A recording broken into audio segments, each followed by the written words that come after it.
Welcome to Top 100 Best-Selling Audiobooks, bringing the greatest books of all time to life, in full.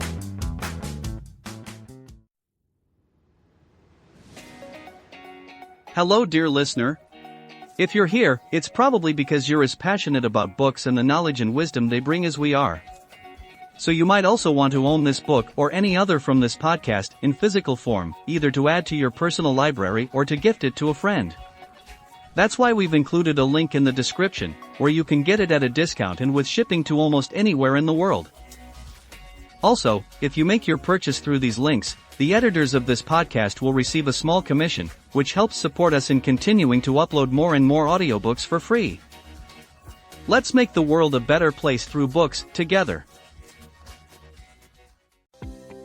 Pigeon Publishing House presents Martin Eden. Author, Jack London. Preface. The struggle to rise, the price of ambition, and the loneliness of genius. Published in 1909, Martin Eden is Jack London's most personal and introspective novel, a semi-autobiographical journey through the mind of a man consumed by the desire to transcend his origins. Martin, a poor sailor, discovers literature and dreams of becoming a writer. His pursuit of knowledge, success, and acceptance drives him to extraordinary heights and ultimately, to a tragic realization about society and the self. Through Martin's eyes, London explores the conflict between individual aspiration and the cold indifference of the world. The novel is at once a celebration of human will and a warning about the emptiness of material triumph.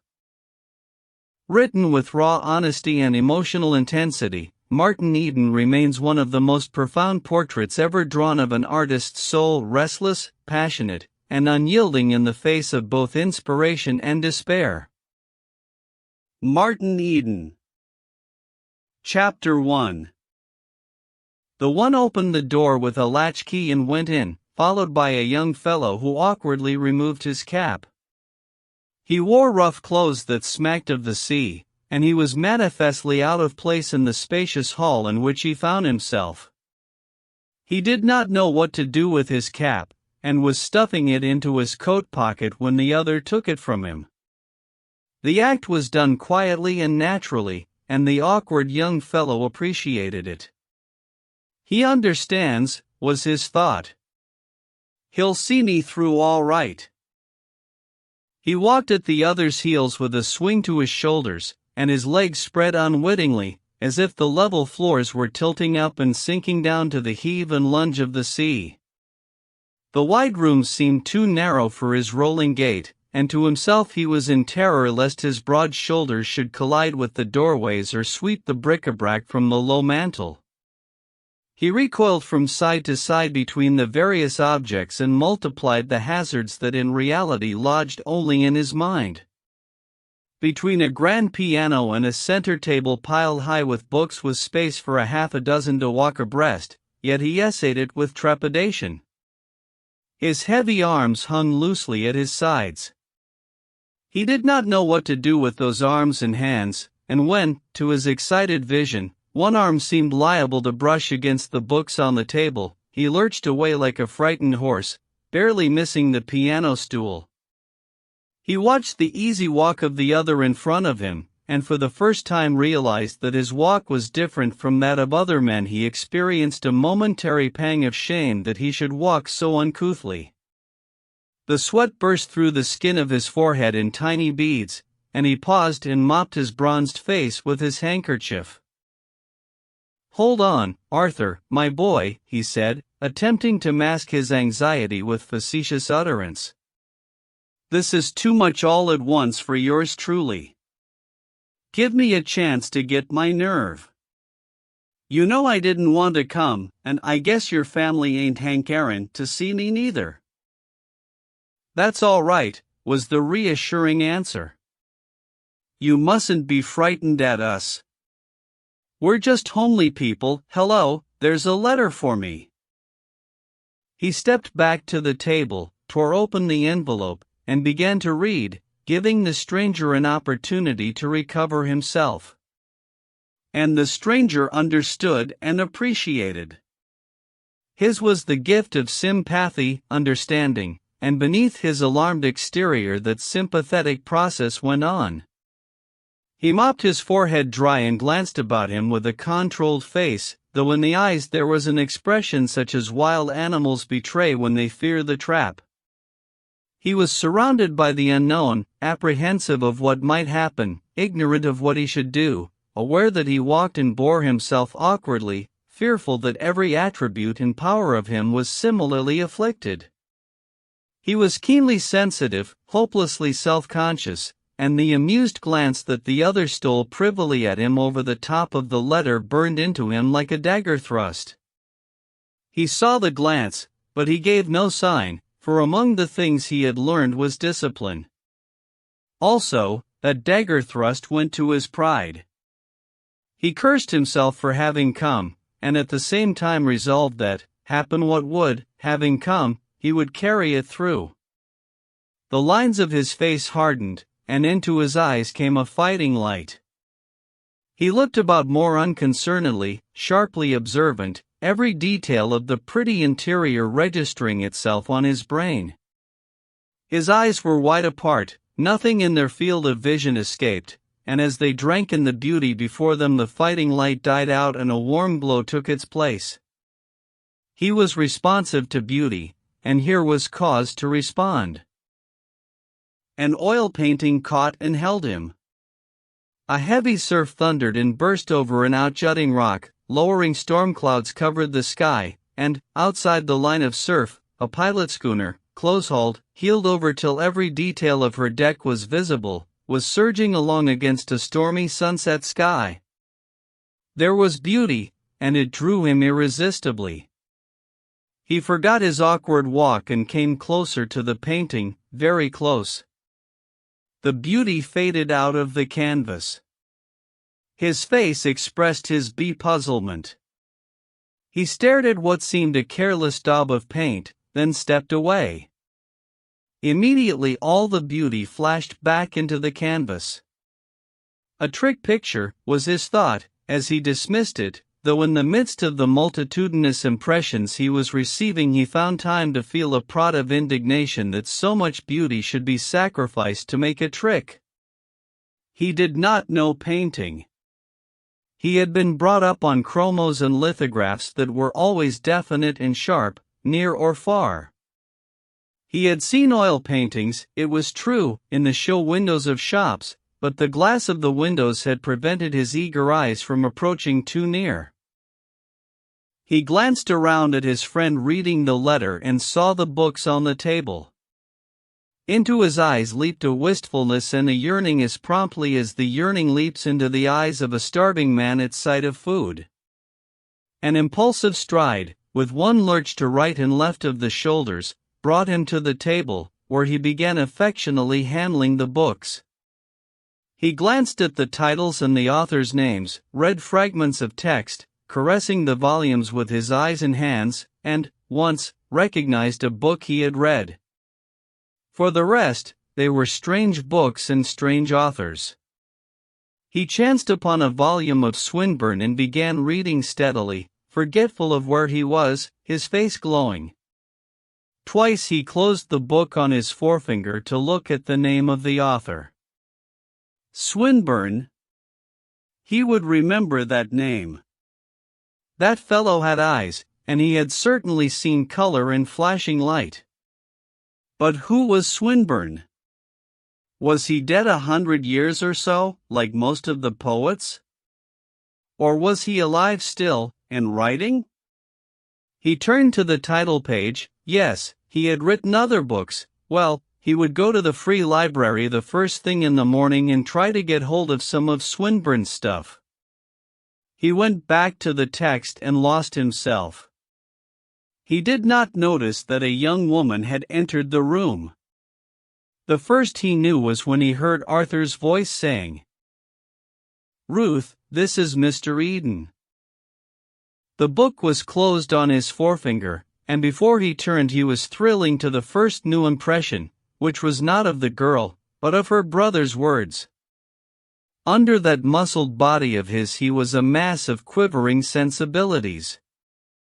At the slightest impact of the outside world upon his consciousness, his thoughts, sympathies, and emotions leapt and played like lambent flame.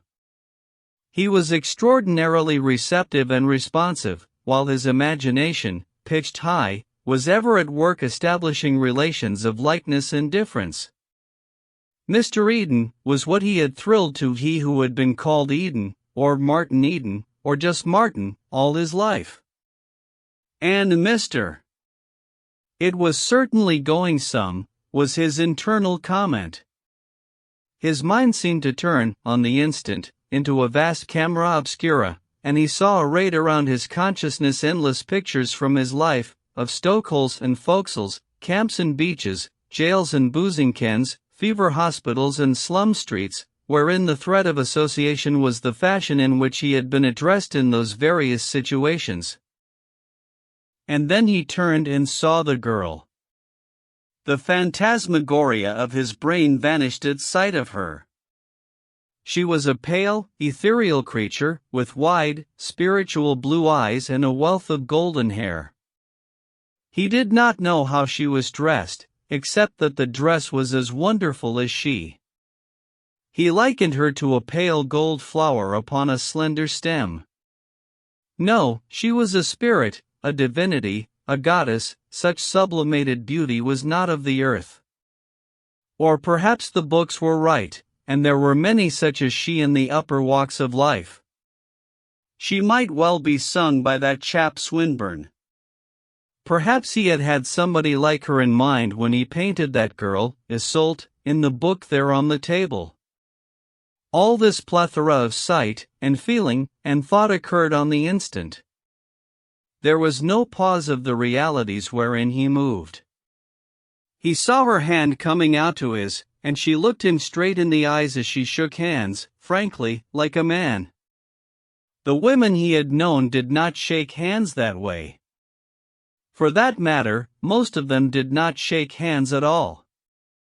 A flood of associations, visions of various ways he had made the acquaintance of women, rushed into his mind and threatened to swamp it. But he shook them aside and looked at her. Never had he seen such a woman. The women he had known. Immediately, beside her, on either hand, ranged the women he had known. For an eternal second he stood in the midst of a portrait gallery, wherein she occupied the central place, while about her were limned many women, all to be weighed and measured by a fleeting glance, herself the unit of weight and measure. He saw the weak and sickly faces of the girls of the factories, and the simpering, boisterous girls from the south of Market. There were women of the cattle camps, and swarthy cigarette-smoking women of old Mexico. These, in turn, were crowded out by Japanese women, doll-like, stepping mincingly on wooden clogs, by Eurasians, delicate-featured, stamped with degeneracy, by full-bodied South Sea Island women, flower-crowned and brown-skinned. All these were blotted out by a grotesque and terrible nightmare brood, frosy, shuffling creatures from the pavements of Whitechapel, gin-bloated hags of the stews, and all the vast hell's following of harpies, vile-mouthed and filthy, that under the guise of monstrous female form prey upon sailors, the scrapings of the ports, the scum and slime of the human pit. "Won't you sit down, Mr. Eden?" the girl was saying. "I have been looking forward to meeting you ever since Arthur told us. It was brave of you." He waved his hand deprecatingly and muttered that it was nothing at all, what he had done, and that any fellow would have done it. She noticed that the hand he waved was covered with fresh abrasions, in the process of healing, and a glance at the other loose-hanging hand showed it to be in the same condition. Also, with quick, critical eye, she noted a scar on his cheek, another that peeped out from under the hair of the forehead, and a third that ran down and disappeared under the starched collar. She repressed a smile at sight of the red line that marked the chafe of the collar against the bronzed neck. He was evidently unused to stiff collars. Likewise her feminine eye took in the clothes he wore, the cheap and aesthetic cut, the wrinkling of the coat across the shoulders, and the series of wrinkles in the sleeves that advertised bulging biceps muscles. While he waved his hand and muttered that he had done nothing at all, he was obeying her behest by trying to get into a chair. He found time to admire the ease with which she sat down, then lurched toward a chair facing her, overwhelmed with consciousness of the awkward figure he was cutting. This was a new experience for him. All his life, up to then, he had been unaware of being either graceful or awkward. Such thoughts of self had never entered his mind. He sat down gingerly on the edge of the chair, greatly worried by his hands. They were in the way wherever he put them. Arthur was leaving the room, and Martin Eden followed his exit with longing eyes. He felt lost, alone there in the room with that pale spirit of a woman. There was no barkeeper upon whom to call for drink, no small boy to send around the corner for a can beer and by means of that social fluid start the amenities of friendship flowing. "You have such a scar on your neck, Mr. Eden," the girl was saying. "How did it happen?" "I am sure it must have been some adventure." "A Mexican with a knife, miss," he answered, moistening his parched lips and clearing his throat. "It was just a fight.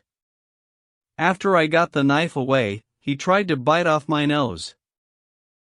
Boldly as he had stated it, in his eyes was a rich vision of that hot, starry night at Salina Cruz, the white strip of beach, the lights of the sugar steamers in the harbor, the voices of the drunken sailors in the distance, the jostling stevedores, the flaming passion in the Mexican's face, the glint of the beast eyes in the starlight, the sting of the steel in his neck, and the rush of blood, the crowd and the cries, the two bodies, his and the Mexican's, locked together, rolling over and tearing up the sand, and from away off somewhere the mellow tinkling of a guitar. Such was the picture, and he thrilled to the memory of it, wondering if the man could paint it who had painted the pilot schooner on the wall. The white beach, the stars, and the lights of the sugar steamers would look great, he thought, and midway on the sand the dark group of figures that surrounded the fighters. The knife occupied a place in the picture, he decided, and would show well, with a sort of gleam, in the light of the stars. But of all this no hint had crept into his speech. "He tried to bite off my nose," he concluded. "Oh," the girl said, in a faint, far voice, and he noticed the shock in her sensitive face. He felt a shock himself, and a blush of embarrassment shone faintly on his sunburned cheeks, though to him it burned as hotly as when his cheeks had been exposed to the open furnace door in the fire-room. Such sordid things as stabbing a phrase were evidently not fit subjects for conversation with a lady. People in the books, in her walk of life, did not talk about such things, perhaps they did not know about them either. There was a brief pause in the conversation they were trying to get started. Then she asked tentatively about the scar on his cheek. Even as she asked, he realized that she was making an effort to talk his talk, and he resolved to get away from it and talk hers.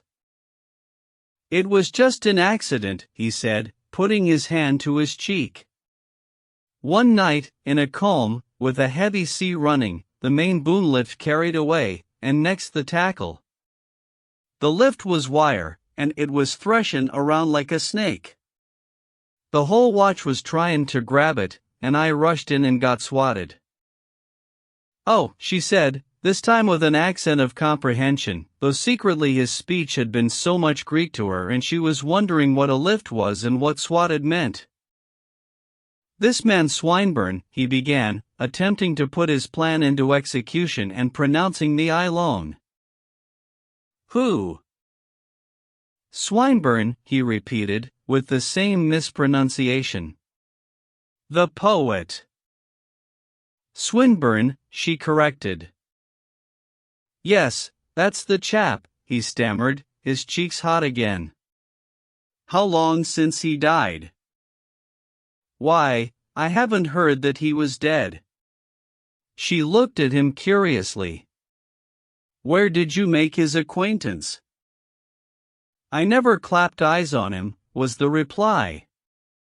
But I read some of his poetry out of that book there on the table just before you come in.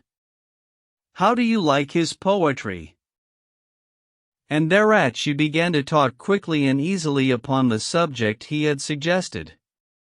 He felt better, and settled back slightly from the edge of the chair, holding tightly to its arms with his hands, as if it might get away from him and buck him to the floor. He had succeeded in making her talk, and while she rattled on, he strove to follow her, marveling at all the knowledge that was stowed away in that pretty head of hers, and drinking in the pale beauty of her face. Follow her he did, though bothered by unfamiliar words that fell glibly from her lips and by critical phrases and thought processes that were foreign to his mind, but that nevertheless stimulated his mind and set it tingling. Here was intellectual life, he thought, and here was beauty, warm and wonderful as he had never dreamed it could be. He forgot himself and stared at her with hungry eyes. Here was something to live for, to win to fight for and die for. The books were true. There were such women in the world. She was one of them. She lent wings to his imagination, and great, luminous canvases spread themselves before him, whereon loomed vague, gigantic figures of love and romance, and of heroic deeds for woman's sake, for a pale woman, a flower of gold. And through the swaying, palpitant vision, as through a fairy mirage, he stared at the real woman, sitting there and talking of literature and art. He listened as well, but he stared, unconscious of the fixity of his gaze or of the fact that all that was essentially masculine in his nature was shining in his eyes. But she, who knew little of the world of men, being a woman, was keenly aware of his burning eyes. She had never had men look at her in such fashion, and it embarrassed her. She stumbled and halted in her utterance. The thread of argument slipped from her. He frightened her, and at the same time it was strangely pleasant to be so looked upon. Her training warned her of peril and of wrong, subtle, mysterious, luring, while her instincts rang clarion voice through her being, impelling her to hurdle caste and place and gain to this traveler from another world, to this uncouth young fellow with lacerated hands and a line of raw red caused by the unaccustomed linen at his throat, who, all too evidently, was soiled and tainted by ungracious existence. She was clean, and her cleanness revolted, but she was woman, and she was just beginning to learn the paradox of woman. As I was saying, what was I saying? She broke off abruptly and laughed merrily at her predicament. You was saying that this man Swinburne failed bein' a great poet because, and that was as far as you got, miss, he prompted, while to himself he seemed suddenly hungry, and delicious little thrills crawled up and down his spine at the sound of her laughter. Like silver, he thought to himself, like tinkling silver bells, and on the instant, and for an instant, he was transported to a far land, where under pink cherry blossoms, he smoked a cigarette and listened to the bells of the peaked pagoda calling straw-sandaled devotees to worship. Yes, thank you, she said. Swinburne fails, when all is said, because he is, well, indelicate. There are many of his poems that should never be read. Every line of the really great poets is filled with beautiful truth, and calls to all that is high and noble in the human. Not a line of the great poets can be spared without impoverishing the world by that much. I thought it was great, he said hesitatingly, the little I read. I had no idea he was such a scoundrel. I guess that crops out in his other books. There are many lines that could be spared from the book you were reading, she said, her voice primly firm and dogmatic. I must have missed him, he announced. What I read was the real goods. It was all lighted up and shining, and it shone right into me and lighted me up inside, like the sun or a searchlight. That's the way it landed on me, but I guess I ain't up much on poetry, miss." He broke off lamely. He was confused, painfully conscious of his inarticulateness. He had felt the bigness and glow of life in what he had read, but his speech was inadequate. He could not express what he felt, and to himself he likened himself to a sailor, in a strange ship, on a dark night, groping about in the unfamiliar running rigging. Well, he decided, it was up to him to get acquainted in this new world. He had never seen anything that he couldn't get the hang of when he wanted to, and it was about time for him to want to learn to talk the things that were inside of him so that she could understand. She was bulking large on his horizon. "Now Longfellow," she was saying. "Yes, I've read him," he broke in impulsively, spurred on to exhibit and make the most of his little store of book knowledge, desirous of showing her that he was not wholly a stupid clod. "The Psalm of Life, Excelsior, and I guess that's all." She nodded her head and smiled, and he felt, somehow, that her smile was tolerant, pitifully tolerant. He was a fool to attempt to make a pretense that way. That Longfellow chap most likely had written countless books of poetry. "Excuse me, miss, for buttin' in that way. I guess the real facts is that I don't know nothin' much about such things. It ain't in my class. But I'm going to make it in my class." It sounded like a threat. His voice was determined, his eyes were flashing, the lines of his face had grown harsh. And to her it seemed that the angle of his jaw had changed, its pitch had become unpleasantly aggressive. At the same time a wave of intense virility seemed to surge out from him and impinge upon her. "I think you could make it in your class," she finished with a laugh. "You are very strong." Her gaze rested for a moment on the muscular neck, heavy corded, almost bull-like, bronzed by the sun, spilling over with rugged health and strength. And though he sat there, blushing and humble, again she felt drawn to him. She was surprised by a wanton thought that rushed into her mind. It seemed to her that if she could lay her two hands upon that neck that all its strength and vigor would flow out to her. She was shocked by this thought. It seemed to reveal to her an undreamed depravity in her nature. Besides, strength to her was a gross and brutish thing. Her ideal of masculine beauty had always been slender gracefulness. Yet the thought still persisted. It bewildered her that she should desire to place her hands on that sunburned neck. In truth, she was far from robust, and the need of her body and mind was for strength. But she did not know it. She knew only that no man had ever affected her before as this one had, who shocked her from moment to moment with his awful grammar. "Yes, I ain't no invalid," he said. "When it comes down to hardpan, I can digest scrap iron. But just now I've got dyspepsia. Most of what you was sayin' I can't digest. Never trained that way, you see.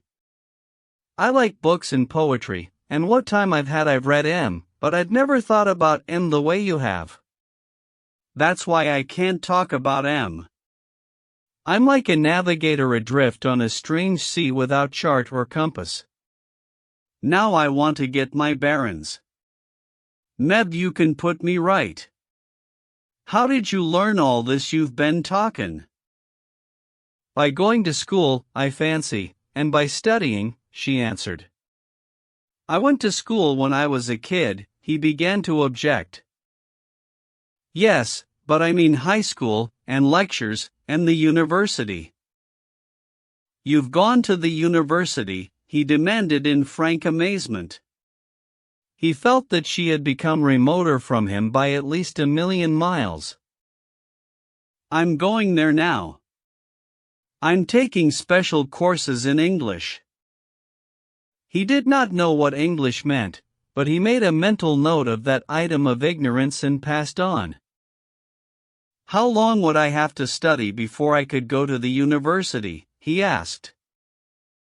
She beamed encouragement upon his desire for knowledge, and said, That depends upon how much studying you have already done. You have never attended high school? Of course not. But did you finish grammar school? I had 2 years to run when I left, he answered. But I was always honorably promoted at school. The next moment, angry with himself for the boast, he had gripped the arms of the chair so savagely that every finger end was stinging. At the same moment he became aware that a woman was entering the room. He saw the girl leave her chair and trip swiftly across the floor to the newcomer. They kissed each other, and, with arms around each other's waists, they advanced toward him. That must be her mother, he thought. She was a tall, blonde woman, slender, and stately, and beautiful. Her gown was what he might expect in such a house. His eyes delighted in the graceful lines of it. She and her dress together reminded him of women on the stage. Then he remembered seeing similar grand ladies in gowns entering the London theatres while he stood and watched, and the policeman shoved him back into the drizzle beyond the awning. Next his mind leaped to the Grand Hotel at Yokohama, where, too, from the sidewalk, he had seen grand ladies. Then the city and the harbor of Yokohama, in 1,000 pictures, began flashing before his eyes. But he swiftly dismissed the kaleidoscope of memory, oppressed by the urgent need of the present. He knew that he must stand up to be introduced, and he struggled painfully to his feet, where he stood with trousers bagging at the knees, his arms loose hanging and ludicrous, his face set hard for the impending ordeal. Chapter 2. The process of getting into the dining room was a nightmare to him. Between halts and stumbles, jerks and lurches, locomotion had at times seemed impossible. But at last he had made it, and was seated alongside of her. The array of knives and forks frightened him. They bristled with unknown perils, and he gazed at them, fascinated, till their dazzle became a background across which moved a succession of forecastle pictures, wherein he and his mate sat eating salt beef with sheath knives and fingers, or scooping thick pea soup out of pannikins by means of battered iron spoons. The stench of bad beef was in his nostrils, while in his ears, to the accompaniment of creaking timbers and groaning bulkheads, echoed the loud mouth noises of the eaters. He watched the meeting, and decided that they ate like pigs. Well, he would be careful here. He would make no noise. He would keep his mind upon it all the time. He glanced around the table. Opposite him was Arthur, and Arthur's brother, Norman. They were her brothers, he reminded himself, and his heart warmed toward them. How they loved each other, the members of this family. There flashed into his mind the picture of her mother, of the kiss of greeting, and of the pair of them walking toward him with arms entwined. Not in his world were such displays of affection between parents and children made. It was a revelation of the heights of existence that were attained in the world above. It was the finest thing yet that he had seen in this small glimpse of that world. He was moved deeply by appreciation of it, and his heart was melting with sympathetic tenderness. He had starved for love all his life. His nature craved love. It was an organic demand of his being. Yet he had gone without, and hardened himself in the process. He had not known that he needed love. Nor did he know it now. He merely saw it in operation, and thrilled to it, and thought it fine, and high, and splendid. He was glad that Mr. Morse was not there. It was difficult enough getting acquainted with her, and her mother, and her brother, Norman. Arthur he already knew somewhat. The father would have been too much for him, he felt sure. It seemed to him that he had never worked so hard in his life. The severest toil was child's play compared with this. Tiny nodules of moisture stood out on his forehead, and his shirt was wet with sweat from the exertion of doing so many unaccustomed things at once. He had to eat as he had never eaten before, to handle strange tools, to glance surreptitiously about and learn how to accomplish each new thing, to receive the flood of impressions that was pouring in upon him and being mentally annotated and classified, to be conscious of a yearning for her that perturbed him in the form of a dull, aching restlessness, to feel the prod of desire to win to the walk in life whereon she trod, and to have his mind ever and again straying off in speculation and vague plans of how to reach to her. Also, when his secret glance went across to Norman opposite him, or to anyone else, to ascertain just what knife or fork was to be used in any particular occasion, that person's features were seized upon by his mind, which automatically strove to appraise them and to divine what they were all in relation to her. Then he had to talk, to hear what was said to him and what was said back and forth, and to answer, when it was necessary, with a tongue prone to looseness of speech that required a constant curb. And to add confusion to confusion, there was the servant, an unceasing menace, that appeared noiselessly at his shoulder, a dire sphinx that propounded puzzles and conundrums demanding instantaneous solution. He was oppressed throughout the meal by the thought of finger bowls. Irrelevantly, insistently, scores of times, he wondered when they would come on and what they looked like. He had heard of such things, and now, sooner or later, somewhere in the next few minutes, he would see them, sit at table with exalted beings who used them and he would use them himself.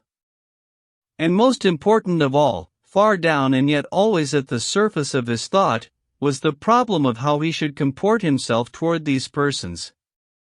What should his attitude be? He wrestled continually and anxiously with the problem. There were cowardly suggestions that he should make believe, assume a part, and there were still more cowardly suggestions that warned him he would fail in such course, that his nature was not fitted to live up to it, and that he would make a fool of himself. It was during the first part of the dinner, struggling to decide upon his attitude, that he was very quiet. He did not know that his quietness was giving the lie to Arthur's words of the day before, when that brother of hers had announced that he was going to bring a wild man home to dinner and for them not to be alarmed, because they would find him an interesting wild man. Martin Eden could not have found it in him, just then, to believe that her brother could be guilty of such treachery, especially when he had been the means of getting this particular brother out of an unpleasant row. So he sat at table, perturbed by his own unfitness and at the same time charmed by all that went on about him. For the first time he realized that eating was something more than a utilitarian function. He was unaware of what he ate. It was merely food. He was feasting his love of beauty at this table where eating was an aesthetic function.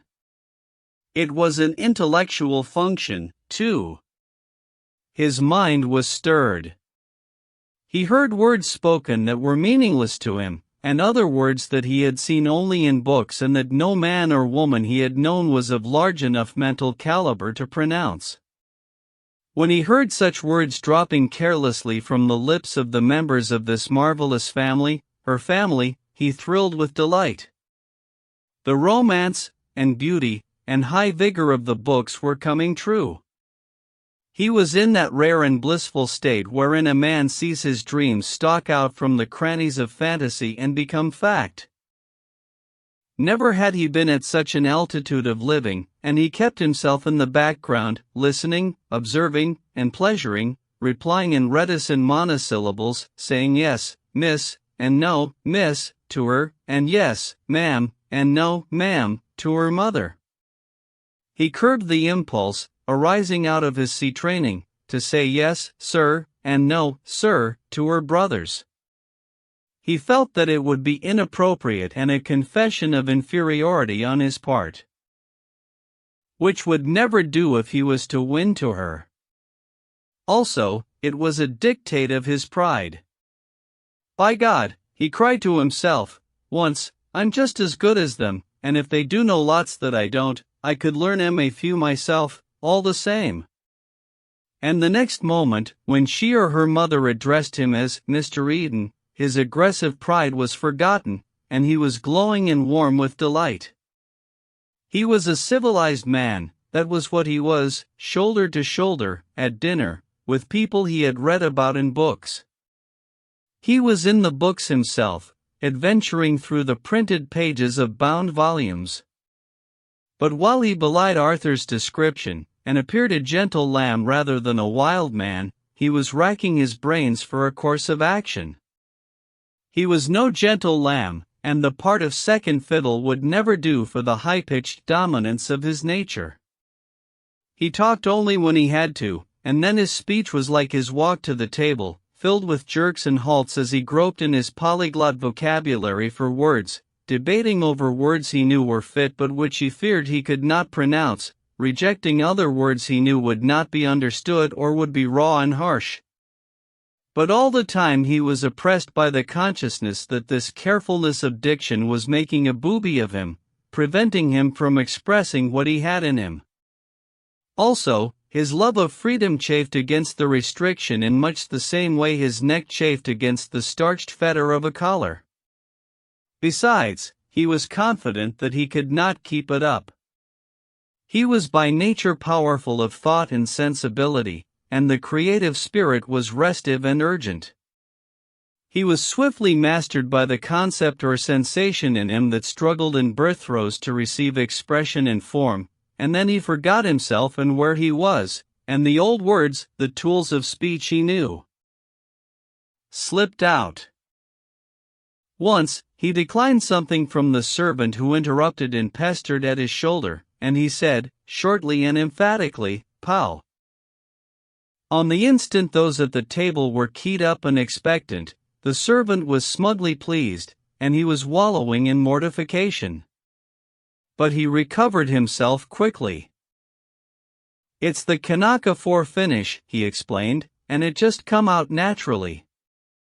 It's spelt P-A-U. He caught her curious and speculative eyes fixed on his hands, and, being in explanatory mood, he said, "I just come down the coast on one of the Pacific mail steamers. She was behind time, and around the Puget Sound ports we work like niggers, storing cargo, mixed freight, if you know what that means. That's how the skin got knocked off." "Oh, it wasn't that," she hastened to explain, in turn. "Your hands seemed too small for your body." His cheeks were hot. He took it as an exposure of another of his deficiencies. "Yes," he said depreciatingly. "They ain't big enough to stand the strain. I can hit like a mule with my arms and shoulders. They are too strong, and when I smash a man on the jaw the hands get smashed, too." He was not happy at what he had said. He was filled with disgust at himself. He had loosed the guard upon his tongue and talked about things that were not nice. "It was brave of you to help Arthur the way you did, and you a stranger," she said tactfully, aware of his discomfiture though not of the reason for it. He, in turn, realized what she had done, and in the consequent warm surge of gratefulness that overwhelmed him forgot his loose-worded tongue. "It wasn't nothin' at all," he said. "Any guy you'd do it for another. That bunch of hoodlums was lookin' for trouble, and Arthur wasn't both Aaron and none. They butted in on em, and then I butted in on them and poked a few. That's where some of the skin off my hands went, along with some of the teeth of the gang. I wouldn't have missed it for anything. When I seen." He paused, open-mouthed, on the verge of the pit of his own depravity and utter worthlessness, to breathe the same air she did. And while Arthur took up the tale, for the 20th time, of his adventure with the drunken hoodlums on the ferry boat, and of how Martin Eden had rushed in and rescued him, that individual, with frowning brows, meditated upon the fool he had made of himself, and wrestled more determinedly with the problem of how he should conduct himself toward these people. He certainly had not succeeded so far. He wasn't of their tribe, and he couldn't talk their lingo, was the way he put it to himself. He couldn't fake being their kind. The masquerade would fail, and besides, masquerade was foreign to his nature. There was no room in him for sham or artifice. Whatever happened, he must be real. He couldn't talk their talk just yet, though in time he would. Upon that he was resolved. But in the meantime, talk he must, and it must be his own talk, toned down, of course, so as to be comprehensible to them and so as not to shock them too much. And furthermore, he wouldn't claim, not even by tacit acceptance, to be familiar with anything that was unfamiliar. In pursuance of this decision, when the two brothers, talking university shop, had used trig several times, Martin Eden demanded, "What is trig?"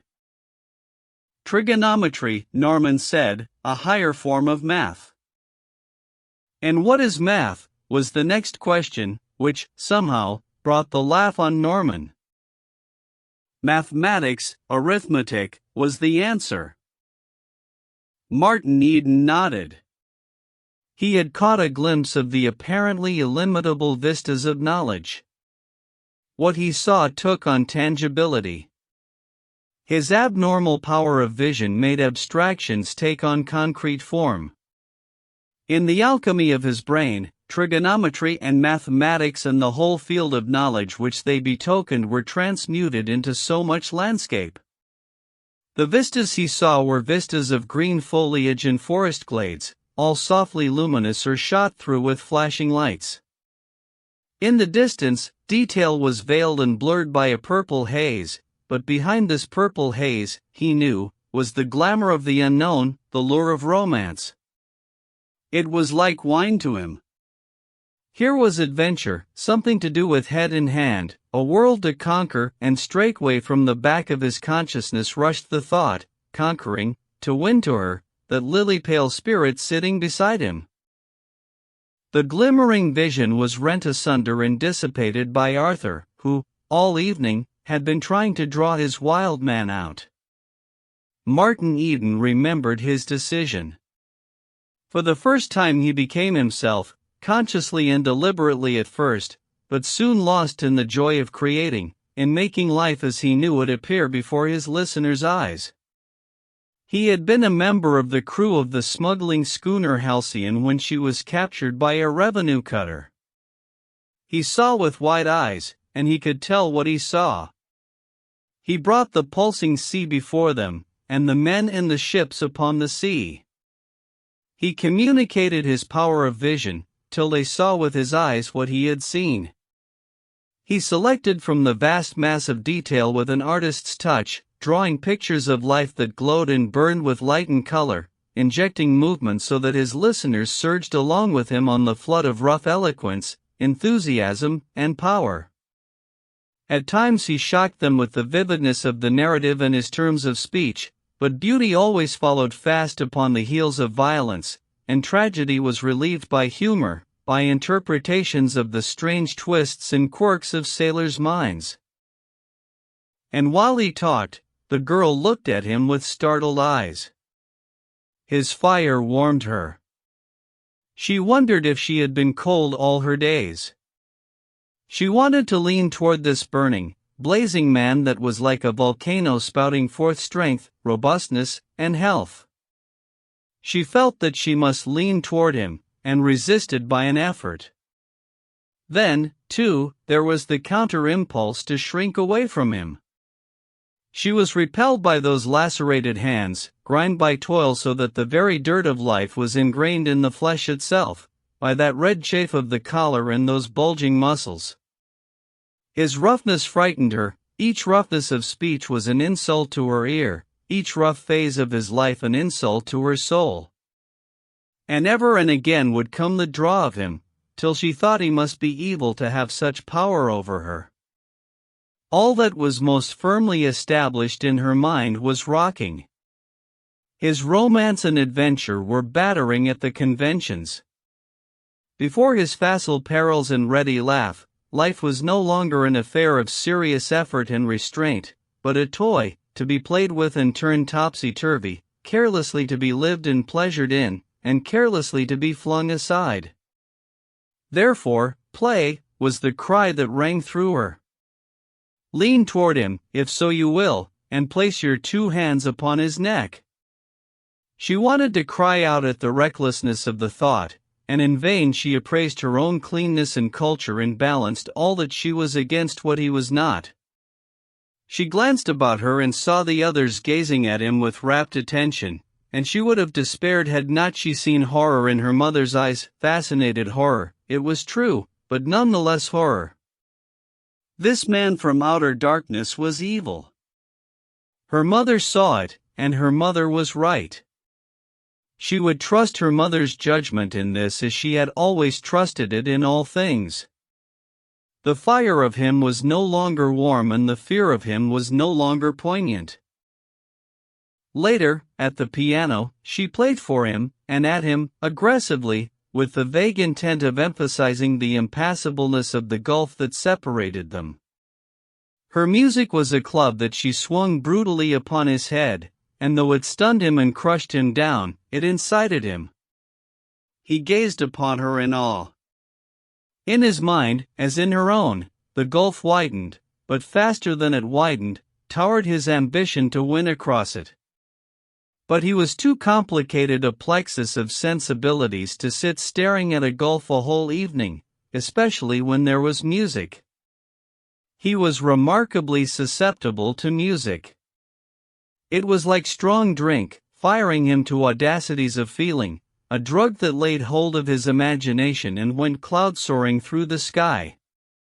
It banished sordid fact, flooded his mind with beauty, loosed romance, and to its heels added wings. He did not understand the music she played. It was different from the dance-hall piano banging in blatant brass bands he had heard. But he had caught hints of such music from the books, and he accepted her playing largely on faith, patiently waiting, at first, for the lilting measures of pronounced and simple rhythm, puzzled because those measures were not long continued. Just as he caught the swing of them and started, his imagination attuned in flight, always they vanished away in a chaotic scramble of sounds that was meaningless to him, and that dropped his imagination, an inert weight, back to earth. Once, it entered his mind that there was a deliberate rebuff in all this.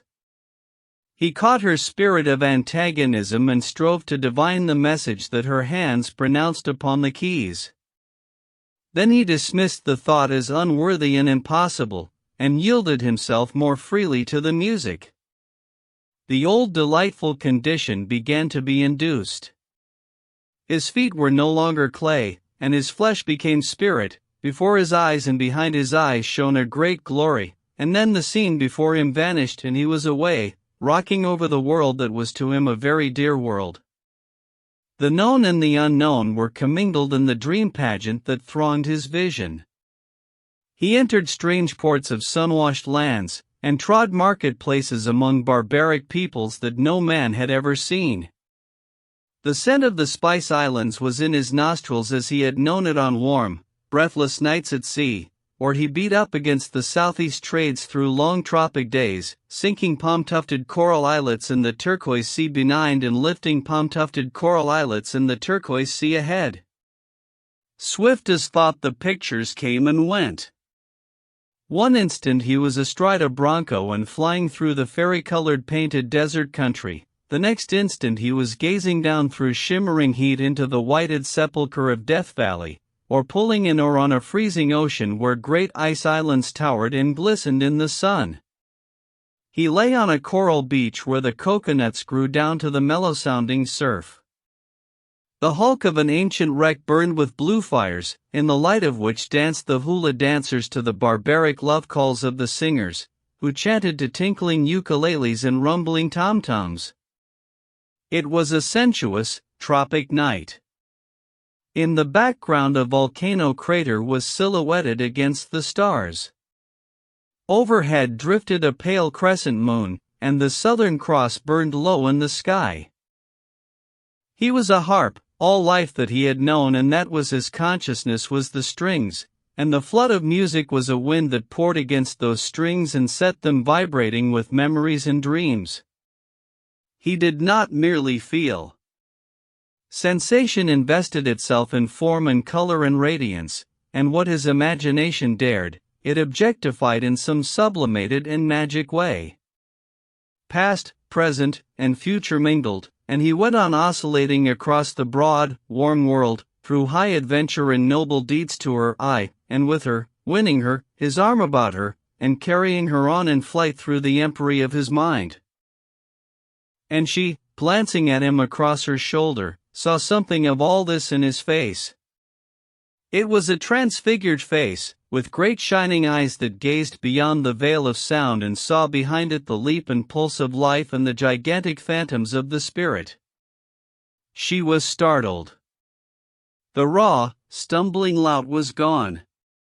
The ill-fitting clothes, battered hands, and sunburned face remained, but these seemed the prison bars through which she saw a great soul looking forth, inarticulate and dumb because of those feeble lips that would not give it speech. Only for a flashing moment did she see this, then she saw the lout returned, and she laughed at the whim of her fancy. But the impression of that fleeting glimpse lingered, and when the time came for him to beat a stumbling retreat and go, she lent him the volume of Swinburne, and another of Browning. She was studying Browning in one of her English courses. He seemed such a boy, as he stood blushing and stammering his thanks, that a wave of pity, maternal in its prompting, welled up in her. She did not remember the lout, nor the imprisoned soul, nor the man who had stared at her in all masculineness and delighted and frightened her. She saw before her only a boy, who was shaking her hand with a hand so callous that it felt like a nutmeg grater and rasped her skin, and who was saying jerkily, "The greatest time of my life. You see, I ain't used to things." He looked about him helplessly. "To people and houses like this. It's all new to me, and I like it." "I hope you'll call again," she said, as he was saying good night to her brothers. He pulled on his cap, lurched desperately through the doorway, and was gone. "Well, what do you think of him?" Arthur demanded. "He is most interesting, a whiff of ozone," she answered.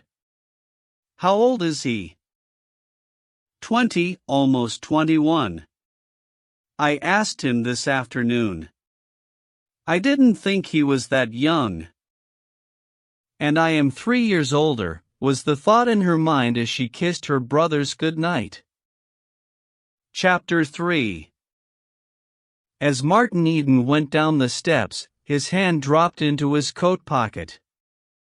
It came out with a brown rice paper and a pinch of Mexican tobacco, which were deftly rolled together into a cigarette. He drew the first whiff of smoke deep into his lungs and expelled it in a long and lingering exhalation. "By God," he said aloud, in a voice of awe and wonder. "By God," he repeated. And yet again he murmured, "By God." Then his hand went to his collar, which he ripped out of the shirt and stuffed into his pocket.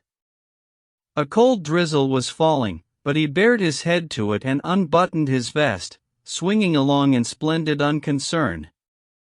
He was only dimly aware that it was raining. He was in an ecstasy, dreaming dreams and reconstructing the scenes just past. He had met the woman at last, the woman that he had thought little about, not being given to thinking about women, but whom he had expected, in a remote way, he would sometime meet. He had sat next to her at table. He had felt her hand in his, he had looked into her eyes and caught a vision of a beautiful spirit, but no more beautiful than the eyes through which it shone, nor than the flesh that gave it expression and form. He did not think of her flesh as flesh, which was new to him, for of the women he had known that was the only way he thought. Her flesh was somehow different. He did not conceive of her body as a body, subject to the ills and frailties of bodies. Her body was more than the garb of her spirit. It was an emanation of her spirit, a pure and gracious crystallization of her divine essence. This feeling of the divine startled him. It shocked him from his dreams to sober thought. No word, no clue, no hint of the divine had ever reached him before. He had never believed in the divine. He had always been irreligious, scoffing good-naturedly at the sky pilots and their immortality of the soul. There was no life beyond, he had contended, it was here and now, then darkness everlasting. But what he had seen in her eyes was soul, immortal soul that could never die. No man he had known, nor any woman, had given him the message of immortality. But she had. She had whispered it to him the first moment she looked at him. Her face shimmered before his eyes as he walked along, pale and serious, sweet and sensitive, smiling with pity and tenderness as only a spirit could smile, and pure as he had never dreamed purity could be. Her purity smote him like a blow, it startled him. He had known good and bad, but purity, as an attribute of existence, had never entered his mind. And now, in her, he conceived purity to be the superlative of goodness and of cleanness, the sum of which constituted eternal life. And promptly urged his ambition to grasp at eternal life. He was not fit to carry water for her, he knew that. It was a miracle of luck and a fantastic stroke that had enabled him to see her and be with her and talk with her that night. It was accidental. There was no merit in it. He did not deserve such fortune. His mood was essentially religious. He was humble and meek, filled with self-disparagement and abasement. In such frame of mind sinners come to the penitent form. He was convicted of sin. But as the meek and lowly at the penitent form catch splendid glimpses of their future lordly existence, so did he catch similar glimpses of the state he would gain by possessing her. But this possession of her was dim and nebulous and totally different from possession as he had known it. Ambition soared on mad wings, and he saw himself climbing the heights with her, sharing thoughts with her, pleasuring in beautiful and noble things with her.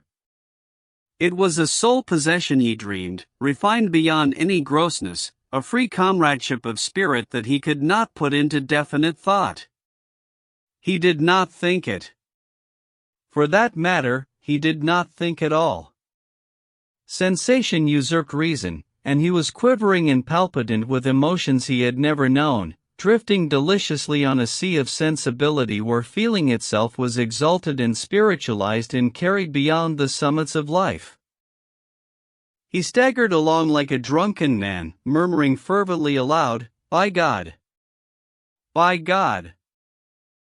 A policeman on a street corner eyed him suspiciously, then noted his sailor roll. "Where did you get it?" the policeman demanded. Martin Eden came back to earth. His was a fluid organism, swiftly adjustable, capable of flowing into and filling all sorts of nooks and crannies. With the policeman's hail he was immediately his ordinary self, grasping the situation clearly. "It's a beaut, ain't it?" he laughed back. "I didn't know I was talking out loud." "You'll be singing next," was the policeman's diagnosis. "No, I won't. Gimme a match and I'll catch the next car home." He lighted his cigarette, said good night, and went on. "Now wouldn't that rattle you?" he ejaculated under his breath. That copper thought I was drunk. He smiled to himself and meditated. "I guess I was," he added, "but I didn't think a woman's face do it." He caught a Telegraph Avenue car that was going to Berkeley. It was crowded with youths and young men who were singing songs and ever and again barking out college yells. He studied them curiously. They were university boys. They went to the same university that she did, were in her class socially, could know her, could see her every day if they wanted to. He wondered that they did not want to, that they had been out having a good time instead of being with her that evening, talking with her, sitting around her in a worshipful and adoring circle. His thoughts wandered on. He noticed one with narrow-slitted eyes and a loose-lipped mouth. That fellow was vicious, he decided. On shipboard he would be a sneak, a winner, a tattler. He, Martin Eden, was a better man than that fellow. The thought cheered him. It seemed to draw him nearer to her. He began comparing himself with the students. He grew conscious of the muscled mechanism of his body and felt confident that he was physically their master. But their heads were filled with knowledge that enabled them to talk her talk. The thought depressed him. But what was a brain for? He demanded passionately. What they had done, he could do. They had been studying about life from the books while he had been busy living life. His brain was just as full of knowledge as theirs, though it was a different kind of knowledge. How many of them could tie a lanyard knot, or take a wheel or a lookout? His life spread out before him in a series of pictures of danger and daring, hardship and toil. He remembered his failures and scrapes in the process of learning. He was that much to the good, anyway. Later on they would have to begin living life and going through the mill as he had gone. Very well. While they were busy with that, he could be learning the other side of life from the books. As the car crossed the zone of scattered dwellings that separated Oakland from Berkeley, he kept a lookout for a familiar, two-story building along the front of which ran the proud sign, Higginbotham's Cash Store. Martin Eden got off at this corner. He stared up for a moment at the sign. It carried a message to him beyond its mere wording. A personality of smallness and egotism and petty underhandedness seemed to emanate from the letters themselves. Bernard Higginbotham had married his sister, and he knew him well. He let himself in with a latchkey and climbed the stairs to the second floor. Here lived his brother-in-law. The grocery was below. There was a smell of stale vegetables in the air. As he groped his way across the hall, he stumbled over a toy cart, left there by one of his numerous nephews and nieces, and brought up against a door with a resounding bang. The pincher, was his thought, too miserly to burn 2 cents worth of gas and save his boarders' necks. He fumbled for the knob and entered a lighted room, where sat his sister and Bernard Higginbotham. She was patching a pair of his trousers, while his lean body was distributed over 2 chairs, his feet dangling in dilapidated carpet slippers over the edge of the second chair. He glanced across the top of the paper he was reading, showing a pair of dark, insincere, sharp-staring eyes. Martin Eden never looked at him without experiencing a sense of repulsion. What his sister had seen in the man was beyond him. The other affected him as so much vermin, and always aroused in him an impulse to crush him under his foot. "Someday I'll beat the face off of him," was the way he often consoled himself for enduring the man's existence. The eyes, weasel-like and cruel, were looking at him complainingly. "Well," Martin demanded. "Out with it." I had the door painted only last week, Mr. Higginbotham half whined, half bullied, and you know what union wages are. You should be more careful. Martin had intended to reply, but he was struck by the hopelessness of it. He gazed across the monstrous sordidness of soul to a chromo on the wall. It surprised him. He had always liked it, but it seemed that now he was seeing it for the first time. It was cheap, that was what it was, like everything else in this house. His mind went back to the house he had just left, and he saw, first, the paintings, and next, her, looking at him with melting sweetness as she shook his hand at leaving. He forgot where he was in Bernard Higginbotham's existence, till that gentleman demanded, "Seen a ghost?" Martin came back and looked at the beady eyes, sneering, truculent, cowardly, and there leaped into his vision, as on a screen, the same eyes when their owner was making a sale in the store below, subservient eyes, smug, and oily, and flattering. "Yes," Martin answered. "I seen a ghost. Good night." "Good night, Gertrude." He started to leave the room, tripping over a loose seam in the slatternly carpet. "Don't bang the door," Mr. Higginbotham cautioned him. He felt the blood crawl in his veins, but controlled himself and closed the door softly behind him. Mr. Higginbotham looked at his wife exultantly. "He's been drinkin'," he proclaimed in a hoarse whisper. "I told you he would." She nodded her head resignedly. His eyes was pretty shiny, she confessed, and he didn't have no collar, though he went away with one. But meb he didn't have more'n a couple of glasses. He couldn't stand up straight, asserted her husband. "I watched him. He couldn't walk across the floor without stumbling. You heard him yourself almost fall down in the hall." "I think it was over Alice's cart," she said. "He couldn't see it in the dark." Mr. Higginbotham's voice in wrath began to rise. All day he effaced himself in the store, reserving for the evening, with his family, the privilege of being himself. "I tell you that precious brother of yours was drunk." His voice was cold, sharp, and final, his lips stamping the enunciation of each word like the die of a machine. His wife sighed and remained silent.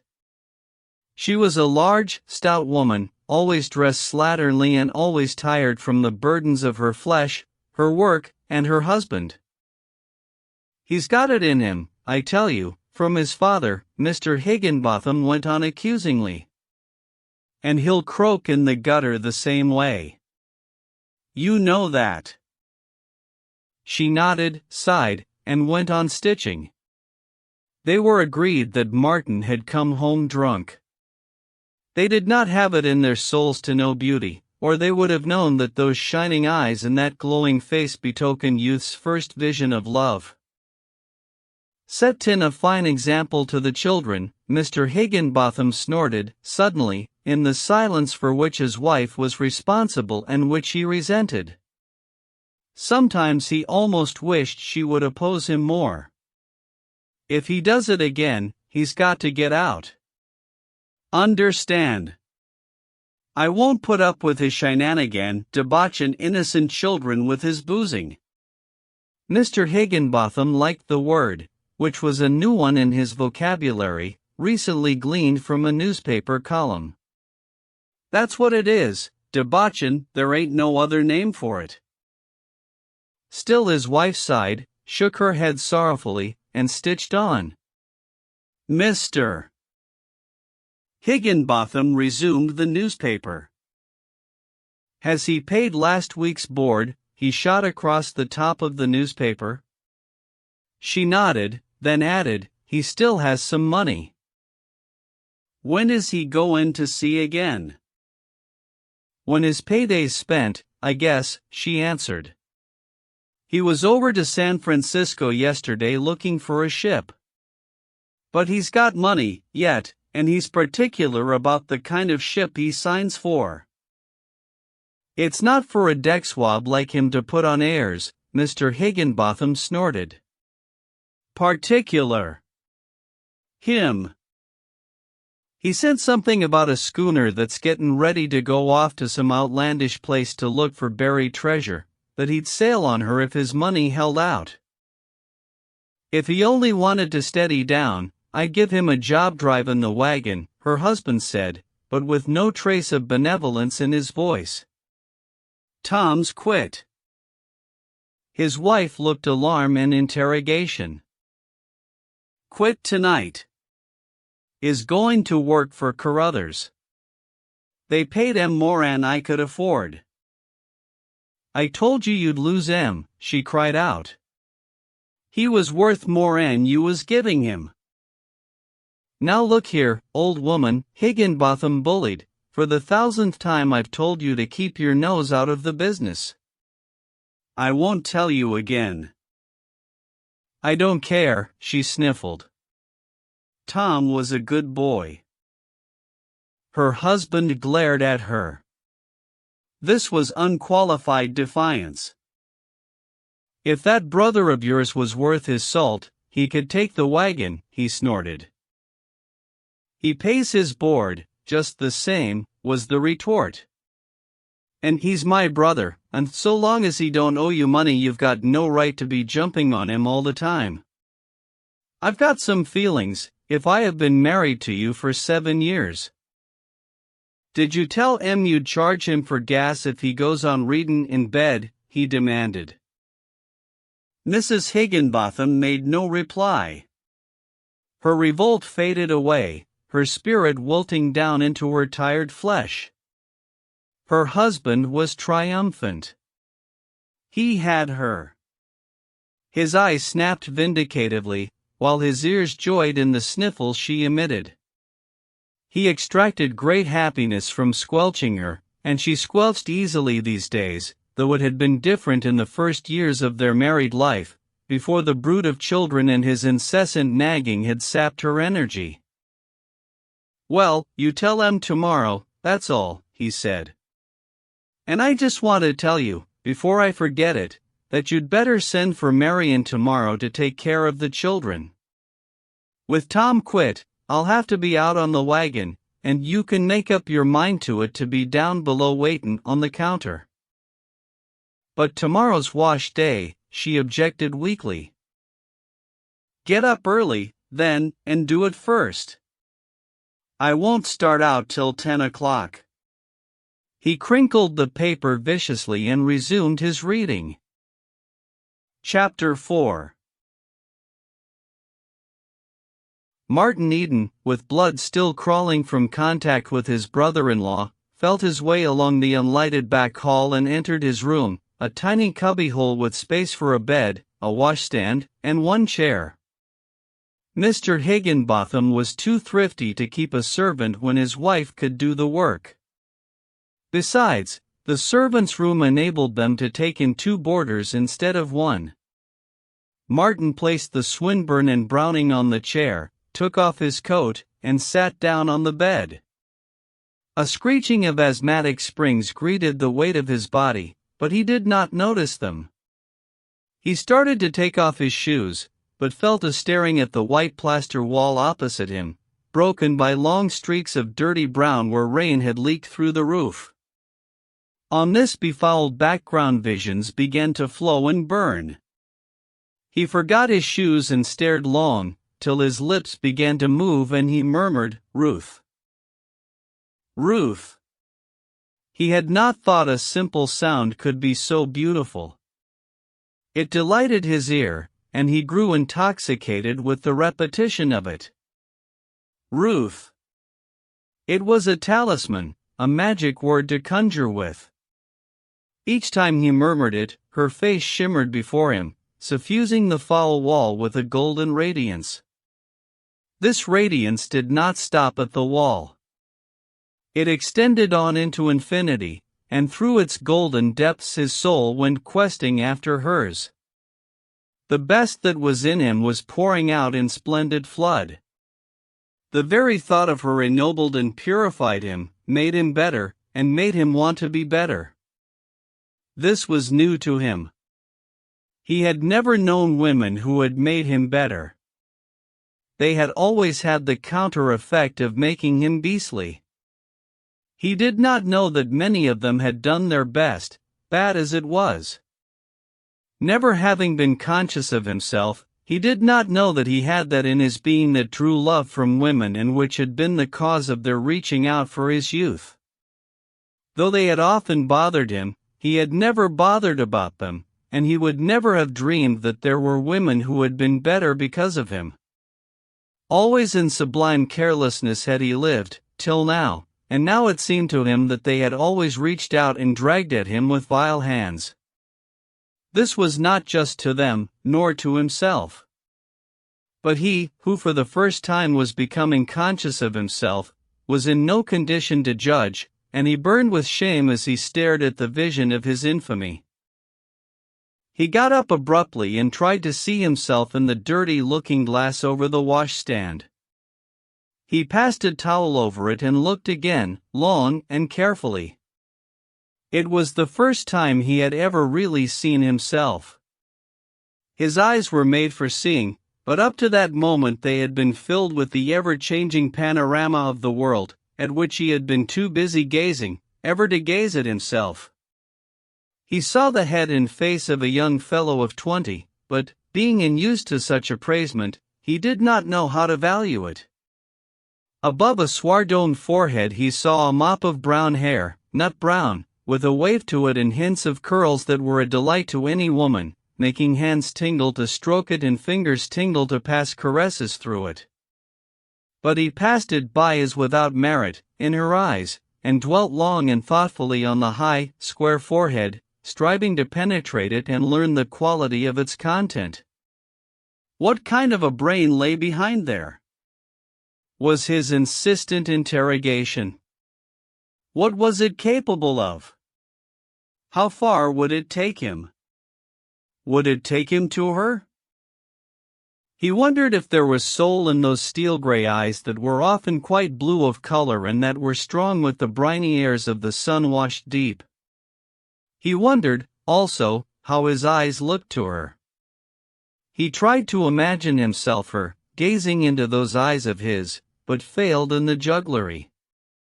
He could successfully put himself inside other men's minds, but they had to be men whose ways of life he knew.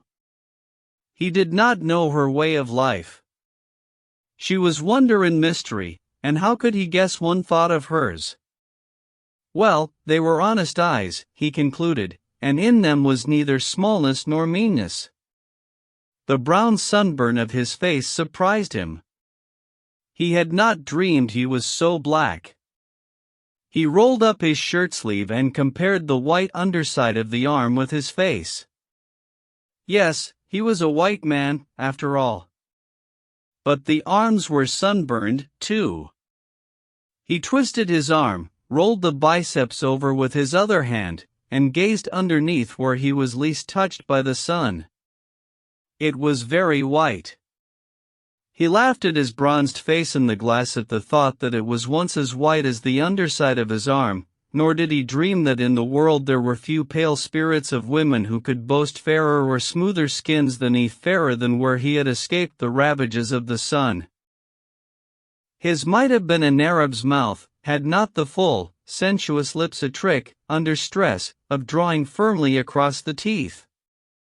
At times, so tightly did they draw, the mouth became stern and harsh, even ascetic. They were the lips of a fighter and of a lover. They could taste the sweetness of life with relish, and they could put the sweetness aside and command life. The chin and jaw, strong and just hinting of square aggressiveness, helped the lips to command life. Strength balanced sensuousness and had upon it a tonic effect, compelling him to love beauty that was healthy and making him vibrate to sensations that were wholesome. And between the lips were teeth that had never known nor needed the dentist's care. They were white and strong and regular, he decided, as he looked at them.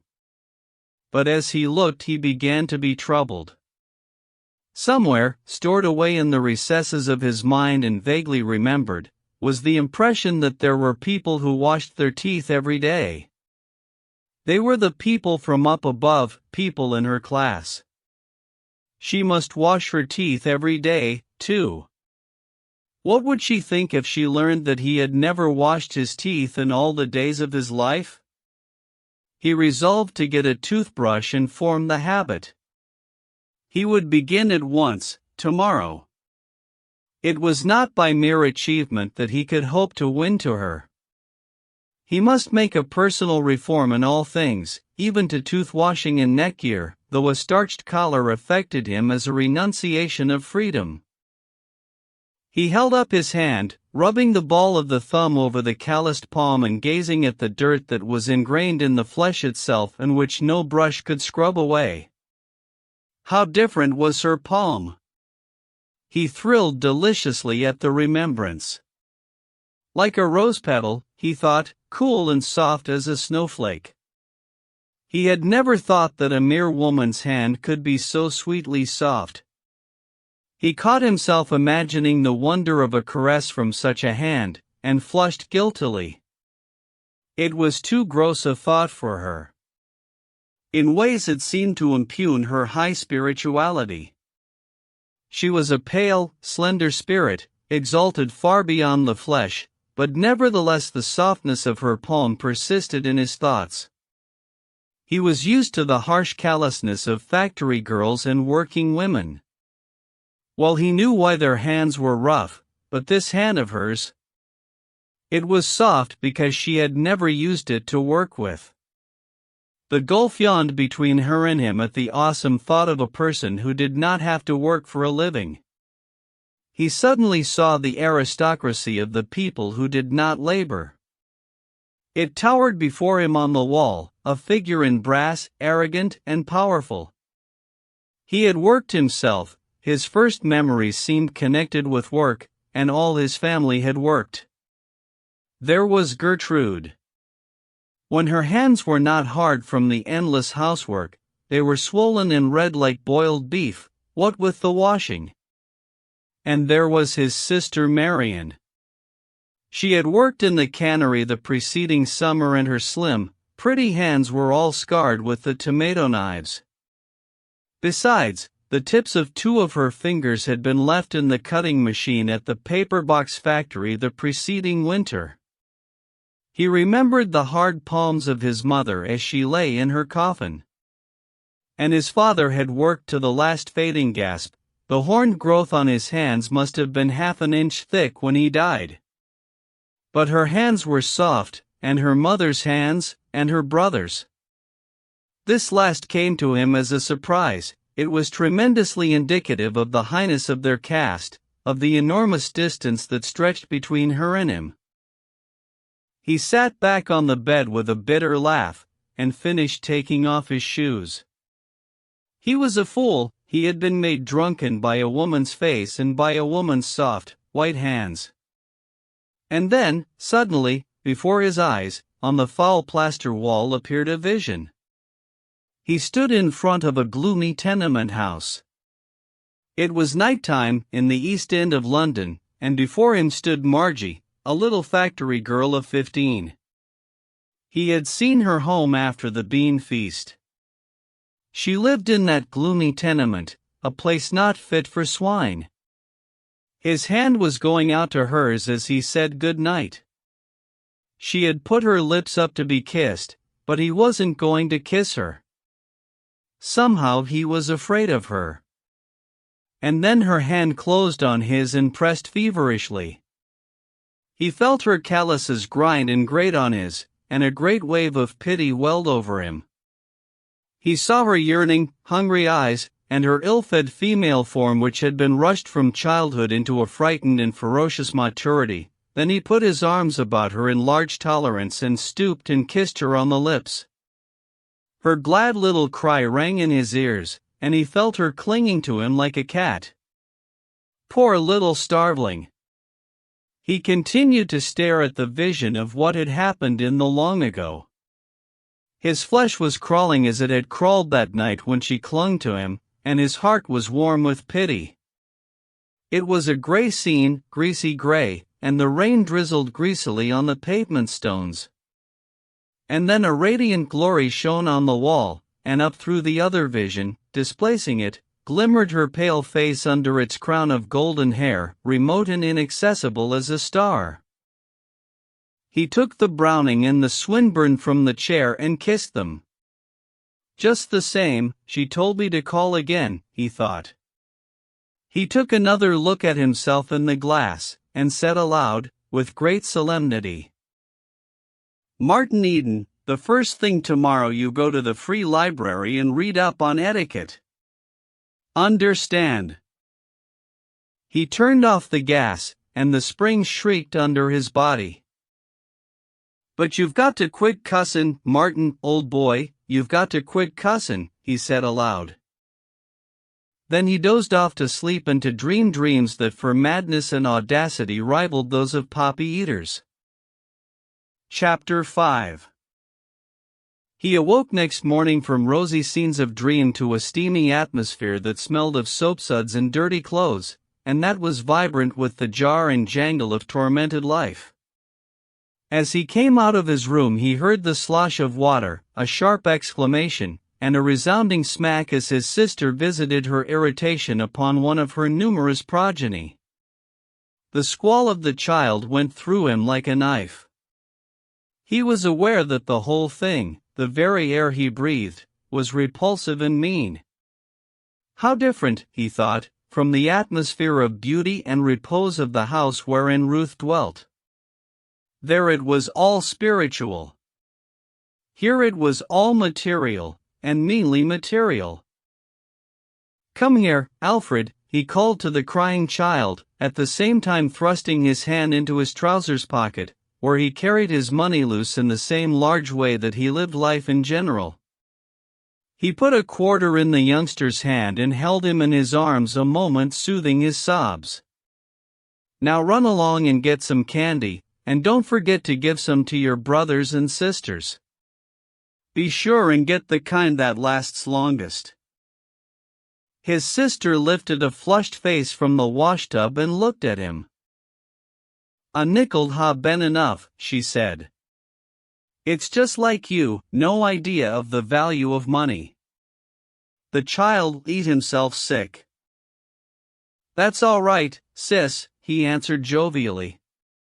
"My money'll take care of itself.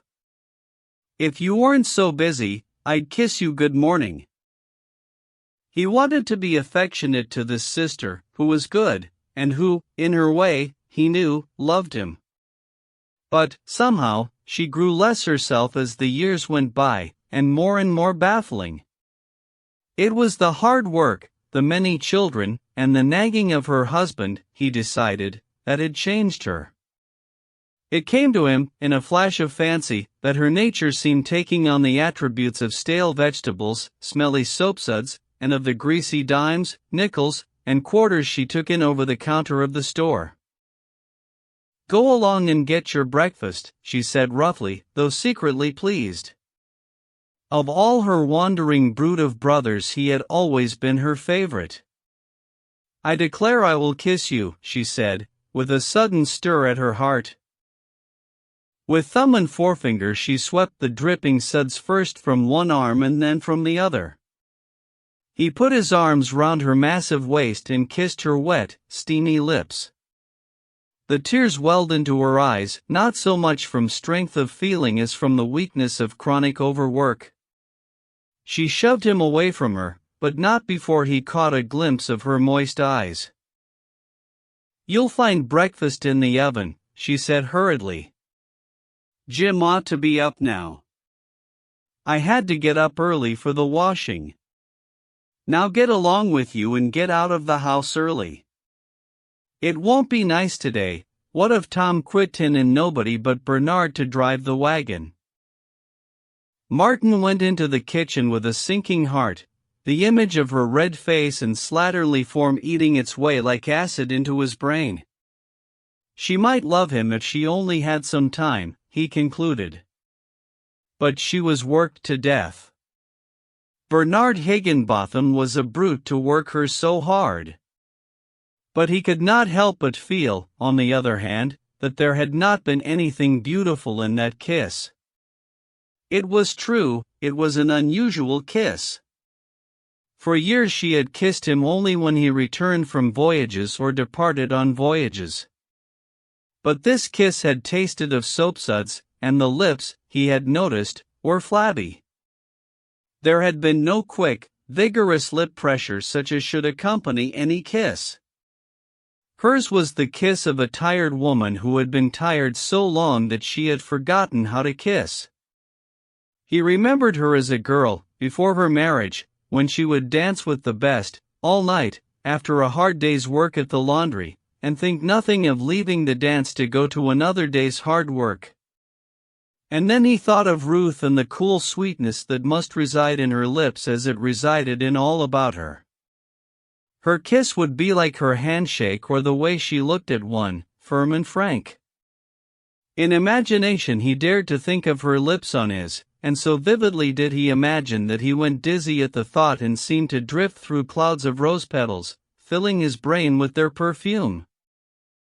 In the kitchen he found Jim, the other boarder, eating mush very languidly, with a sick, far-away look in his eyes. Jim was a plumber's apprentice whose weak chin and hedonistic temperament, coupled with a certain nervous stupidity, promised to take him nowhere in the race for bread and butter. "Why don't you eat?" he demanded, as Martin dipped dolefully into the cold, half-cooked oatmeal mush. "Was you drunk again last night?" Martin shook his head. He was oppressed by the utter squalidness of it all. Ruthmore seemed farther removed than ever. "I was," Jim went on with a boastful, nervous giggle. "I was loaded right to the neck. Oh, she was a daisy. Billy brought me home." Martin nodded that he heard. It was a habit of nature with him to pay heed to whoever talked to him, and poured a cup of lukewarm coffee. "Going to the Lotus Club dance tonight?" Jim demanded. "They're going to have beer, and if that Temescal bunch comes, there'll be a roughhouse. I don't care, though. I'm talking my lady friend just the same. Cripes, but I've got a taste in my mouth." He made a wry face and attempted to wash the taste away with coffee. "D'ye know Julia?" Martin shook his head. "She's my lady friend," Jim explained, "and she's a peach. I'd introduce you to her, only you'd win her. I don't see what the girls see in you, honest I don't, but the way you win them away from the fellers is sickenin' that." "I never got any away from you," Martin answered uninterestedly. "The breakfast had to be got through somehow." "Yes, you did, too," the other asserted warmly. "There was Maggie. Never had anything to do with her. Never danced with her except that one night." "Yes, and that's just what did it," Jim cried out. "You just danced with her and looked at her, and it was all off. Of course you didn't mean nothin' by it, but it settled me for keens. Wouldn't look at me again. Always a skin about you. She'd have made fast dates enough with Vu if Wood wanted to. But I didn't want to. Wasn't necessary. I was left at the pole." Jim looked at him admiringly. "How do you do it, anyway, Mart?" "By not carin' about 'em," was the answer. "You mean makin' believe you don't care about them?" Jim queried eagerly. Martin considered for a moment, then answered, "Perhaps that will do, but with me I guess it's different. I never have cared much. If you can put it on, it's all right, most likely." "You should have been up at Riley's barn last night," Jim announced inconsequently. A lot of the fellers put on the gloves. There was a peach from West Oakland. They called him the Rat. Slick as silk. No one could touch him. We was all wishing you was there. Where was you anyway? Down in Oakland, Martin replied. To the show? Martin shoved his plate away and got up. Comin' to the dance tonight, the other called after him. No, I think not, he answered. He went downstairs and out into the street, breathing great breaths of air.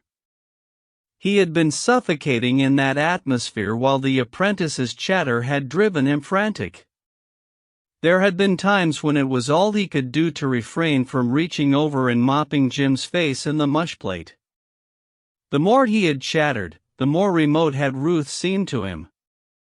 How could he, herding with such cattle, ever become worthy of her? He was appalled at the problem confronting him, weighted down by the incubus of his working-class station. Everything reached out to hold him down: his sister's house and family, Jim the apprentice, everybody he knew, every tie of life. Existence did not taste good in his mouth. Up to then he had accepted existence, as he had lived it with all about him, as a good thing. He had never questioned it, except when he read books, but then, they were only books, fairy stories of a fairer and impossible world. But now he had seen that world, possible and real, with a flower of a woman called Ruth in the midmost center of it, and thenceforth he must know bitter tastes, and longings sharp as pain, and hopelessness that tantalized because it fed on hope. He had debated between the Berkeley Free Library and the Oakland Free Library, and decided upon the latter because Ruth lived in Oakland. Who could tell, a library was a most likely place for her, and he might see her there. He did not know the way of libraries, and he wandered through endless rows of fiction, till the delicate-featured French-looking girl who seemed in charge told him that the reference department was upstairs. He did not know enough to ask the man at the desk, and began his adventures in the philosophy alcove. He had heard of book philosophy, but had not imagined there had been so much written about it. The high, bulging shelves of heavy tomes humbled him and at the same time stimulated him. Here was work for the vigor of his brain. He found books on trigonometry in the mathematics section, and ran the pages, and stared at the meaningless formulas and figures. He could read English, but he saw there an alien speech. Norman and Arthur knew that speech. He had heard them talking it. And they were her brothers. He left the alcove in despair. From every side the books seemed to press upon him and crush him. He had never dreamed that the fund of human knowledge bulked so big. He was frightened. How could his brain ever master it all? Later, he remembered that there were other men, many men, who had mastered it, and he breathed a great oath, passionately, under his breath, swearing that his brain could do what theirs had done. And so he wandered on, alternating between depression and elation as he stared at the shelves packed with wisdom. In one miscellaneous section he came upon a Norie's epitome. He turned the pages reverently. In a way, it spoke a kindred speech. Both he and it were of the sea. Then he found a Bowditch and books by Lecky and Marshall. There it was, he would teach himself navigation. He would quit drinking, work up, and become a captain. Ruth seemed very near to him in that moment. As a captain, he could marry her, if she would have him. And if she wouldn't, well, he would live a good life among men, because of her, and he would quit drinking anyway. Then he remembered the underwriters and the owners, the two masters a captain must serve, either of whom could and would break him and whose interests were diametrically opposed. He cast his eyes about the room and closed the lids down on a vision of 10,000 books. No more of the sea for him. There was power in all that wealth of books, and if he would do great things, he must do them on the land. Besides, captains were not allowed to take their wives to sea with them. Noon came, and afternoon. He forgot to eat, and sought on for the books on etiquette, for, in addition to career, his mind was vexed by a simple and very concrete problem. When you meet a young lady and she asks you to call, how soon can you call? Was the way he worded it to himself? But when he found the right shelf, he sought vainly for the answer. He was appalled at the vast edifice of etiquette, and lost himself in the mazes of visiting card conduct between persons in polite society. He abandoned his search. He had not found what he wanted, though he had found that it would take all of a man's time to be polite, and that he would have to live a preliminary life in which to learn how to be polite. "Did you find what you wanted?" the man at the desk asked him as he was leaving. "Yes, sir," he answered. "You have a fine library here." The man nodded. "We should be glad to see you here often." "Are you a sailor?" "Yes, sir," he answered. "And I'll come again." Now, how did he know that? He asked himself as he went down the stairs. And for the first block along the street he walked very stiff and straight and awkwardly, until he forgot himself in his thoughts, whereupon his rolling gait gracefully returned to him. Chapter 6. A terrible restlessness that was akin to hunger afflicted Martin Eden. He was famished for a sight of the girl whose slender hands had gripped his life with a giant's grasp. He could not steel himself to call upon her. He was afraid that he might call too soon, and so be guilty of an awful breach of that awful thing called etiquette. He spent long hours in the Oakland and Berkeley libraries, and made out application blanks for membership for himself, his sisters Gertrude and Marion, and Jim, the latter's consent being obtained at the expense of several glasses of beer. With 4 cards permitting him to draw books, he burned the gas late in the servants' room, and was charged 50 cents a week for it by Mr. Higginbotham. The many books he read but served to whet his unrest. Every page of every book was a peephole into the realm of knowledge. His hunger fed upon what he read, and increased. Also, he did not know where to begin, and continually suffered from lack of preparation. The commonest references, that he could see plainly every reader was expected to know, he did not know. And the same was true of the poetry he read, which maddened him with delight. He read more of Swinburne than was contained in the volume Ruth had lent him, and Dolores he understood thoroughly. But surely Ruth did not understand it, he concluded. How could she, living the refined life she did? Then he chanced upon Kipling's poems, and was swept away by the lilt and swing and glamour with which familiar things had been invested. He was amazed at the man's sympathy with life and at his incisive psychology. Psychology was a new word in Martin's vocabulary. He had bought a dictionary, which deed had decreased his supply of money and brought nearer the day on which he must sail in search of more. Also, it incensed Mr. Higginbotham, who would have preferred the money taking the form of board. He dared not go near Ruth's neighborhood in the daytime, but night found him lurking like a thief around the Morse home, stealing glimpses at the windows and loving the very walls that sheltered her. Several times he barely escaped being caught by her brothers, and once he trailed Mr. Morse downtown and studied his face in the lighted streets, longing all the while for some quick danger of death to threaten so that he might spring in and save her father. On another night, his vigil was rewarded by a glimpse of Ruth through a second-story window. He saw only her head and shoulders, and her arms raised as she fixed her hair before a mirror. It was only for a moment, but it was a long moment to him, during which his blood turned to wine and sang through his veins. Then she pulled down the shade. But it was her room, he had learned that, and thereafter he strayed there often, hiding under a dark tree on the opposite side of the street and smoking countless cigarettes. One afternoon he saw her mother coming out of a bank, and received another proof of the enormous distance that separated Ruth from him. She was of the class that dealt with banks. He had never been inside a bank in his life, and he had an idea that such institutions were frequented only by the very rich and the very powerful. In one way, he had undergone a moral revolution.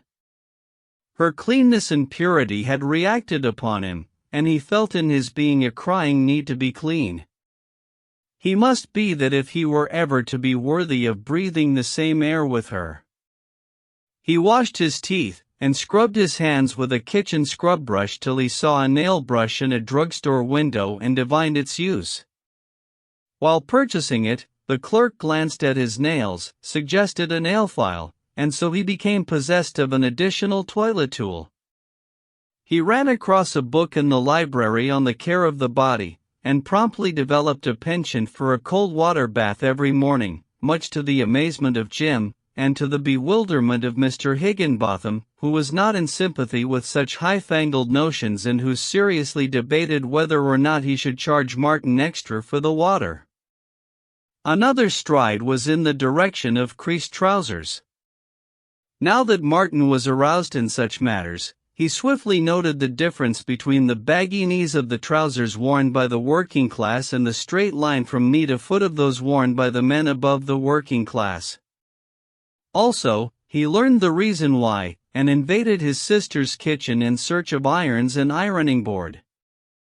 He had misadventures at first, hopelessly burning one pair and buying another, which expenditure again brought nearer the day on which he must put to sea. But the reform went deeper than mere outward appearance. He still smoked, but he drank no more. Up to that time, drinking had seemed to him the proper thing for men to do, and he had prided himself on his strong head which enabled him to drink most men under the table. Whenever he encountered a chance shipmate, and there were many in San Francisco, he treated them and was treated in turn, as of old, but he ordered for himself root beer or ginger ale and good-naturedly endured their chaffing. And as they waxed maudlin he studied them, watching the beast rise and master them and thanking God that he was no longer as they. They had their limitations to forget, and when they were drunk, their dim, stupid spirits were even as gods, and each ruled in his heaven of intoxicated desire. With Martin the need for strong drink had vanished. He was drunken in new and more profound ways, with Ruth, who had fired him with love and with a glimpse of higher and eternal life, with books, that had set myriad maggots of desire gnawing in his brain, and with the sense of personal cleanliness he was achieving, that gave him even more superb health than what he had enjoyed and that made his whole body sing with physical well-being. One night he went to the theater, on the blind chance that he might see her there, and from the second balcony he did see her.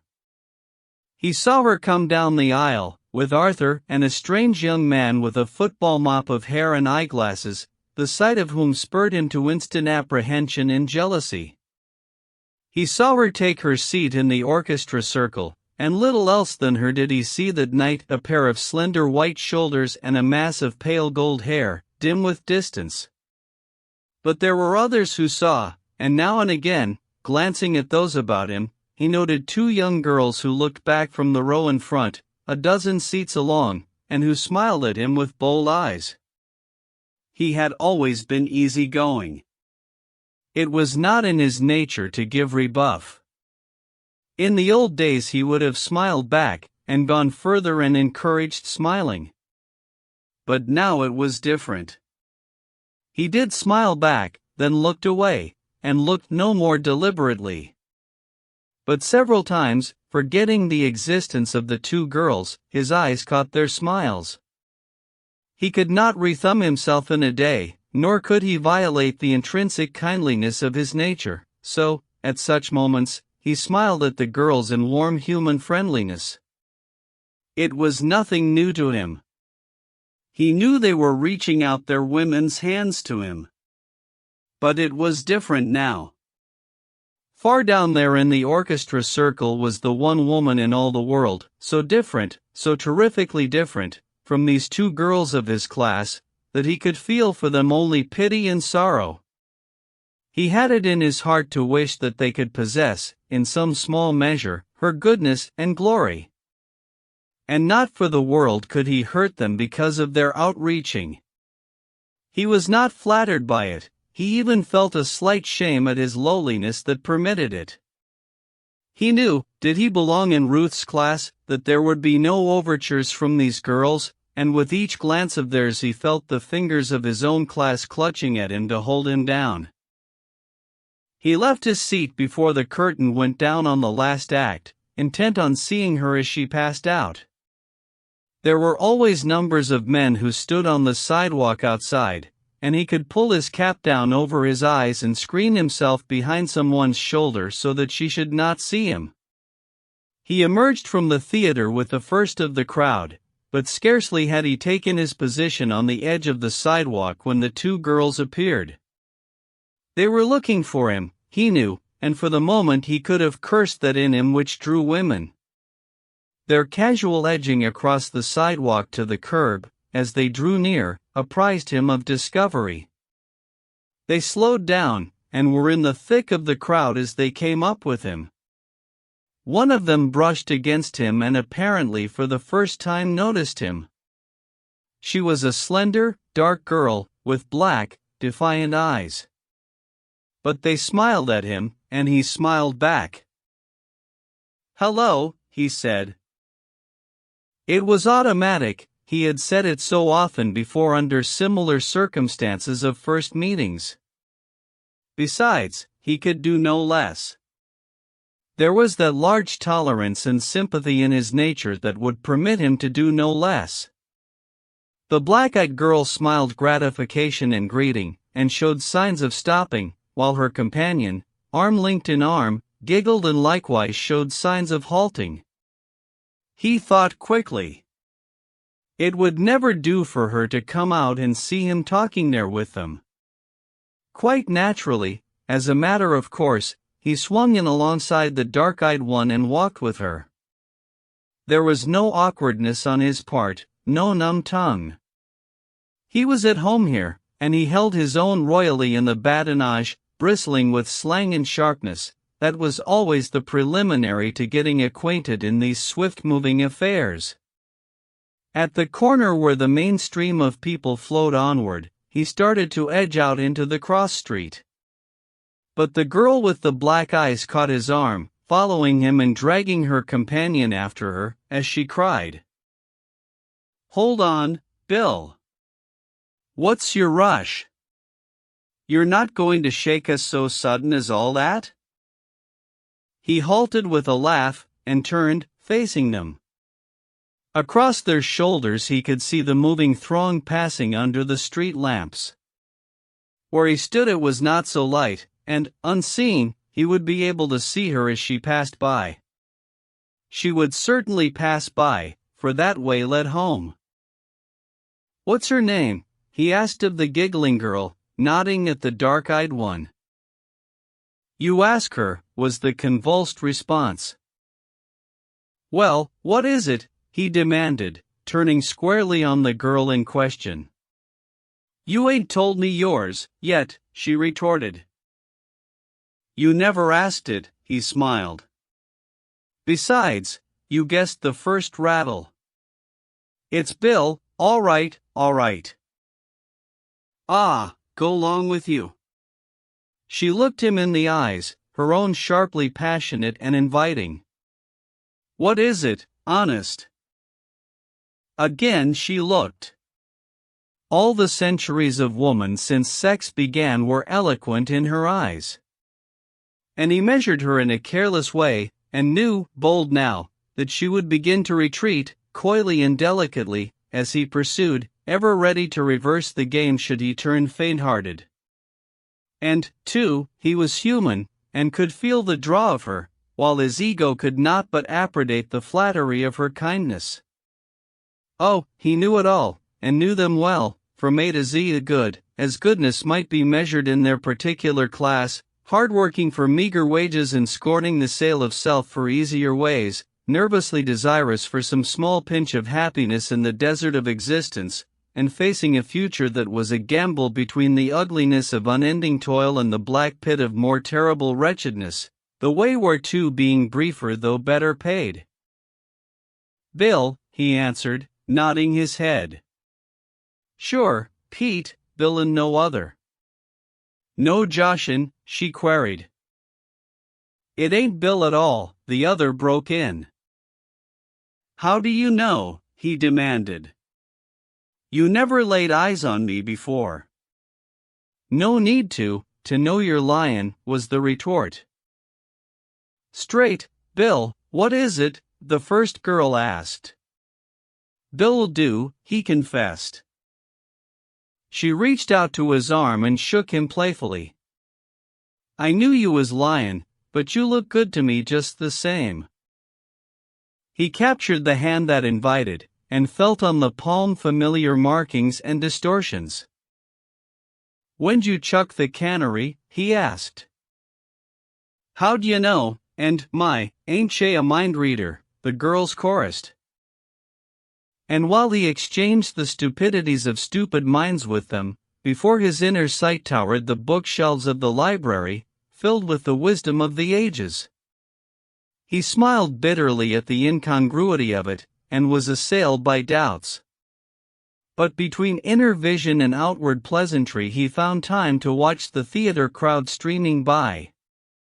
And then he saw her, under the lights, between her brother and the strange young man with glasses, and his heart seemed to stand still. He had waited long for this moment. He had time to note the light, fluffy something that hid her queenly head, the tasteful lines of her wrapped figure, the gracefulness of her carriage and of the hand that caught up her skirts, and then she was gone and he was left staring at the two girls of the cannery, at their tawdry attempts at prettiness of dress, their tragic efforts to be clean and trim, the cheap cloth, the cheap ribbons, and the cheap rings on the fingers. He felt a tug at his arm, and heard a voice saying, "Wake up, Bill. What's the matter with you?" "What was you sayin'?" he asked. "Oh, nothin'," the dark girl answered, with a toss of her head. "I was only remarkin'." "What?" "Well, I was whisperin' it'd be a good idea if you could dig up a gentleman friend for her," indicating her companion, "and then, we could go off and have ice cream soda somewhere, or coffee, or anything." He was afflicted by a sudden spiritual nausea. The transition from Ruth to this had been too abrupt. Ranged side by side with the bold, defiant eyes of the girl before him, he saw Ruth's clear, luminous eyes, like a saint's, gazing at him out of unplumbed depths of purity. And somehow, he felt within him a stir of power. He was better than this. Life meant more to him than it meant to these two girls whose thoughts did not go beyond ice cream and a gentleman friend. He remembered that he had led always a secret life in his thoughts. These thoughts he had tried to share, but never had he found a woman capable of understanding, nor a man. He had tried, at times, but had only puzzled his listeners. And as his thoughts had been beyond them, so, he argued now, he must be beyond them. He felt power move in him, and clenched his fists. If life meant more to him, then it was for him to demand more from life, but he could not demand it from such companionship as this. Those bold black eyes had nothing to offer. He knew the thoughts behind them of ice cream and of something else. But those saints' eyes alongside, they offered all he knew and more than he could guess. They offered books and painting, beauty and repose, and all the fine elegance of higher existence. behind those black eyes he knew every thought process. It was like clockwork. He could watch every will go around. Their bed was low pleasure, narrow as the grave, that palled, and the grave was at the end of it. But the bit of the saint's eyes was mystery, and wonder unthinkable, and eternal life. He had caught glimpses of the soul in them, and glimpses of his own soul, too. "There's only one thing wrong with the program," he said aloud. "I've got a date already." The girl's eyes blazed her disappointment. "To sit up with a sick friend, I suppose," she sneered. "No, a real honest date with," he faltered, "with a girl." "You're not stringing me?" she asked earnestly. He looked her in the eyes and answered, "It's straight, all right. But why can't we meet some other time? You ain't told me your name yet. And where'd ye live?" "Lizzie," she replied, softening toward him, her hand pressing his arm, while her body leaned against his. "Lizzie Connolly. And I live at 5th and Market." He talked on a few minutes before saying good night. He did not go home immediately, and under the tree where he kept his vigils he looked up at a window and murmured, "That date was with you, Ruth. I kept it for you." Chapter 7.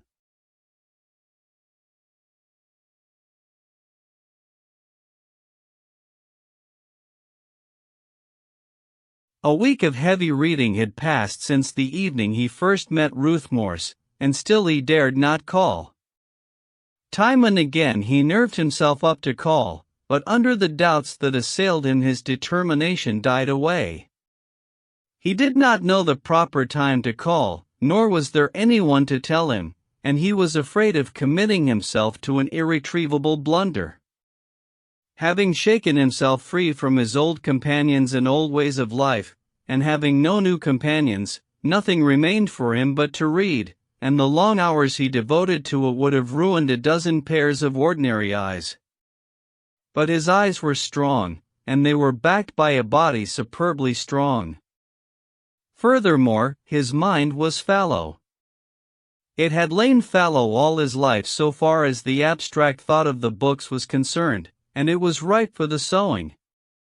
It had never been jaded by study, and it bit hold of the knowledge in the books with sharp teeth that would not let go. It seemed to him, by the end of the week, that he had lived centuries, so far behind were the old life and outlook. But he was baffled by lack of preparation. He attempted to read books that required years of preliminary specialization. One day he would read a book of antiquated philosophy, and the next day one that was ultra-modern, so that his head would be whirling with the conflict and contradiction of ideas. It was the same with the economists. On the one shelf at the library he found Karl Marx, Ricardo, Adam Smith, and Mill, and the abstruse formulas of the one gave no clue that the ideas of another were obsolete. He was bewildered, and yet he wanted to know. He had become interested, in a day, in economics, industry, and politics. Passing through the City Hall Park, he had noticed a group of men, in the center of which were half a dozen, with flushed faces and raised voices, earnestly carrying on a discussion. He joined the listeners, and heard a new, alien tongue in the mouths of the philosophers of the people. One was a tramp, another was a labor agitator, a third was a law school student, and the remainder was composed of wordy workingmen. For the first time he heard of socialism, anarchism, and single tax, and learned that there were warring social philosophies. He heard hundreds of technical words that were new to him, belonging to fields of thought that his meager reading had never touched upon. Because of this he could not follow the arguments closely, and he could only guess at and surmise the ideas wrapped up in such strange expressions. Then there was a black-eyed restaurant waiter who was a theosophist, a union baker who was an agnostic, an old man who baffled all of them with the strange philosophy that what is right, and another old man who discoursed interminably about the cosmos and the father atom and the mother atom. Martin Eden's head was in a state of addlement when he went away after several hours, and he hurried to the library to look up the definitions of a dozen unusual words. And when he left the library, he carried under his arm 4 volumes, Madame Blavatsky's Secret Doctrine, Progress and Poverty, The Quintessence of Socialism, and Warfare of Religion in Science. Unfortunately, he began on the Secret Doctrine. Every line bristled with many-syllabled words he did not understand. He sat up in bed, and the dictionary was in front of him more often than the book. He looked up so many new words that when they recurred, he had forgotten their meaning and had to look them up again.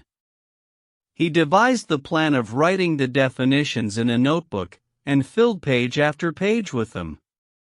And still he could not understand. He read until 3 in the morning, and his brain was in a turmoil, but not one essential thought in the text had he grasped. He looked up, and it seemed that the room was lifting, heeling, and plunging like a ship upon the sea. Then he hurled the Secret Doctrine and many curses across the room, turned off the gas, and composed himself to sleep. Nor did he have much better luck with the other 3 books.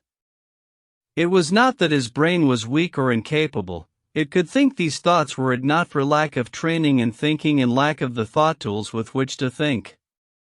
He guessed this, and for a while entertained the idea of reading nothing but the dictionary until he had mastered every word in it. Poetry, however, was his solace, and he read much of it, finding his greatest joy in the simpler poets, who were more understandable. He loved beauty, and there he found beauty. Poetry, like music, stirred him profoundly, and, though he did not know it, he was preparing his mind for the heavier work that was to come. The pages of his mind were blank, and, without effort, much he read and liked, stanza by stanza, was impressed upon those pages, so that he was soon able to extract great joy from chanting aloud or under his breath the music and the beauty of the printed words he had read. Then he stumbled upon Gailey's Classic Myths and Bulfinch's Age of Fable, side by side on a library shelf. It was illumination, a great light in the darkness of his ignorance, and he read poetry more avidly than ever. The man at the desk in the library had seen Martin there so often that he had become quite cordial, always greeting him with a smile and a nod when he entered. It was because of this that Martin did a daring thing. Drawing out some books at the desk, and while the man was stamping the cards, Martin blurted out, "Say, there's something I'd like to ask you." The man smiled and paid attention. "When you meet a young lady and she asks you to call, how soon can you call?" Martin felt his shirt press and cling to his shoulders, what with the sweat of the effort. "Why, I'd say any time," the man answered. "Yes, but this is different," Martin objected. Well, you see, it's this way, maybe she won't be there. She goes to the university." "Then call again." "What I said ain't what I meant," Martin confessed falteringly, while he made up his mind to throw himself wholly upon the other's mercy. "I'm just a rough sort of a fellow, and I ain't never seen anything of society. This girl is all that I ain't, and I ain't anything that she is." "You don't think I'm playin' the fool, do you?" he demanded abruptly. No, not at all, I assure you," the other protested. "Your request is not exactly in the scope of the reference department, but I shall be only too pleased to assist you." Martin looked at him admiringly. "If I could tear it off that way, I'd be all right," he said. "I beg pardon?" "I mean if I could talk easy that way, and polite, and all the rest. "Oh," said the other, with comprehension. "What is the best time to call? The afternoon, not too close to mealtime? Or the evening? Or Sunday?" "I'll tell you," the librarian said with a brightening face. "You call her up on the telephone and find out." "I'll do it," he said, picking up his books and starting away. He turned back and asked, "When you're speaking to a young lady, say, for instance, Miss Lizzie Smith, do you say Miss Lizzie? Or Miss Smith?" "Say Miss Smith," the librarian stated authoritatively. "Say Miss Smith always, until you come to know her better." So it was that Martin Eden solved the problem. "Come down any time, I'll be at home all afternoon," was Ruth's reply over the telephone to his stammered request as to when he could return the borrowed books. She met him at the door herself, and her woman's eyes took in immediately the creased trousers and the certain slight but indefinable change in him for the better. Also, she was struck by his face. It was almost violent, this health of his, and it seemed to rush out of him and at her in waves of force. She felt the urge again of the desire to lean toward him for warmth, and marveled again at the effect his presence produced upon her. And he, in turn, knew again the swimming sensation of bliss when he felt the contact of her hand in greeting. The difference between them lay in that she was cool and self-possessed while his face flushed to the roots of the hair. He stumbled with his old awkwardness after her, and his shoulders swung and lurched perilously. Once they were seated in the living room, he began to get on easily, more easily by far than he had expected. She made it easy for him, and the gracious spirit with which she did it made him love her more madly than ever. They talked first of the borrowed books, of the Swinburne he was devoted to, and of the Browning he did not understand, and she led the conversation on from subject to subject, while she pondered the problem of how she could be of help to him. She had thought of this often since their first meeting. She wanted to help him. He made a call upon her pity and tenderness that no one had ever made before, and the pity was not so much derogatory of him as maternal in her.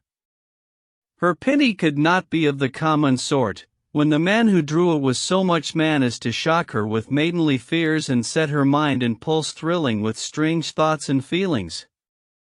The old fascination of his neck was there, and there was sweetness in the thought of laying her hands upon it. It seemed still a wanton impulse, but she had grown more used to it. She did not dream that in such guise newborn love would epitomize itself. Nor did she dream that the feeling he excited in her was love. She thought she was merely interested in him as an unusual type possessing various potential excellencies, and she even felt philanthropic about it. She did not know she desired him, but with him it was different. He knew that he loved her, and he desired her as he had never before desired anything in his life. He had loved poetry for beauty's sake, but since he met her the gates to the vast field of love poetry had been opened wide. She had given him understanding even more than Bulfinch and Gayley. There was a line that a week before he would not have favored with a second thought. God's own mad lover dying on a kiss, but now it was ever insistent in his mind. He marveled at the wonder of it and the truth, and as he gazed upon her he knew that he could die gladly upon a kiss. He felt himself God's own mad lover, and no accolade of knighthood could have given him greater pride. And at last he knew the meaning of life and why he had been born. As he gazed at her and listened, his thoughts grew daring. He reviewed all the wild delight of the pressure of her hand in his at the door, and longed for it again. His gaze wandered often toward her lips, and he yearned for them hungrily. But there was nothing gross or earthly about this yearning. It gave him exquisite delight to watch every movement and play of those lips as they enunciated the words she spoke, yet they were not ordinary lips such as all men and women had. Their substance was not mere human clay. They were lips of pure spirit, and his desire for them seemed absolutely different from the desire that had led him to other women's lips. He could kiss her lips, rest his own physical lips upon them, but it would be with the lofty and awful fervor with which one would kiss the robe of God. He was not conscious of this transvaluation of values that had taken place in him, and was unaware that the light that shone in his eyes when he looked at her was quite the same light that shines in all men's eyes when the desire of love is upon them. He did not dream how ardent and masculine his gaze was, nor that the warm flame of it was affecting the alchemy of her spirit. Her penetrative virginity exalted and disguised his own emotions, elevating his thoughts to a star-cool chastity, and he would have been startled to learn that there was that shining out of his eyes, like warm waves, that flowed through her and kindled a kindred warmth. She was subtly perturbed by it, and more than once, though she knew not why, it disrupted her train of thought with its delicious intrusion and compelled her to grope for the remainder of ideas partly uttered. Speech was always easy with her, and these interruptions would have puzzled her had she not decided that it was because he was a remarkable type. She was very sensitive to impressions, and it was not strange, after all, that this aura of a traveler from another world should so affect her. The problem in the background of her consciousness was how to help him, and she turned the conversation in that direction, but it was Martin who came to the point first.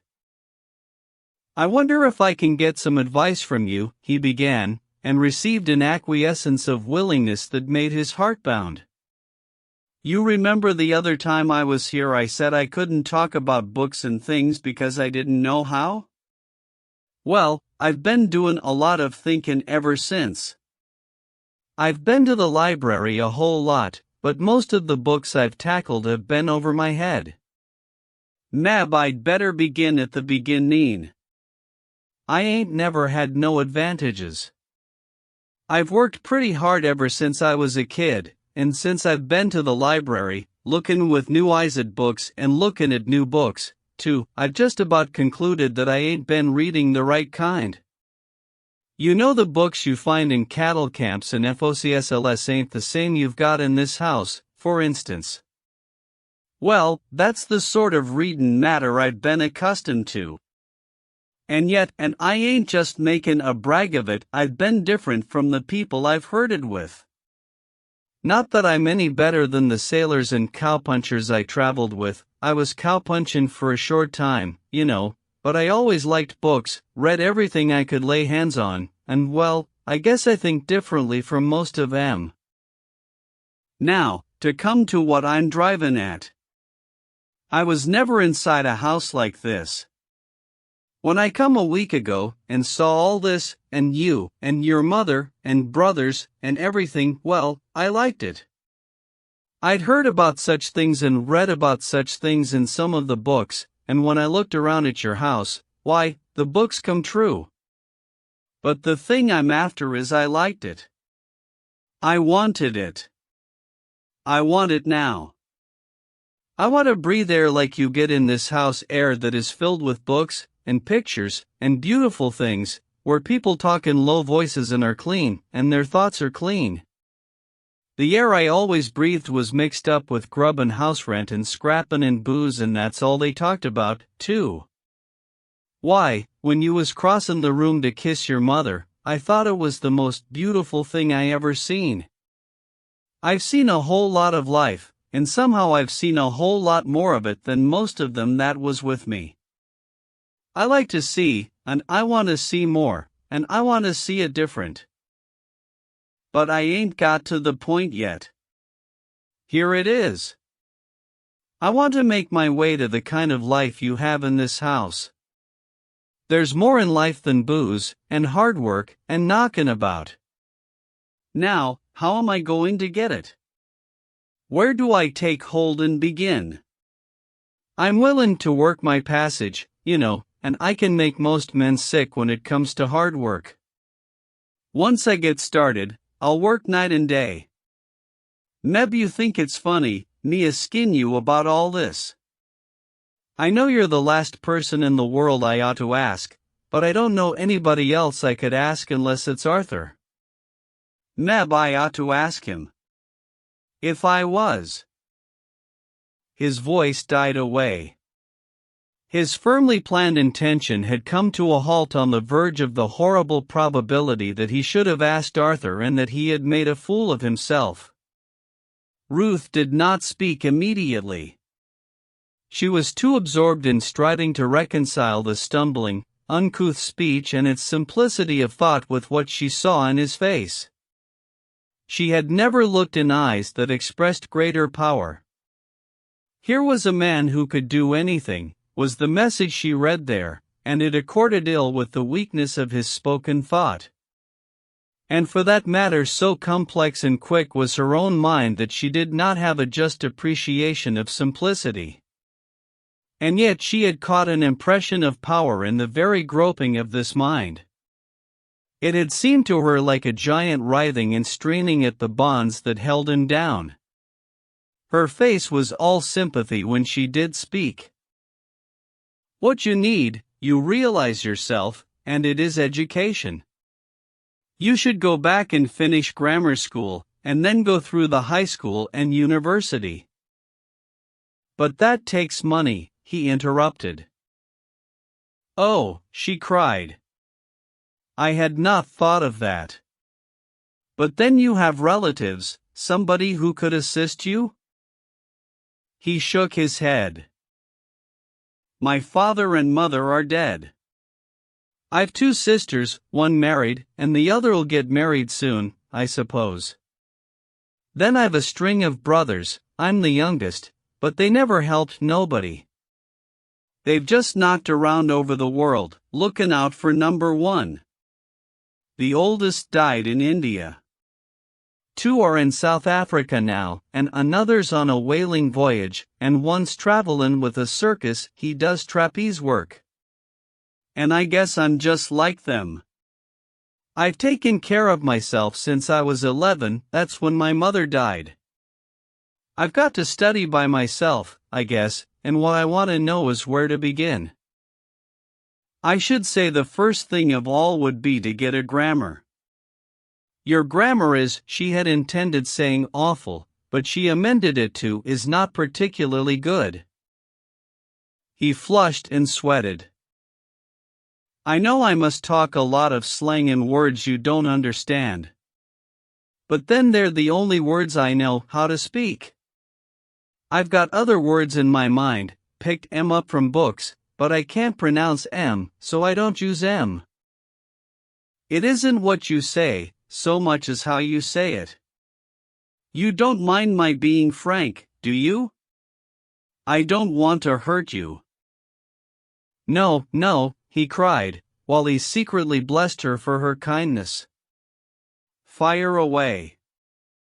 I've got to know, and I'd sooner know from you than anybody else. Well, then, you say, you was, it should be, you were. You say I seen 4 I saw, you used the double negative. What's the double negative? He demanded, then added humbly, you see, I don't even understand your explanations. I'm afraid I didn't explain that, she smiled. A double negative is, let me see, well, you say never helped nobody. Never is a negative. Nobody is another negative. It is a rule that 2 negatives make a positive. Never helped nobody means that not helping nobody, they must have helped somebody. That's pretty clear, he said. I never thought of it before. But it don't mean they must have helped somebody, does it? Seems to me that never helped nobody just naturally fails to say whether or not they helped somebody. I never thought of it before, and I'll never say it again. She was pleased and surprised with the quickness and surety of his mind. As soon as he had got the clue, he not only understood but corrected her error. "You'll find it all in the grammar," she went on. "There's something else I noticed in your speech. You say don't when you shouldn't. Don't is a contraction and stands for two words. Do you know them?" He thought a moment, then answered, "Do not." She nodded her head, and said, "And you use don't when you mean does not." He was puzzled over this, and did not get it so quickly. "Give me an illustration," he asked. Well, she puckered her brows and pursed up her mouth as she thought, while he looked on and decided that her expression was most adorable. "It don't do to be hasty." Change don't to do not, and it reads, "It do not do to be hasty," which is perfectly absurd. He turned it over in his mind and considered. "Doesn't it jar on your ear?" she suggested. "Can't say that it does," he replied judicially. "Why didn't you say, 'Can't say that it do'?" she queried. "That sounds wrong," he said slowly. "As for the other, I can't make up my mind. I guess my ear ain't had the training yours has." "There is no such word as ain't," she said, prettily emphatic. Martin flushed again. "And you say been for been," she continued. "I come for I came, and the way you chop your endings is something dreadful." "How do you mean?" He leaned forward, feeling that he ought to get down on his knees before so marvelous a mind. "How do I chop?" "You don't complete the endings. And spells and. You pronounce it in dot. Ing spells ing. Sometimes you pronounce it ing and sometimes you leave off the g. And then you slur by dropping initial letters and diphthongs. Them spells them, you pronounce it o. Well, it is not necessary to go over all of them. What you need is the grammar. I'll get one and show you how to begin." As she arose, there shot through his mind something that he had read in the etiquette books, and he stood up awkwardly, worrying as to whether he was doing the right thing, and fearing that she might take it as a sign that he was about to go. "By the way, Mr. Eden," she called back, as she was leaving the room. "What is booze? You used it several times, you know." "Oh, booze," he laughed. "It's slang. It means whiskey and beer, anything that will make you drunk." "And another thing," she laughed back. "Don't use you when you are impersonal. You is very personal, and your use of it just now was not precisely what you meant." "I don't just see that." "Why, you said just now, to me, whiskey and beer, anything that will make you drunk, make me drunk, don't you see?" "Well, it would, wouldn't it?" "Yes, of course," she smiled. "But it would be nicer not to bring me into it. Substitute one for you and see how much better it sounds." When she returned with the grammar, she drew a chair near his. He wondered if he should have helped her with the chair, and sat down beside him. She turned the pages of the grammar, and their heads were inclined toward each other.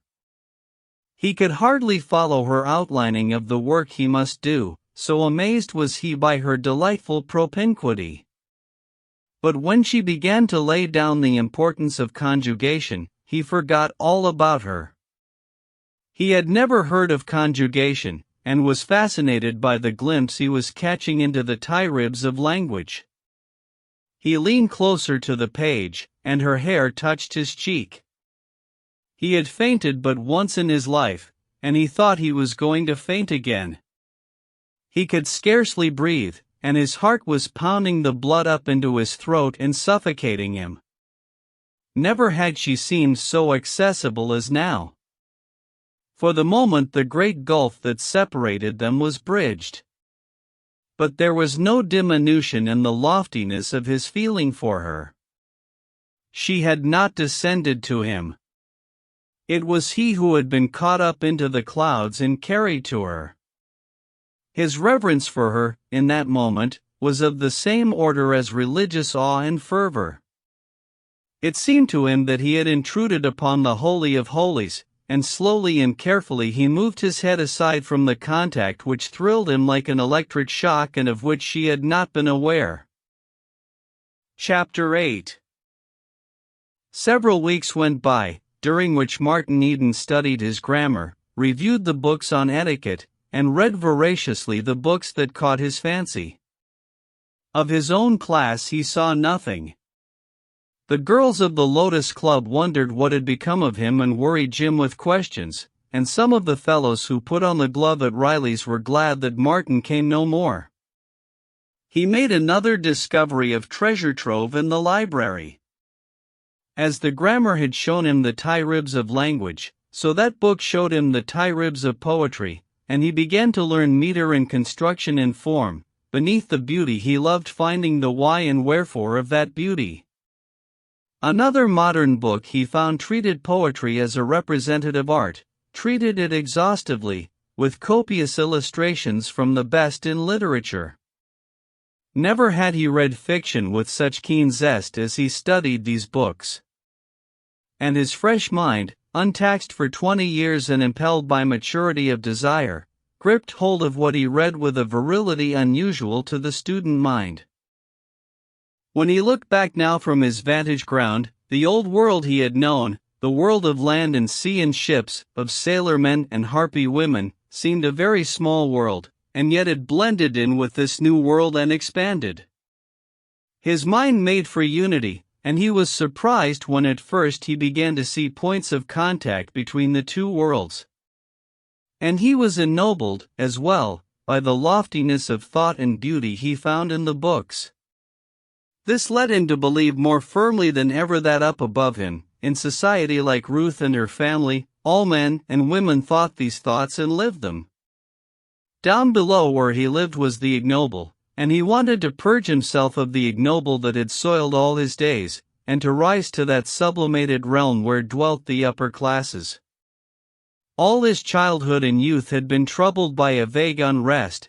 He had never known what he wanted, but he had wanted something that he had hunted vainly for until he met Ruth. And now his unrest had become sharp and painful, and he knew at last, clearly and definitely, that it was beauty, and intellect, and love that he must have. During those several weeks he saw Ruth half a dozen times, and each time was an added inspiration. She helped him with his English, corrected his pronunciation, and started him on arithmetic. But their intercourse was not all devoted to elementary study. He had seen too much of life, and his mind was too matured, to be wholly content with fractions, cube root, parsing, and analysis, and there were times when their conversation turned on other themes, the last poetry he had read, the latest poet she had studied. And when she read aloud to him her favorite passages, he ascended to the topmost heaven of delight. Never, in all the women he had heard speak, had he heard a voice like hers. The least sound of it was a stimulus to his love, and he thrilled and throbbed with every word she uttered. It was the quality of it, the repose, and the musical modulation, the soft, rich, indefinable product of culture and a gentle soul. As he listened to her, there rang in the ears of his memory the harsh cries of barbarian women and of hags, and, in lesser degrees of harshness, the strident voices of working women and of the girls of his own class. Then the chemistry of vision would begin to work, and they would troop in review across his mind, each, by contrast, multiplying Ruth's glories. Then, too, his bliss was heightened by the knowledge that her mind was comprehending what she read and was quivering with appreciation of the beauty of the written thought. She read to him much from the princess, and often he saw her eyes swimming with tears, so finely was her aesthetic nature strung. At such moments her own emotions elevated him till he was as a god, and, as he gazed at her and listened, he seemed gazing on the face of life and reading its deepest secrets. And then, becoming aware of the heights of exquisite sensibility he attained, he decided that this was love and that love was the greatest thing in the world. And in review would pass along the corridors of memory all previous thrills and burnings he had known, the drunkenness of wine, the caresses of women, the rough play and give and take of physical contests, and they seemed trivial and mean compared with this sublime ardor he now enjoyed. The situation was obscured to Ruth. She had never had any experiences of the heart. Her only experiences in such matters were of the books, where the facts of ordinary day were translated by fancy into a fairy realm of unreality, and she little knew that this rough sailor was creeping into her heart and storing their pent forces that would some day burst forth and surge through her in waves of fire. She did not know the actual fire of love.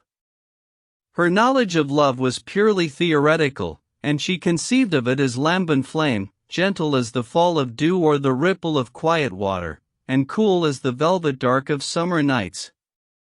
Her idea of love was more that of placid affection, serving the loved one softly in an atmosphere, flower-scented and dim-lighted, of ethereal calm. She did not dream of the volcanic convulsions of love, its scorching heat and sterile wastes of parched ashes. She knew neither her own potencies, nor the potencies of the world, and the deeps of life were to her seas of illusion. The conjugal affection of her father and mother constituted her ideal of love affinity, and she looked forward some day to emerging, without shock or friction, into that same quiet sweetness of existence with a loved one. So it was that she looked upon Martin Eden as a novelty, a strange individual, and she identified with novelty and strangeness the effects he produced upon her. It was only natural.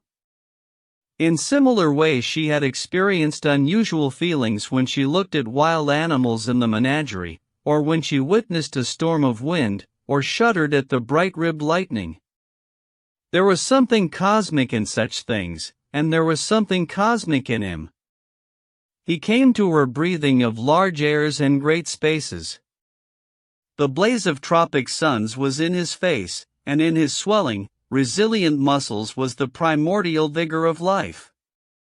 He was marred and scarred by that mysterious world of rough men and rougher deeds, the outposts of which began beyond her horizon. He was untamed, wild, and in secret ways her vanity was touched by the fact that he came so mildly to her hand. Likewise she was stirred by the common impulse to tame the wild thing. It was an unconscious impulse, and farthest from her thoughts that her desire was to rethumb the clay of him into a likeness of her father's image, which image she believed to be the finest in the world. Nor was there any way, out of her inexperience, for her to know that the cosmic feel she caught of him was that most cosmic of things, love, which with equal power drew men and women together across the world, compelled stags to kill each other in the rutting season, and drove even the elements irresistibly to unite. His swift development was a source of surprise and interest. She detected unguessed finenesses in him that seemed to bud, day by day, like flowers in congenial soil. She read Browning aloud to him, and was often puzzled by the strange interpretations he gave to mooted passages. It was beyond her to realize that, out of his experience of men and women and life, his interpretations were far more frequently correct than hers. His conceptions seemed naive to her, though she was often fired by his daring flights of comprehension, whose orbit path was so wide among the stars that she could not follow and could only sit and thrill to the impact of unguessed power.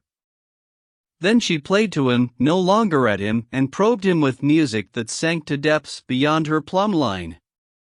His nature opened to music as a flower to the sun, and the transition was quick from his working-class ragtime and jingles to her classical display pieces that she knew nearly by heart. Yet he betrayed a democratic fondness for Wagner, and the Tannhauser Overture, when she had given him the clue to it, claimed him as nothing else she played. In an immediate way it personified his life. All his past was the Venusberg motif, while her he identified somehow with the Pilgrim's Chorus motif, and from the exalted state this elevated him to, he swept onward and upward into that vast shadow realm of spirit groping, where good and evil war eternally. Sometimes he questioned, and induced in her mind temporary doubts as to the correctness of her own definitions and conceptions of music. But her singing he did not question. It was too wholly her, and he sat always amazed at the divine melody of her pure soprano voice. And he could not help but contrast it with the weak pipings and shrill quaverings of factory girls, ill-nourished and untrained, and with the raucous shriekings from gin-cracked throats of the women of the seaport towns. She enjoyed singing and playing to him. In truth, it was the first time she had ever had a human soul to play with, and the plastic clay of him was a delight to mold, for she thought she was molding it, and her intentions were good. Besides, it was pleasant to be with him. He did not repel her. That first repulsion had been really a fear of her undiscovered self, and the fear had gone to sleep. Though she did not know it, she had a feeling in him of proprietary right. Also, he had a tonic effect upon her. She was studying hard at the university, and it seemed to strengthen her to emerge from the dusty books and have the fresh sea breeze of his personality blow upon her. Strength. Strength was what she needed, and he gave it to her in generous measure. To come into the same room with him, or to meet him at the door, was to take heart of life. And when he had gone, she would return to her books with a keener zest and fresh store of energy. She knew her Browning, but it had never sunk into her that it was an awkward thing to play with souls. As her interest in Martin increased, the remodeling of his life became a passion with her. "There is Mr. Butler," she said one afternoon, when grammar and arithmetic and poetry had been put aside. He had comparatively no advantages at first. His father had been a bank cashier, but he lingered for years, dying of consumption in Arizona, so that when he was dead, Mr. Butler, Charles Butler he was called, found himself alone in the world. His father had come from Australia, you know, and so he had no relatives in California. He went to work in a printing office, I have heard him tell of it many times, and he got $3 a week, at first. His income today is at least $30,000 a year. How did he do it?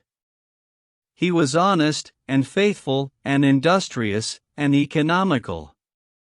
He denied himself the enjoyments that most boys indulge in. He made it a point to save so much every week, no matter what he had to do without in order to save it. Of course, he was soon earning more than $3 a week, and as his wages increased he saved more and more. He worked in the daytime, and at night he went to night school. He had his eyes fixed always on the future. Later on he went to night high school. When he was only 17, he was earning excellent wages at setting type, but he was ambitious. He wanted a career, not a livelihood, and he was content to make immediate sacrifices for his ultimate gain. He decided upon the law, and he entered father's office as an office boy, think of that. And got only $4 a week. But he had learned how to be economical, and out of that $4 he went on saving money. She paused for breath, and to note how Martin was receiving it. His face was lighted up with interest in the youthful struggles of Mr. Butler, but there was a frown upon his face as well. "I'd say they was pretty hard lines for a young fellow," he remarked. $4 a week. How could he live on it? You can bet he didn't have any frills.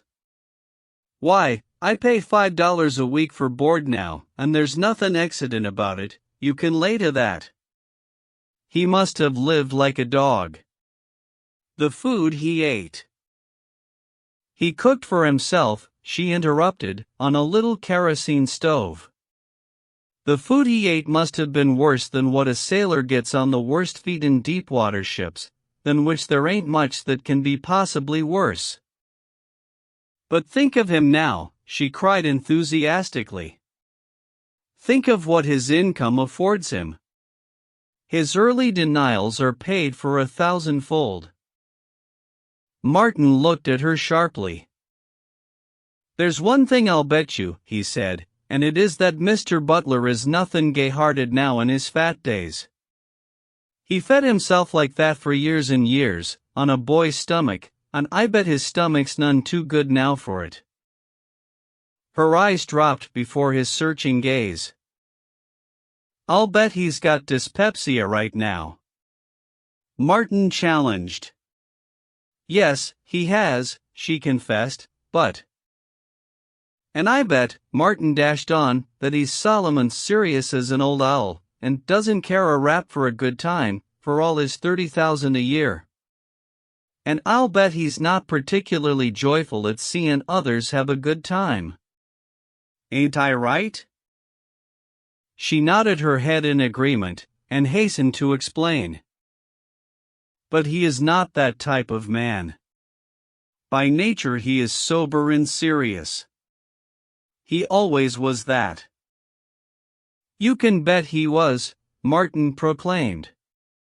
$3 a week, and $4 a week, and a young boy cookin' for himself on an oil burner and layin' up money, workin' all day and studyin' all night, just workin' and never playin', never havin' a good time, and never learnin' how to have a good time. Of course his 30,000 came along too late. His sympathetic imagination was flashing upon his inner sight all the thousands of details of the boy's existence and of his narrow spiritual development into a $30,000 a year man. With the swiftness and wide-reaching of multitudinous thought, Charles Butler's whole life was telescoped upon his vision. Do you know, he added, I feel sorry for Mr. Butler. He was too young to know better, but he robbed himself of life for the sake of 30,000 a year that's clean wasted upon him. Why, 30,000, lump sum, wouldn't buy for him right now what 10 cents he was layin' up would have bought him, when he was a kid, in the way of candy and peanuts or a seat in nigger heaven. It was just such uniqueness of points of view that startled Ruth. Not only were they new to her, and contrary to her own beliefs, but she always felt in them germs of truth that threatened to unseat or modify her own convictions. Had she been 14 instead of 24, she might have been changed by them, but she was 24, conservative by nature and upbringing, and already crystallized into the cranny of life where she had been born and formed. It was true, his bizarre judgments troubled her in the moments they were uttered, but she ascribed them to his novelty of type and strangeness of living, and they were soon forgotten. Nevertheless, while she disapproved of them, the strength of their utterance, and the flashing of eyes and earnestness of face that accompanied them, always thrilled her and drew her toward him. She would never have guessed that this man who had come from beyond her horizon, was, in such moments, flashing on beyond her horizon with wider and deeper concepts. Her own limits were the limits of her horizon, but limited minds can recognize limitations only in others. And so she felt that her outlook was very wide indeed, and that where his conflicted with hers marked his limitations, and she dreamed of helping him to see as she saw, of widening his horizon until it was identified with hers. But I have not finished my story, she said. He worked, so father says, as no other office boy he ever had. Mr. Butler was always eager to work. He never was late, and he was usually at the office a few minutes before his regular time. And yet he saved his time. Every spare moment was devoted to study. He studied bookkeeping and typewriting, and he paid for lessons in shorthand by dictating at night to a court reporter who needed practice. He quickly became a clerk, and he made himself invaluable. Father appreciated him and saw that he was bound to rise. It was on Father's suggestion that he went to law college. He became a lawyer, and hardly was he back in the office when Father took him in as junior partner. He is a great man. He refused the United States Senate several times, and Father says he could become a justice of the Supreme Court any time a vacancy occurs, if he wants to. Such a life is an inspiration to all of us. It shows us that a man with will may rise superior to his environment. He is a great man, Martin said sincerely. But it seemed to him there was something in the recital that jarred upon his sense of beauty in life. He could not find an adequate motive in Mr. Butler's life of pinching and privation. Had he done it for love of a woman, or for attainment of beauty, Martin would have understood. God's own mad lover should do anything for the kiss, but not for $30,000 a year. He was dissatisfied with Mr. Butler's career. There was something paltry about it, after all. $30,000 a year was all right, but dyspepsia and inability to be humanly happy robbed such princely income of all its value. Much of this he strove to express to Ruth, and shocked her and made it clear that more remodeling was necessary. Hers was that common insularity of mind that makes human creatures believe that their color, creed, and politics are best and right, and that other human creatures scattered over the world are less fortunately placed than they. It was the same insularity of mind that made the ancient Jew thank God he was not born a woman, and sent the modern missionary God substituting to the ends of the earth, and it made Ruth desire to shape this man from other crannies of life into the likeness of the men who lived in her particular cranny of life. Chapter 9. Back from sea, Martin Eden came, homing for California with a lover's desire. His store of money exhausted, he had shipped before the mast on the treasure-hunting schooner, and the Solomon Islands, after 8 months of failure to find treasure, had witnessed the breaking up of the expedition. The men had been paid off in Australia, and Martin had immediately shipped on a deep-water vessel for San Francisco. Not alone had those 8 months earned him enough money to stay on land for many weeks, but they had enabled him to do a great deal of studying and reading. His was the student's mind, and behind his ability to learn was the indomitability of his nature and his love for Ruth. The grammar he had taken along he went through again and again until his unjaded brain had mastered it. He noticed the bad grammar used by his shipmates, and made a point of mentally correcting and reconstructing their crudities of speech.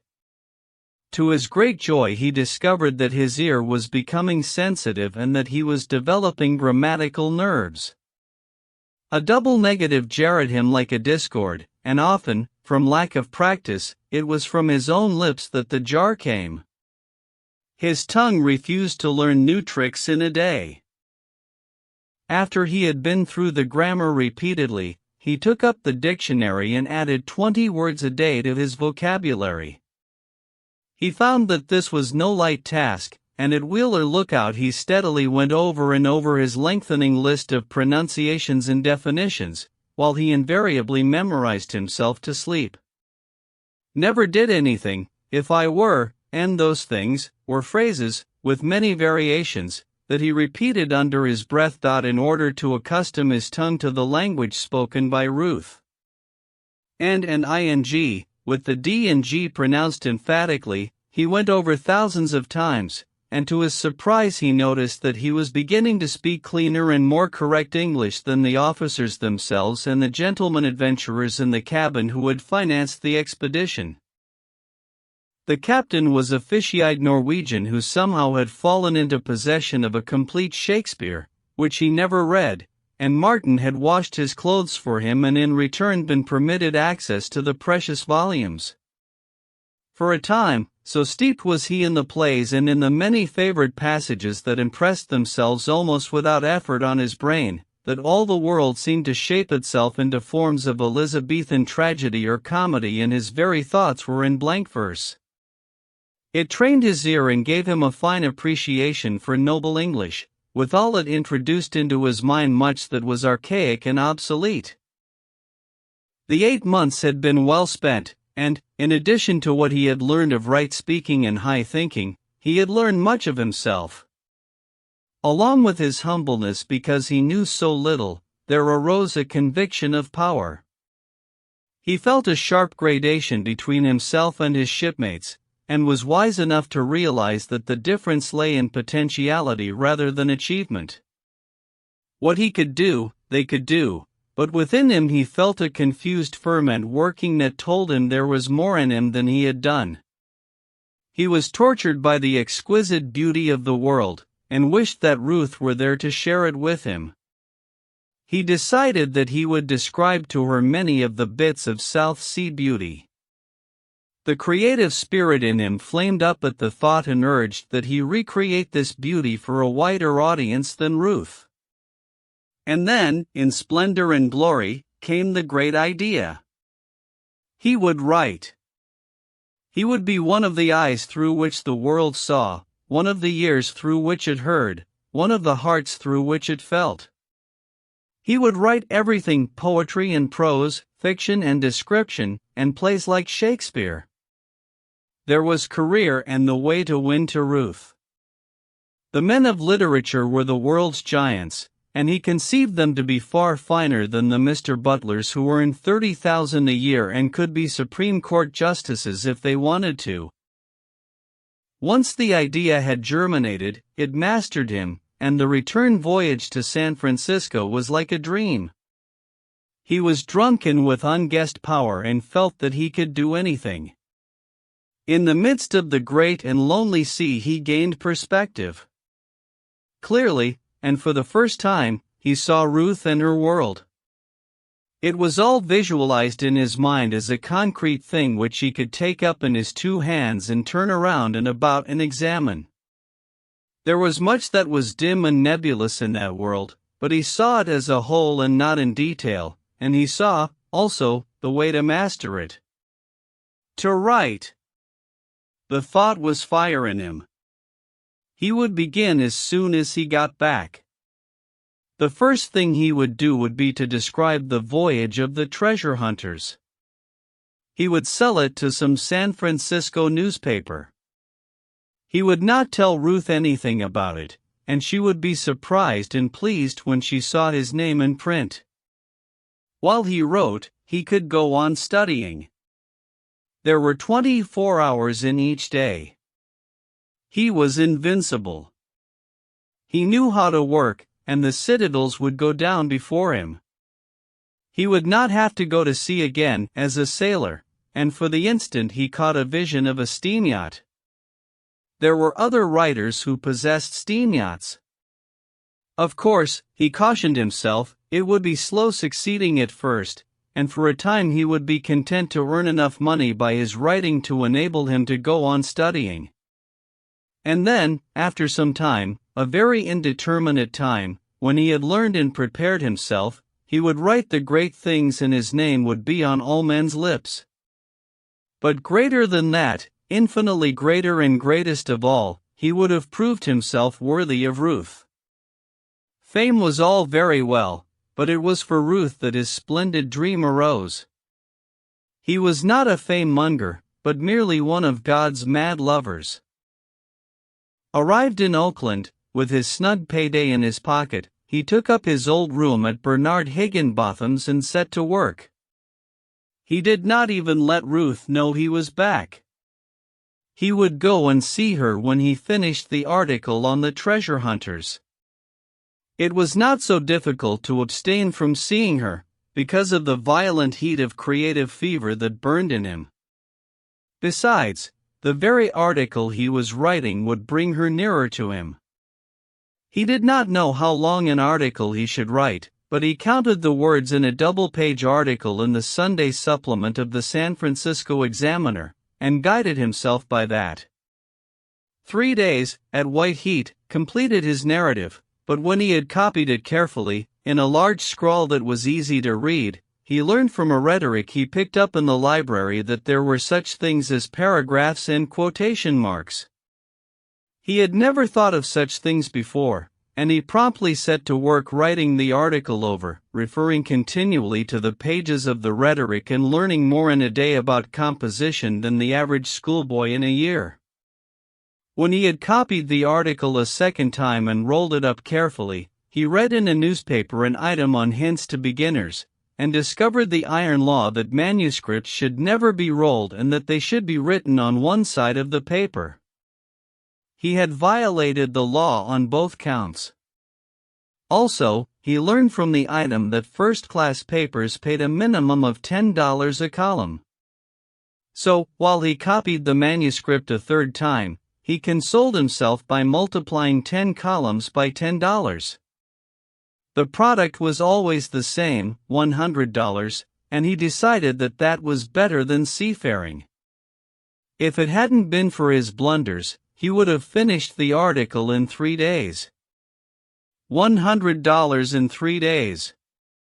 It would have taken him 3 months and longer on the sea to earn a similar amount.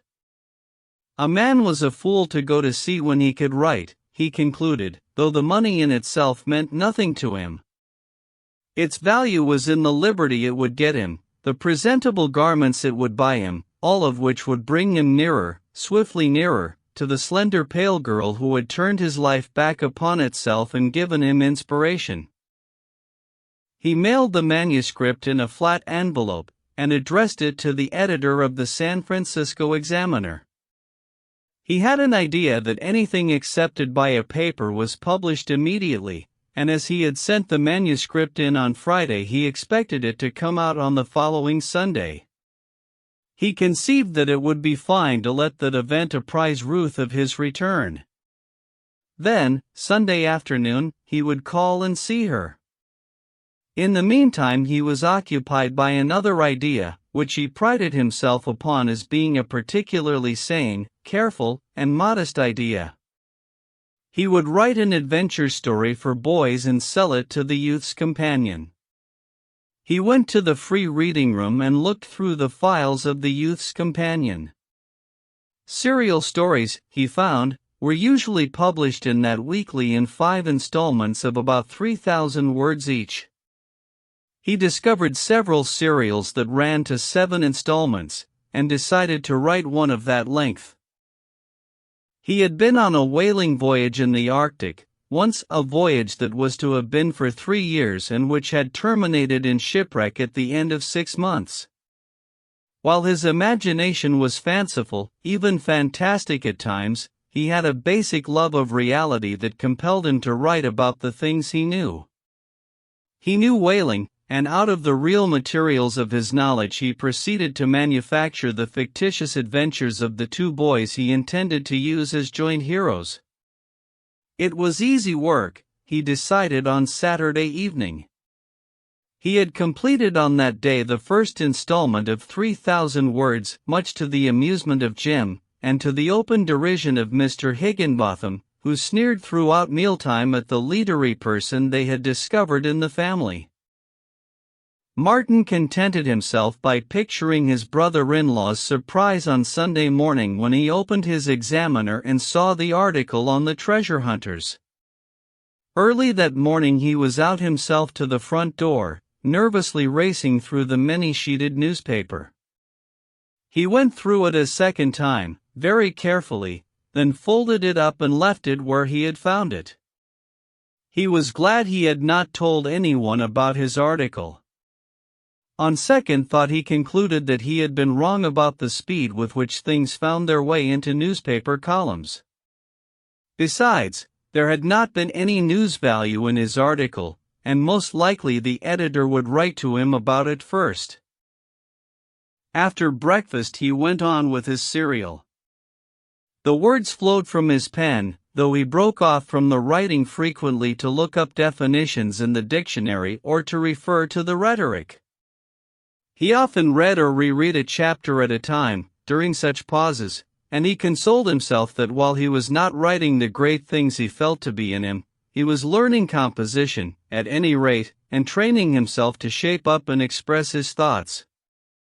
He toiled on till dark, when he went out to the reading room and explored magazines and weeklies until the place closed at 10 o'clock. This was his program for a week. Each day he did 3,000 words, and each evening he puzzled his way through the magazines, taking note of the stories, articles, and poems that editors saw fit to publish. One thing was certain: what these multitudinous writers did he could do, and only give him time and he would do what they could not do. He was cheered to read in Book News, in a paragraph on the payment of magazine writers, not that Rudyard Kipling received $1 per word, but that the minimum rate paid by first-class magazines was 2 cents a word. The Youth's Companion was certainly first class, and at that rate the 3,000 words he had written that day would bring him $60, 2 months' wages on the sea. On Friday night he finished the serial, 21,000 words long. At 2 cents a word, he calculated, that would bring him $420. Not a bad week's work. It was more money than he had ever possessed at one time. He did not know how he could spend it all. He had tapped a gold mine. Where this came from he could always get more. He planned to buy some more clothes, to subscribe to many magazines, and to buy dozens of reference books that at present he was compelled to go to the library to consult. And still there was a large portion of the $420 unspent. This worried him until the thought came to him of hiring a servant for Gertrude and of buying a bicycle for Marion.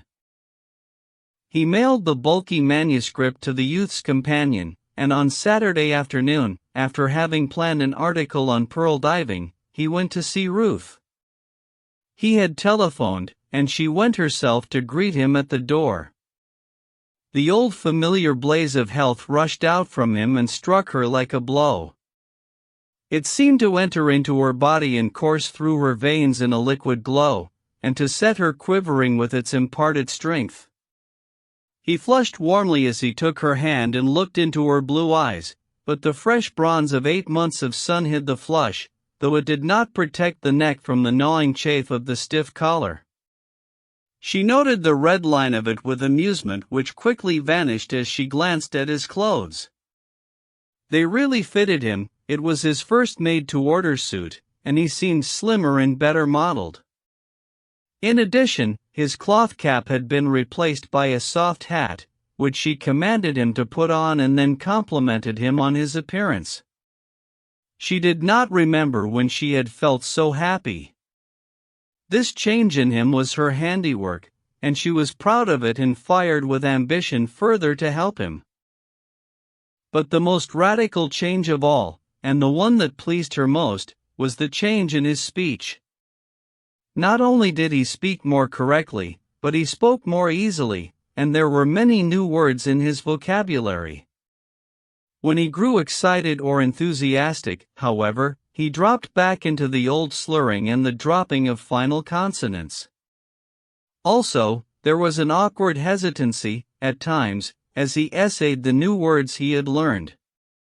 On the other hand, along with his ease of expression, he displayed a lightness and facetiousness of thought that delighted her. It was his old spirit of humor and badinage that had made him a favorite in his own class, but which he had hitherto been unable to use in her presence through lack of words and training. He was just beginning to orientate himself and to feel that he was not wholly an intruder. But he was very tentative, fastidiously so, letting Ruth set the pace of sprightliness and fancy, keeping up with her but never daring to go beyond her. He told her of what he had been doing, and of his plan to write for a livelihood and of going on with his studies. But he was disappointed at her lack of approval. She did not think much of his plan. "You see," she said frankly, "writing must be a trade, like anything else. Not that I know anything about it, of course. I only bring common judgment to bear. You couldn't hope to be a blacksmith without spending 3 years at learning the trade, or is it 5 years? Now writers are so much better paid than blacksmiths that there must be ever so many more men who would like to write, who try to write. But then, may not I be peculiarly constituted to write, he queried, secretly exulting at the language he had used, his swift imagination throwing the whole scene and atmosphere upon a vast screen along with 1,000 other scenes from his life, scenes that were rough and raw, gross and bestial. The whole composite vision was achieved with the speed of light, producing no pause in the conversation, nor interrupting his calm train of thought. On the screen of his imagination he saw himself and this sweet and beautiful girl, facing each other and conversing in good English, in a room of books and paintings and tone and culture, and all illuminated by a bright light of steadfast brilliance, while ranged about and fading away to the remote edges of the screen were antithetical scenes, each scene a picture, and he the onlooker, free to look at will upon what he wished. He saw these other scenes through drifting vapors and swirls of sullen fog dissolving before shafts of red and garish light. He saw cowboys at the bar, drinking fierce whiskey, the air filled with obscenity and ribald language, and he saw himself with them, drinking and cursing with the wildest, or sitting at table with them, under smoking kerosene lamps, while the chips clicked and clattered and the cards were dealt around.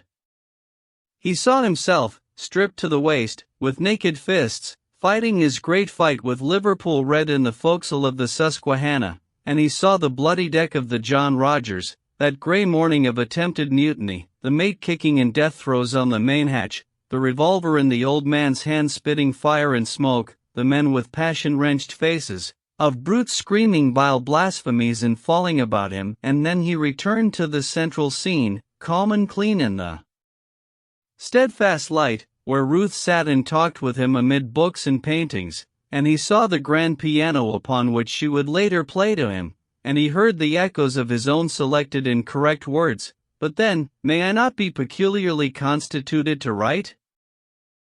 But no matter how peculiarly constituted a man may be for blacksmithing, she was laughing, I never heard of one becoming a blacksmith without first serving his apprenticeship. What would you advise? He asked. And don't forget that I feel in me this capacity to write. I can't explain it, I just know that it is in me. You must get a thorough education, was the answer, whether or not you ultimately become a writer. This education is indispensable for whatever career you select, and it must not be slipshod or sketchy. You should go to high school. Yes, he began, but she interrupted with an afterthought, of course, you could go on with your writing, too. I would have to, he said grimly. Why? She looked at him, prettily puzzled, for she did not quite like the persistence with which he clung to his notion. Because, without writing there wouldn't be any high school. I must live and buy books and clothes, you know. I'd forgotten that, she laughed. Why weren't you born with an income? I'd rather have good health and imagination, he answered. I can make good on the income, but the other things have to be made good for, he almost said you, then amended his sentence to, have to be made good for one. Don't say make good, she cried, sweetly petulant. It's slang, and it's horrid. He flushed, and stammered, that's right, and I only wish you'd correct me every time. I'd like to, she said haltingly. You have so much in you that is good that I want to see you perfect. He was clay in her hands immediately, as passionately desirous of being molded by her as she was desirous of shaping him into the image of her ideal of man. And when she pointed out the opportuneness of the time, that the entrance examinations to high school began on the following Monday, he promptly volunteered that he would take them. Then she played and sang to him, while he gazed with hungry yearning at her, drinking in her loveliness and marveling that there should not be 100 suitors listening there and longing for her as he listened and longed. Chapter 10. He stopped to dinner that evening, and, much to Ruth's satisfaction, made a favorable impression on her father. They talked about the sea as a career, a subject which Martin had at his finger ends, and Mr. Morse remarked afterward that he seemed a very clear-headed young man. In his avoidance of slang and his search after right words, Martin was compelled to talk slowly, which enabled him to find the best thoughts that were in him. He was more at ease than that first night at dinner, nearly a year before, and his shyness and modesty even commended him to Mrs. Morse, who was pleased at his manifest improvement. "He is the first man that ever drew passing notice from Ruth," she told her husband. "She has been so singularly backward where men are concerned that I have been worried greatly." Mr. Morse looked at his wife curiously. "You mean to use this young sailor to wake her up?" he questioned. "I mean that she is not to die an old maid if I can help it," was the answer. "If this young Eden can arouse her interest in mankind in general, it will be a good thing." "A very good thing," he commented. "But suppose, and we must suppose, sometimes, my dear, suppose he arouses her interest too particularly in him?" "Impossible," Mrs. Morse laughed. "She is 3 years older than he, and, besides, it is impossible. Nothing will ever come of it. Trust that to me." And so Martin's role was arranged for him, while he, led on by Arthur and Norman, was meditating in extravagance. They were going out for a ride into the hills Sunday morning on their wheels, which did not interest Martin until he learned that Ruth, too, rode a wheel and was going along. He did not ride, nor own a wheel, but if Ruth rode, it was up to him to begin, was his decision, and when he said good night, he stopped in at a bicycle shop on his way home and spent $40 for a wheel. It was more than a month's hard-earned wages, and it reduced his stock of money amazingly, but when he added the $100 he was to receive from the examiner to the $420 that was the least the youth's companion could pay him, he felt that he had reduced the perplexity the unwanted amount of money had caused him. Nor did he mind, in the course of learning to ride the wheel home, the fact that he ruined his suit of clothes. He caught the tailor by telephone that night from Mr. Higginbotham's store and ordered another suit. Then he carried the wheel up the narrow stairway that clung like a fire escape to the rear wall of the building, and when he had moved his bed out from the wall, found there was just space enough in the small room for himself and the wheel. Sunday he had intended to devote to studying for the high school examination, but the pearl diving article lured him away, and he spent the day in the white-hot fever of recreating the beauty and romance that burned in him. The fact that the Examiner of that morning had failed to publish his treasure-hunting article did not dash his spirits. He was at too great a height for that, and having been deaf to a twice-repeated summons, he went without the heavy Sunday dinner with which Mr. Higginbotham invariably graced his table. To Mr. Higginbotham such a dinner was advertisement of his worldly achievement and prosperity, and he honored it by delivering platitudinous sermonettes upon American institutions and the opportunity said institutions gave to any hard-working man to rise, the rise, in his case, which he pointed out unfailingly, being from a grocer's clerk to the ownership of Higginbotham's cash store. Martin Eden looked with a sigh at his unfinished pearl diving on Monday morning, and took the car down to Oakland to the high school.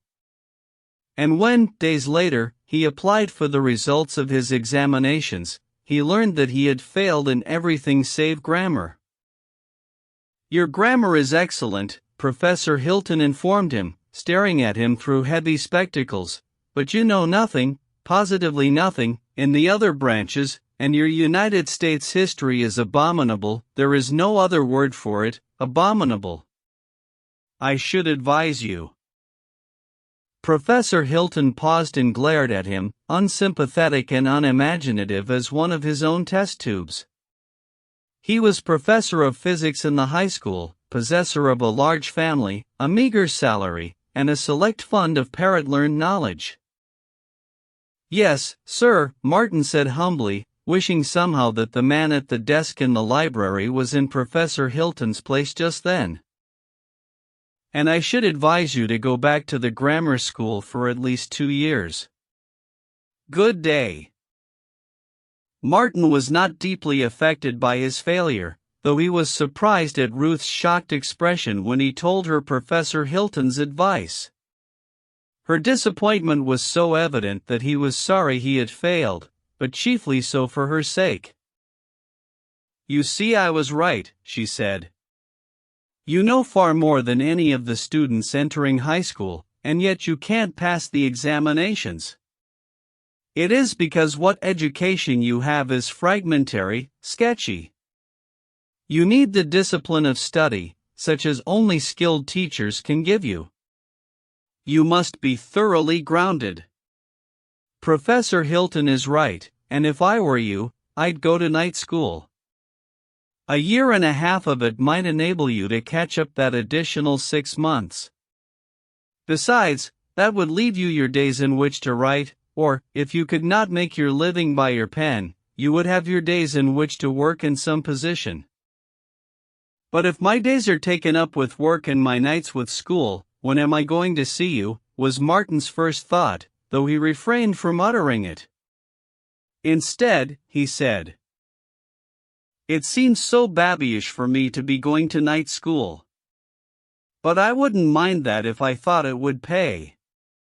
But I don't think it will pay. I can do the work quicker than they can teach me. It would be a loss of time." He thought of her and his desire to have her, "and I can't afford the time. I haven't the time to spare, in fact. There is so much that is necessary." She looked at him gently, and he felt that he was a brute to oppose her. "Physics and chemistry, you can't do them without laboratory study, and you'll find algebra and geometry almost hopeless without instruction. You need the skilled teachers, the specialists in the art of imparting knowledge." He was silent for a minute, casting about for the least vainglorious way in which to express himself. "Please don't think I'm bragging," he began. "I don't intend it that way at all. But I have a feeling that I am what I may call a natural student. I can study by myself. I take to it kindly, like a duck to water. You see yourself what I did with grammar. And I've learned much of other things, you would never dream how much. And I'm only getting started. Wait till I get." He hesitated and assured himself of the pronunciation before he said, "Momentum. I'm getting my first real feel of things now. I'm beginning to size up the situation." "Please don't say size up," she interrupted. "To get a line on things," he hastily amended. "That doesn't mean anything in correct English," she objected. He floundered for a fresh start. "What I'm driving at is that I'm beginning to get the lay of the land." Out of pity she forbore, and he went on. "Knowledge seems to me like a chart room. Whenever I go into the library, I am impressed that way. The part played by teachers is to teach the student the contents of the chart room in a systematic way. The teachers are guides to the chart room, that's all. It's not something that they have in their own heads. They don't make it up, don't create it. It's all in the chart room and they know their way about in it, and it's their business to show the place to strangers who might else get lost. Now I don't get lost easily. I have the bump of location. I usually know where I'm at. What's wrong now? Don't say where I'm at." "That's right," he said gratefully, "where I am." "But where am I at? I mean, where am I?" "Oh, yes, in the chart room." "Well, some people." Persons, she corrected. Some persons need guides, most persons do, but I think I can get along without them. I've spent a lot of time in the chart room now, and I'm on the edge of knowing my way about what charts I want to refer to, what coasts I want to explore. And from the way I line it up, I'll explore a whole lot more quickly by myself. The speed of a fleet, you know, is the speed of the slowest ship, and the speed of the teachers is affected the same way. They can't go any faster than the ruck of their scholars, and I can set a faster pace for myself than they set for a whole schoolroom. He travels the fastest who travels alone, she quoted at him. But I'd travel faster with you just the same, was what he wanted to blurt out, as he caught a vision of a world without end of sunlit spaces and starry voids through which he drifted with her, his arm around her, her pale gold hair blowing about his face. In the same instant he was aware of the pitiful inadequacy of speech. God! If he could so frame words that she could see what he then saw. And he felt the stir in him, like a throe of yearning pain, of the desire to paint these visions that flashed unsummoned on the mirror of his mind. Ah, that was it. He caught at the hem of the secret. It was the very thing that the great writers and master poets did. That was why they were giants. They knew how to express what they thought, and felt, and saw. Dogs asleep in the sun often whined and barked, but they were unable to tell what they saw that made them whine and bark. He had often wondered what it was. And that was all he was, a dog asleep in the sun.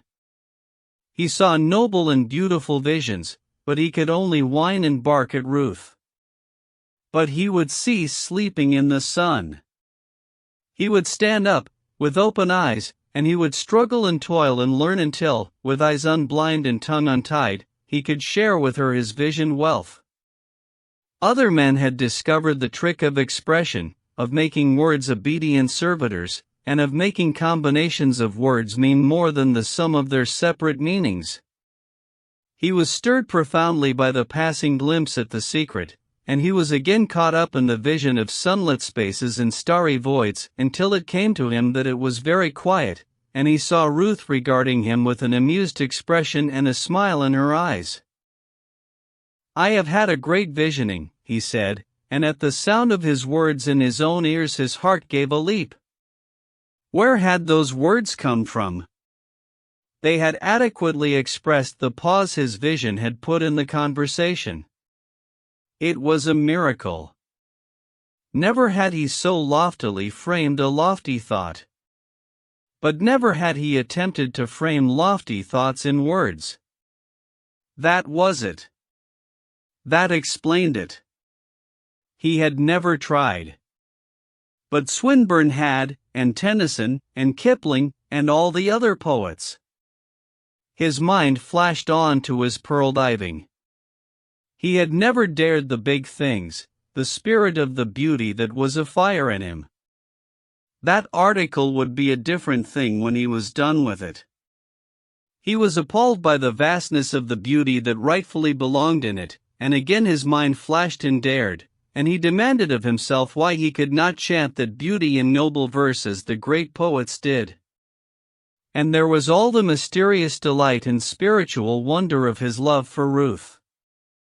Why could he not chant that, too, as the poets did? They had sung of love. So would he.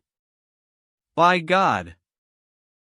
And in his frightened ears he heard his exclamation echoing. Carried away, he had breathed it aloud.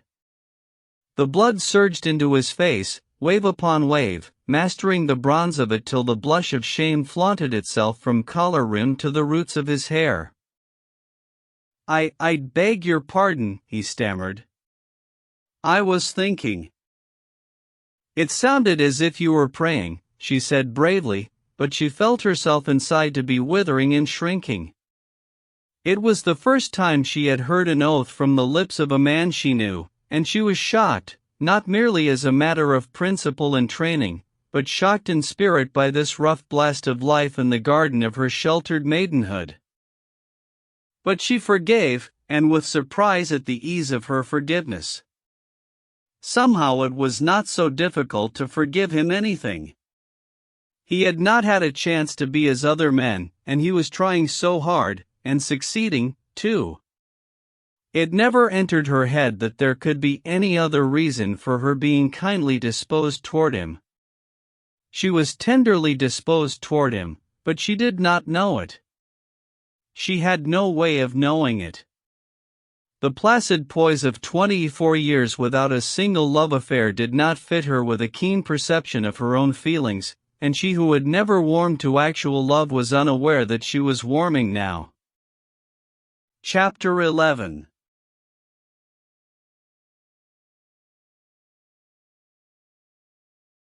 Martin went back to his pearl diving article, which would have been finished sooner if it had not been broken in upon so frequently by his attempts to write poetry. His poems were love poems, inspired by Ruth, but they were never completed. Not in a day could he learn to chant in noble verse. Rhyme and meter and structure were serious enough in themselves, but there was, over and beyond them, an intangible and evasive something that he caught in all great poetry, but which he could not catch and imprison in his own.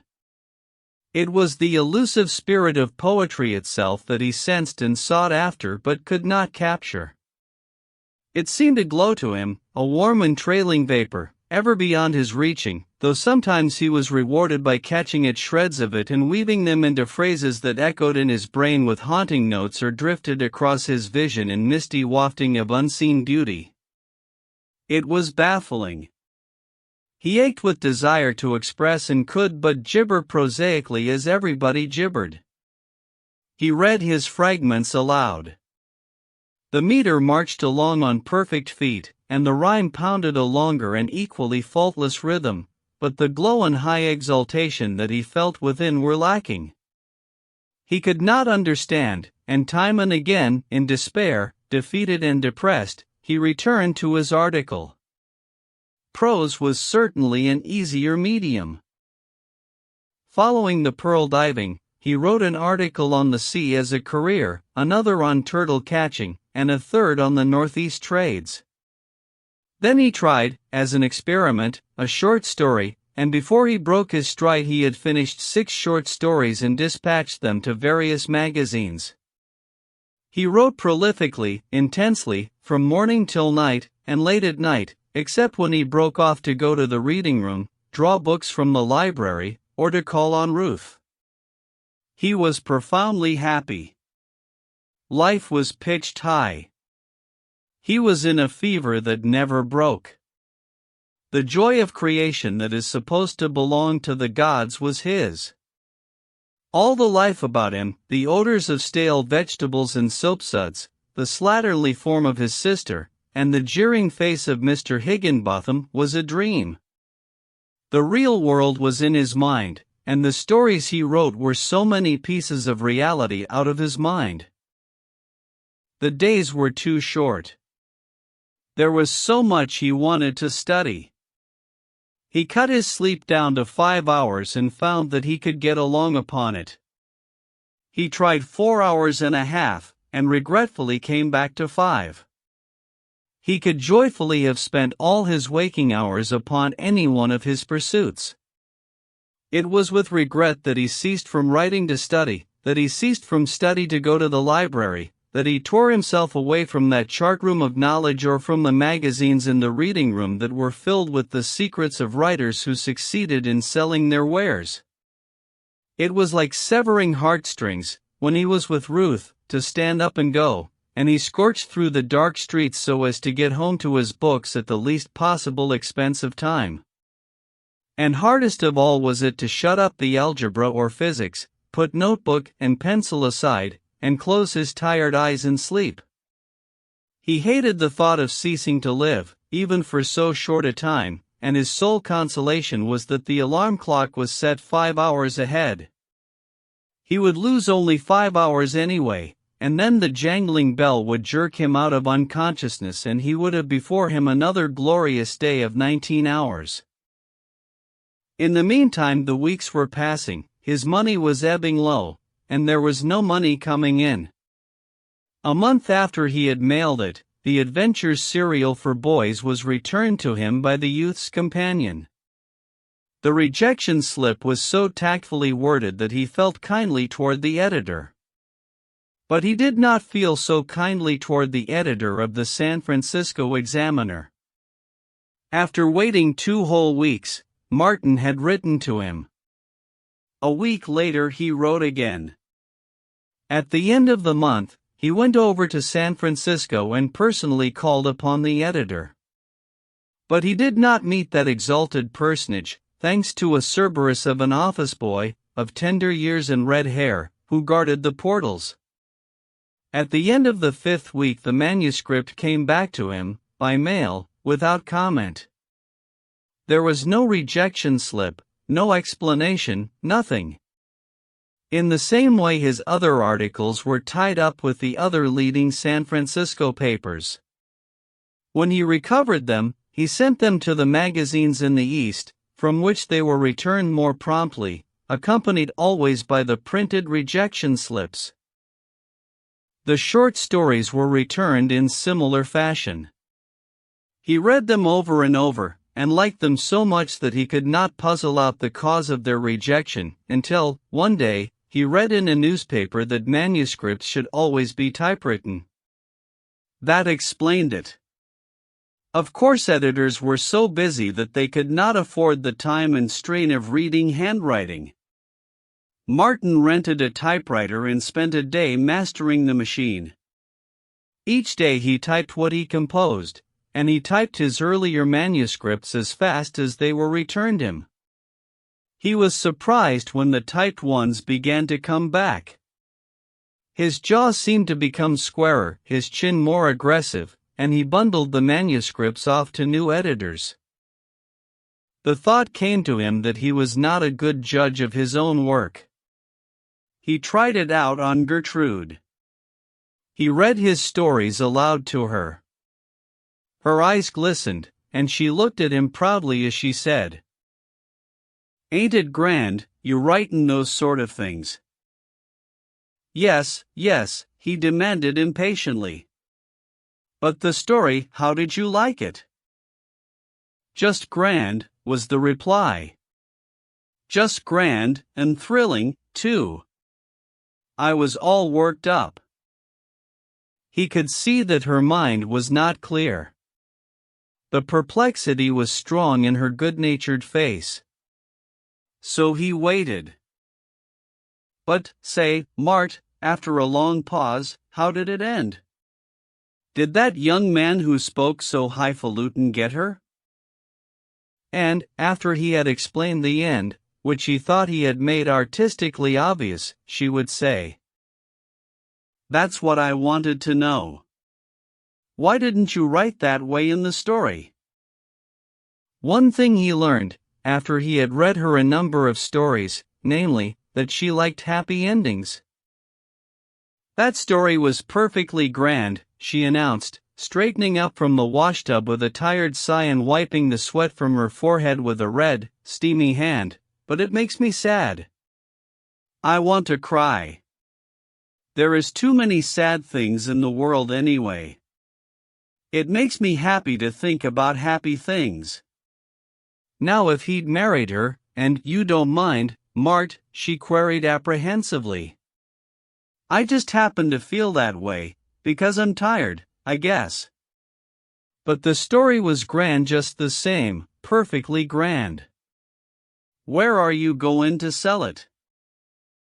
"That's a horse of another color," he laughed. "But if you did sell it, what do you think you'd get for it?"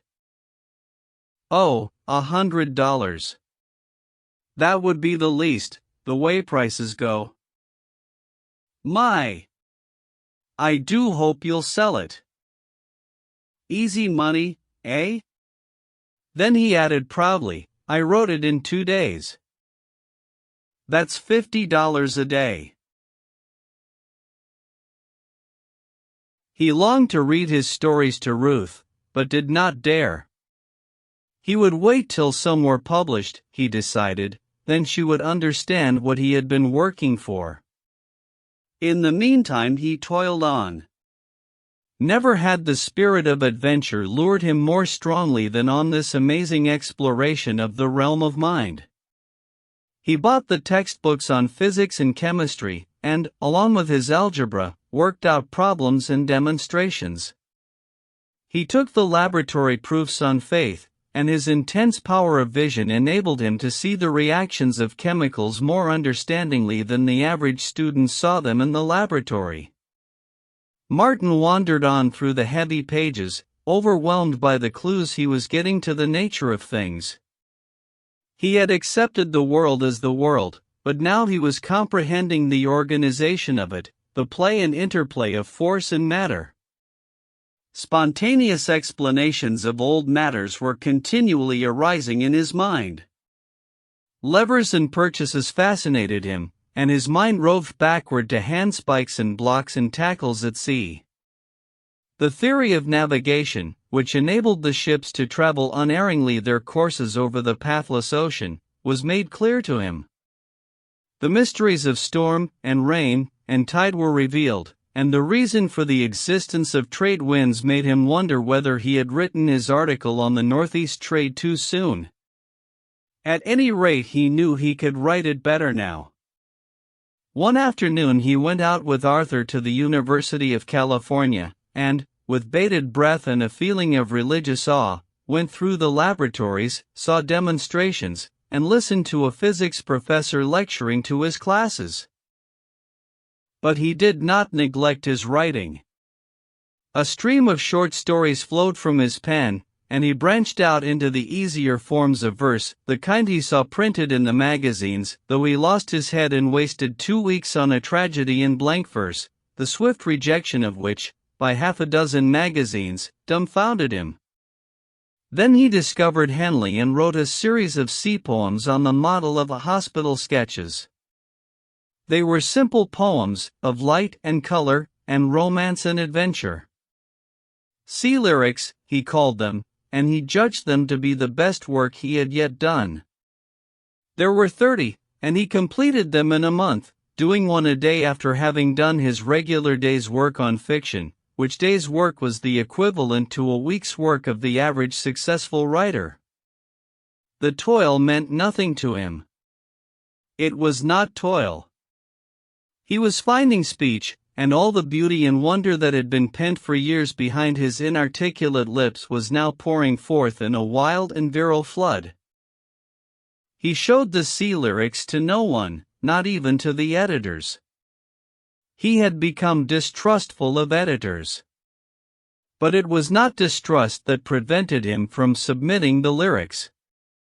They were so beautiful to him that he was impelled to save them to share with Ruth in some glorious, far-off time when he would dare to read to her what he had written. Against that time he kept them with him, reading them aloud, going over them until he knew them by heart. He lived every moment of his waking hours, and he lived in his sleep, his subjective mind rioting through his 5 hours of surcease and combining the thoughts and events of the day into grotesque and impossible marvels. In reality, he never rested, and a weaker body or a less firmly poised brain would have been prostrated in a general breakdown. His late afternoon calls on Ruth were rarer now, for June was approaching, when she would take her degree and finish with the university. Bachelor of Arts, when he thought of her degree, it seemed she fled beyond him faster than he could pursue. One afternoon a week she gave to him, and arriving late, he usually stayed for dinner and for music afterward. Those were his red-letter days. The atmosphere of the house, in such contrast with that in which he lived, and the mere nearness to her, sent him forth each time with a firmer grip on his resolve to climb the heights. In spite of the beauty in him, and the aching desire to create, it was for her that he struggled. He was a lover first and always. All other things he subordinated to love. Greater than his adventure in the world of thought was his love adventure. The world itself was not so amazing because of the atoms and molecules that composed it according to the propulsions of irresistible force. What made it amazing was the fact that Ruth lived in it. She was the most amazing thing he had ever known, or dreamed, or guessed. But he was oppressed always by her remoteness.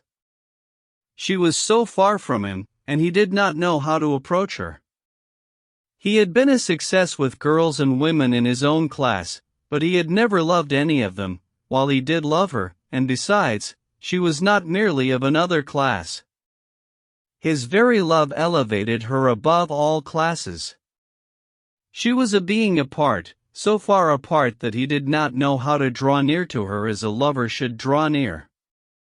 It was true, as he acquired knowledge and language, that he was drawing nearer, talking her speech, discovering ideas and delights in common, but this did not satisfy his lover's yearning.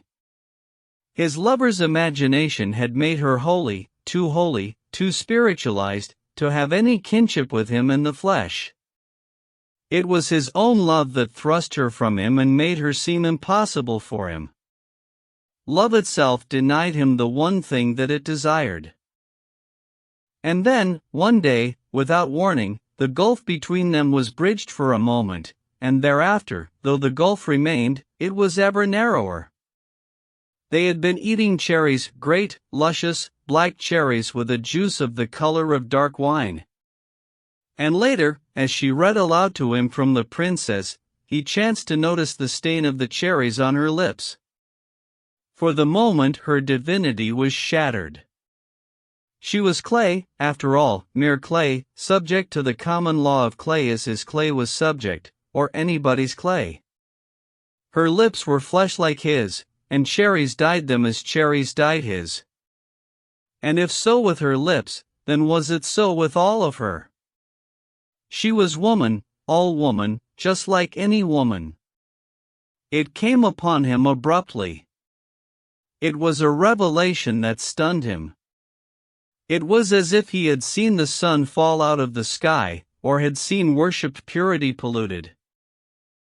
Then he realized the significance of it, and his heart began pounding and challenging him to play the lover with this woman who was not a spirit from other worlds but a mere woman with lips a cherry could stain. He trembled at the audacity of his thought, but all his soul was singing, and reason, in a triumphant paean, assured him he was right. Something of this change in him must have reached her, for she paused from her reading, looked up at him, and smiled. His eyes dropped from her blue eyes to her lips, and the sight of the stain maddened him. His arms all but flashed out to her and around her, in the way of his old careless life. She seemed to lean toward him, to wait, and all his will fought to hold him back. "You were not following a word," she pouted. Then she laughed at him, delighting in his confusion, and as he looked into her frank eyes and knew that she had divined nothing of what he felt, he became abashed. He had indeed in thought dared too far. Of all the women he had known there was no woman who would not have guessed save her. And she had not guessed. There was the difference. She was different. He was appalled by his own grossness, awed by her clear innocence, and he gazed again at her across the gulf. The bridge had broken down. But still the incident had brought him nearer. The memory of it persisted, and in the moments when he was most cast down, he dwelt upon it eagerly. The gulf was never again so wide. He had accomplished a distance vastly greater than a bachelorship of arts, or a dozen bachelorships. She was pure, it was true, as he had never dreamed of purity, but cherries stained her lips. She was subject to the laws of the universe just as inexorably as he was. She had to eat to live, and when she got her feet wet, she caught cold. But that was not the point. If she could feel hunger and thirst, and heat and cold, then could she feel love and love for a man. Well, he was a man. And why could he not be the man? It's up to me to make good, he would murmur fervently. I will be the man. I will make myself the man. I will make good. Chapter 12.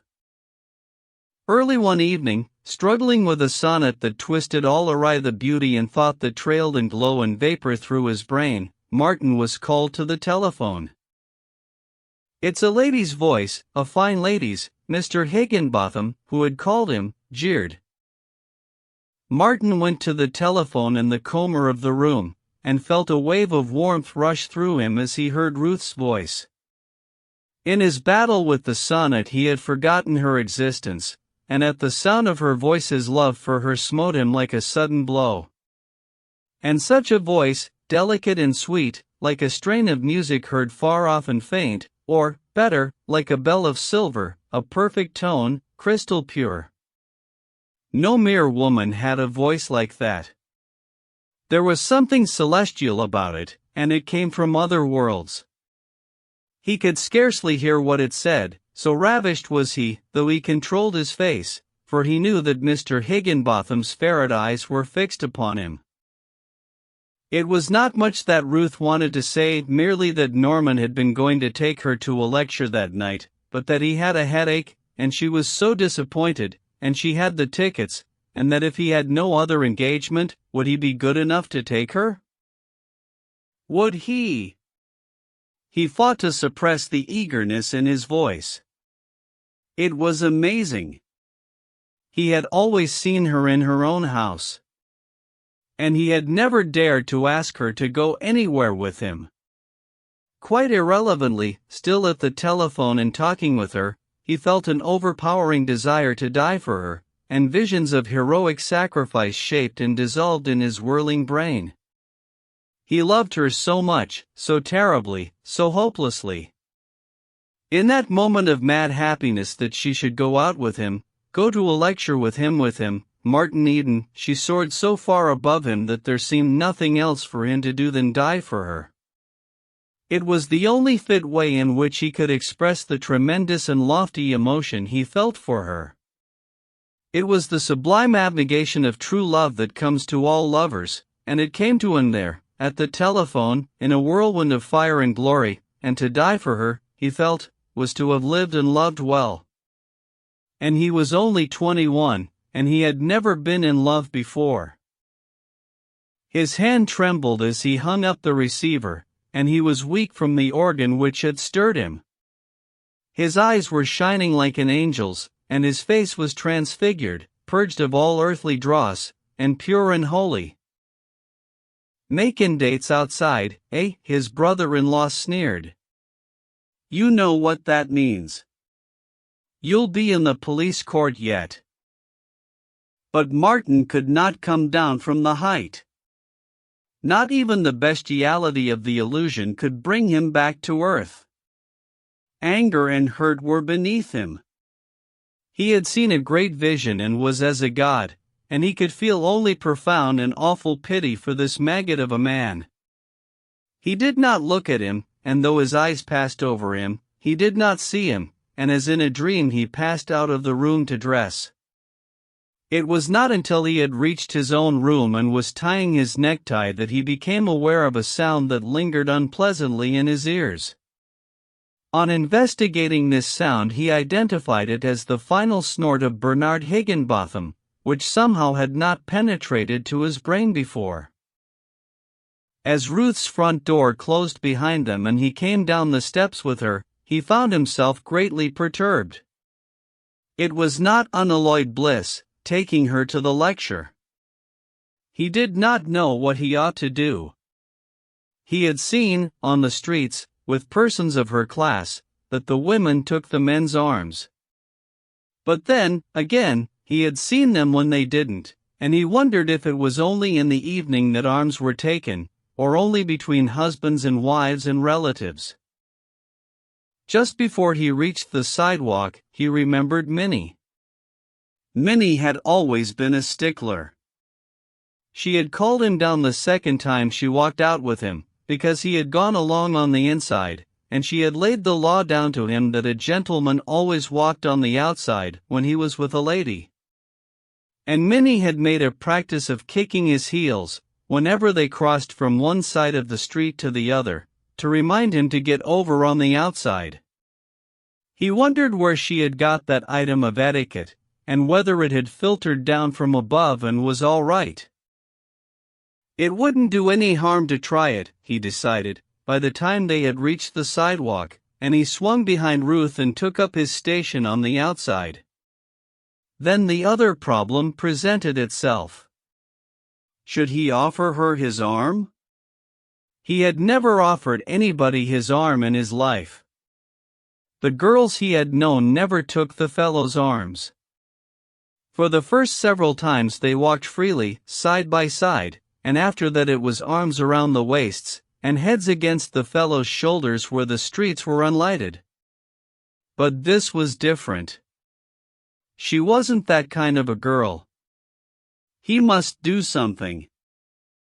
He crooked the arm next to her, crooked it very slightly and with secret tentativeness, not invitingly, but just casually, as though he was accustomed to walk that way. And then the wonderful thing happened. He felt her hand upon his arm. Delicious thrills ran through him at the contact, and for a few sweet moments it seemed that he had left the solid earth and was flying with her through the air. But he was soon back again, perturbed by a new complication. They were crossing the street. This would put him on the inside. He should be on the outside. Should he therefore drop her arm and change over? And if he did so, would he have to repeat the maneuver the next time? And the next? There was something wrong about it, and he resolved not to caper about and play the fool. Yet he was not satisfied with his conclusion, and when he found himself on the inside, he talked quickly and earnestly, making a show of being carried away by what he was saying, so that, in case he was wrong in not changing sides, his enthusiasm would seem the cause for his carelessness. As they crossed Broadway, he came face to face with a new problem. In the blaze of the electric lights, he saw Lizzie Connolly and her giggly friend. Only for an instant he hesitated, then his hand went up and his hat came off. He could not be disloyal to his kind, and it was to more than Lizzie Connolly that his hat was lifted. She nodded and looked at him boldly, not with soft and gentle eyes like Ruth's, but with eyes that were handsome and hard, and that swept on past him to Ruth and itemized her face and dress and station. And he was aware that Ruth looked, too, with quick eyes that were timid and mild as a dove's, but which saw, in a look that was a flutter on and past, the working-class girl in her cheap finery and under the strange hat that all working-class girls were wearing just then. "What a pretty girl," Ruth said a moment later. Martin could have blessed her, though he said, "I don't know. I guess it's all a matter of personal taste, but she doesn't strike me as being particularly pretty." "Why, there isn't one woman in 10,000 with features as regular as hers. They are splendid. Her face is as clear-cut as a cameo. And her eyes are beautiful." "Do you think so?" Martin queried absently, for to him there was only one beautiful woman in the world, and she was beside him, her hand upon his arm. "Do I think so? If that girl had proper opportunity to dress, Mr. Eden, and if she were taught how to carry herself, you would be fairly dazzled by her, and so would all men." "She would have to be taught how to speak," he commented, "or else most of the men wouldn't understand her. I'm sure you couldn't understand a quarter of what she said if she just spoke naturally." "Nonsense! You are as bad as Arthur when you try to make your point. You forget how I talked when you first met me. I have learned a new language since then. Before that time I talked as that girl talks. Now I can manage to make myself understood sufficiently in your language to explain that you do not know that other girls' language. And do you know why she carries herself the way she does? I think about such things now, though I never used to think about them, and I am beginning to understand much. But why does she? She has worked long hours for years at machines. When one's body is young, it is very pliable, and hard work will mold it like putty according to the nature of the work. I can tell at a glance the trades of many workingmen I meet on the street. Look at me. Why am I rolling all about the shop? Because of the years I put in on the sea. If I'd put in the same years cowpunching, with my body young and pliable, I wouldn't be rolling now, but I'd be bow-legged. And so with that girl. You noticed that her eyes were what I might call hard. She has never been sheltered. She has had to take care of herself, and a young girl can't take care of herself and keep her eyes soft and gentle like yours, for example. I think you are right, Ruth said in a low voice. And it is too bad. She is such a pretty girl. He looked at her and saw her eyes luminous with pity. And then he remembered that he loved her and was lost in amazement at his fortune that permitted him to love her and to take her on his arm to a lecture. Who are you, Martin Eden? He demanded of himself in the looking-glass, that night when he got back to his room. He gazed at himself long and curiously. Who are you? What are you? Where do you belong? You belong by rights to girls like Lizzie Connolly. You belong with the legions of toil, with all that is low, and vulgar, and unbeautiful. You belong with the oxen and the drudges, in dirty surroundings among smells and stenches. There are the stale vegetables now. Those potatoes are rotting. Smell them, damn you, smell them.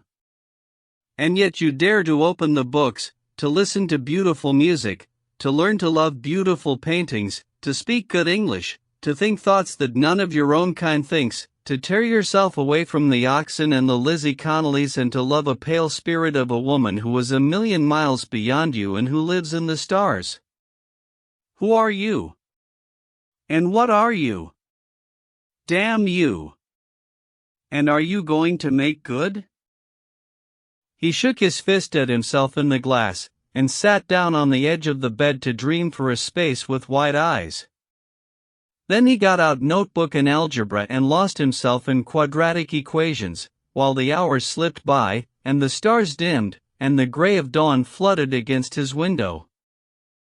Chapter 13. It was the knot of wordy socialists and working-class philosophers that held forth in the City Hall Park on warm afternoons that was responsible for the great discovery. Once or twice in the month, while riding through the park on his way to the library, Martin dismounted from his wheel and listened to the arguments, and each time he tore himself away reluctantly. The tone of discussion was much lower than at Mr. Morse's table. The men were not grave and dignified. They lost their tempers easily and called one another names, while oaths and obscene allusions were frequent on their lips. Once or twice he had seen them come to blows. And yet, he knew not why, there seemed something vital about the stuff of these men's thoughts. Their logomachy was far more stimulating to his intellect than the reserved and quiet dogmatism of Mr. Morse. These men, who slaughtered English, gesticulated like lunatics, and fought one another's ideas with primitive anger, seemed somehow to be more alive than Mr. Morse and his crony, Mr. Butler. Martin had heard Herbert Spencer quoted several times in the park, but one afternoon a disciple of Spencer's appeared, a seedy tramp with a dirty coat buttoned tightly at the throat to conceal the absence of a shirt. Battle royal was waged, amid the smoking of many cigarettes and the expectoration of much tobacco juice, wherein the tramp successfully held his own, even when a socialist workman sneered, "There is no God but the unknowable, and Herbert Spencer is his prophet." Martin was puzzled as to what the discussion was about, but when he rode on to the library he carried with him a newborn interest in Herbert Spencer, and because of the frequency with which the tramp had mentioned first principles, Martin drew out that volume. So the great discovery began. Once before he had tried Spencer, and choosing the principles of psychology to begin with, he had failed as abjectly as he had failed with Madame Blavatsky. There had been no understanding the book, and he had returned it unread. But this night, after algebra and physics, and an attempt at a sonnet, he got into bed and opened First Principles. Morning found him still reading. It was impossible for him to sleep. Nor did he write that day. He lay on the bed till his body grew tired. When he tried the hard floor, reading on his back, the book held in the air above him, or changing from side to side. He slept that night, and did his writing next morning, and then the book tempted him and he fell, reading all afternoon, oblivious to everything and oblivious to the fact that that was the afternoon Ruth gave to him. His first consciousness of the immediate world about him was when Bernard Higginbotham jerked open the door and demanded to know if he thought they were running a restaurant. Martin Eden had been mastered by curiosity all his days. He wanted to know, and it was this desire that had sent him adventuring over the world. But he was now learning from Spencer that he never had known, and that he never could have known had he continued his sailing and wandering forever. He had merely skimmed over the surface of things, observing detached phenomena, accumulating fragments of facts, making superficial little generalizations and all and everything quite unrelated in a capricious and disorderly world of whim and chance. The mechanism of the flight of birds he had watched and reasoned about with understanding, but it had never entered his head to try to explain the process whereby birds, as organic flying mechanisms, had been developed. He had never dreamed there was such a process. That birds should have come to be, was unguessed.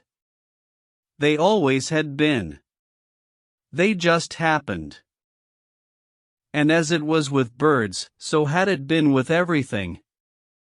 His ignorant and unprepared attempts at philosophy had been fruitless. The medieval metaphysics of Kant had given him the key to nothing, and had served the sole purpose of making him doubt his own intellectual powers. In similar manner his attempt to study evolution had been confined to a hopelessly technical volume by Romanes. He had understood nothing, and the only idea he had gathered was that evolution was a dry-as-dust theory, of a lot of little men possessed of huge and unintelligible vocabularies. And now he learned that evolution was no mere theory but an accepted process of development, that scientists no longer disagreed about it, their only differences being over the method of evolution. And here was the man Spencer, organizing all knowledge for him, reducing everything to unity, elaborating ultimate realities, and presenting to his startled gaze a universe so concrete of realization that it was like the model of a ship such as sailors make and put into glass bottles. There was no caprice, no chance. All was law. It was in obedience to law that the bird flew, and it was in obedience to the same law that fermenting slime had writhed and squirmed and put out legs and wings and become a bird. Martin had ascended from pitch to pitch of intellectual living, and here he was at a higher pitch than ever. All the hidden things were laying their secrets bare. He was drunken with comprehension. At night, asleep, he lived with the gods in colossal nightmare, and awake, in the day, he went around like a somnambulist, with absent stare, gazing upon the world he had just discovered. At table he failed to hear the conversation about petty and ignoble things, his eager mind seeking out and following cause and effect in everything before him. In the meat on the platter he saw the shining sun and traced its energy back through all its transformations to its source 100 million miles away, or traced its energy ahead to the moving muscles in his arms that enabled him to cut the meat, and to the brain wherewith he willed the muscles to move to cut the meat, until, with inward gaze, he saw the same sun shining in his brain. He was entranced by illumination, and did not hear the bughouse, whispered by Jim, nor see the anxiety on his sister's face, nor notice the rotary motion of Bernard Higginbotham's finger, whereby he imparted the suggestion of wheels revolving in his brother-in-law's head. What, in a way, most profoundly impressed Martin, was the correlation of knowledge of all knowledge. He had been curious to know things, and whatever he acquired he had filed away in separate memory compartments in his brain. Thus, on the subject of sailing he had an immense store. On the subject of woman he had a fairly large store. But these two subjects had been unrelated. Between the two memory compartments there had been no connection. That, in the fabric of knowledge, there should be any connection whatever between a woman with hysterics and a schooner carrying a weather helm or heaving to in a gale, would have struck him as ridiculous and impossible. But Herbert Spencer had shown him not only that it was not ridiculous, but that it was impossible for there to be no connection. All things were related to all other things, from the farthermost star in the wastes of space to the myriads of atoms in the grain of sand under one's foot. This new concept was a perpetual amazement to Martin, and he found himself engaged continually in tracing the relationship between all things under the sun and on the other side of the sun. He drew up lists of the most incongruous things and was unhappy until he succeeded in establishing kinship between them all, kinship between love, poetry, earthquake, fire, rattlesnakes, rainbows, precious gems, monstrosities, sunsets, the roaring of lions, illuminating gas, cannibalism, beauty, murder, lovers, fulcrums, and tobacco. Thus, he unified the universe and held it up and looked at it, or wandered through its byways and alleys and jungles, not as a terrified traveler in the thick of mysteries seeking an unknown goal, but observing and charting and becoming familiar with all there was to know. And the more he knew, the more passionately he admired the universe, and life, and his own life in the midst of it all. "You fool," he cried at his image in the looking-glass. "You wanted to write, and you tried to write, and you had nothing in you to write about. What did you have in you? Some childish notions, a few half-baked sentiments, a lot of undigested beauty, a great black mass of ignorance, a heart filled to bursting with love, and an ambition as big as your love and as futile as your ignorance. And you wanted to write. Why, you're just on the edge of beginning to get something in you to write about. You wanted to create beauty, but how could you when you knew nothing about the nature of beauty? You wanted to write about life when you knew nothing of the essential characteristics of life. You wanted to write about the world and the scheme of existence when the world was a Chinese puzzle to you, and all that you could have written would have been about what you did not know of the scheme of existence. But cheer up, Martin, my boy. You'll write yet. You know a little, a very little, and you're on the right road now to know more. Someday, if you're lucky, you may come pretty close to knowing all that may be known. Then you will write." He brought his great discovery to Ruth, sharing with her all his joy and wonder in it. But she did not seem to be so enthusiastic over it. She tacitly accepted it and, in a way, seemed aware of it from her own studies. It did not stir her deeply, as it did him, and he would have been surprised had he not reasoned it out that it was not new and fresh to her as it was to him. Arthur and Norman, he found, believed in evolution and had read Spencer, though it did not seem to have made any vital impression upon them, while the young fellow with the glasses and the mop of hair, will only, sneered disagreeably at Spencer and repeated the epigram, "There is no God but the unknowable, and Herbert Spencer is his prophet." But Martin forgave him the sneer, for he had begun to discover that Olney was not in love with Ruth. Later, he was dumbfounded to learn from various little happenings not only that Olney did not care for Ruth, but that he had a positive dislike for her. Martin could not understand this. It was a bit of phenomena that he could not correlate with all the rest of the phenomena in the universe. But nevertheless he felt sorry for the young fellow because of the great lack in his nature that prevented him from a proper appreciation of Ruth's fineness and beauty. They rode out into the hills several Sundays on their wheels, and Martin had ample opportunity to observe the armed truce that existed between Ruth and Olney. The latter chummed with Norman, throwing Arthur and Martin into company with Ruth, for which Martin was duly grateful. Those Sundays were great days for Martin, greatest because he was with Ruth, and great, also, because they were putting him more on a par with the young men of her class. In spite of their long years of disciplined education, he was finding himself their intellectual equal, and the hours spent with them in conversation was so much practice for him in the use of the grammar he had studied so hard. He had abandoned the etiquette books, falling back upon observation to show him the right things to do. Except when carried away by his enthusiasm, he was always on guard, keenly watchful of their actions and learning their little courtesies and refinements of conduct. The fact that Spencer was very little read was for some time a source of surprise to Martin. "Herbert Spencer," said the man at the desk in the library. "Oh, yes, a great mind." But the man did not seem to know anything of the content of that great mind.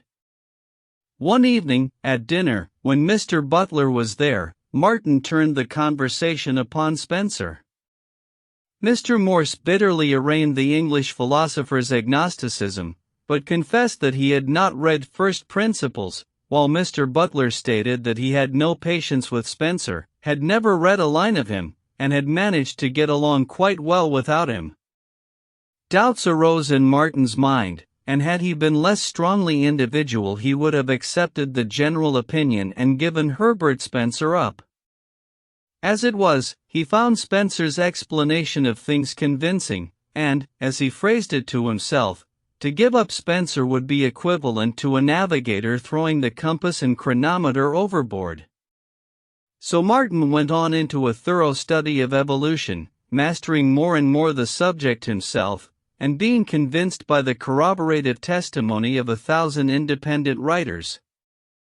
The more he studied, the more vistas he caught of fields of knowledge yet unexplored, and the regret that days were only 24 hours long became a chronic complaint with him. One day, because the days were so short, he decided to give up algebra and geometry. Trigonometry he had not even attempted. Then he cut chemistry from his study list, retaining only physics. "I am not a specialist," he said, in defense, to Ruth. "Nor am I going to try to be a specialist. There are too many special fields for any one man, in a whole lifetime, to master a tithe of them. I must pursue general knowledge. When I need the work of specialists, I shall refer to their books."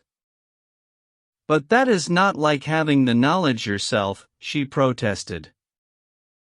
"But it is unnecessary to have it. We profit from the work of the specialists. That's what they are for. When I came in, I noticed the chimney sweeps at work. They're specialists, and when they get done, you will enjoy clean chimneys without knowing anything about the construction of chimneys." "That's far-fetched, I am afraid." She looked at him curiously, and he felt a reproach in her gaze and manner. But he was convinced of the rightness of his position. All thinkers on general subjects, the greatest minds in the world, in fact, rely on the specialists. Herbert Spencer did that. He generalized upon the findings of thousands of investigators. He would have had to live 1,000 lives in order to do it all himself. And so with Darwin. He took advantage of all that had been learned by the florists and cattle breeders. "You're right," Martin only said. "You know what you're after, and Ruth doesn't.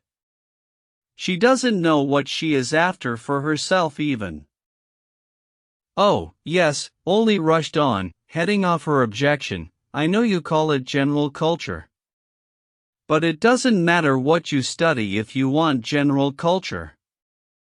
You can study French, or you can study German, or cut them both out and study Esperanto, you'll get the culture tone just the same.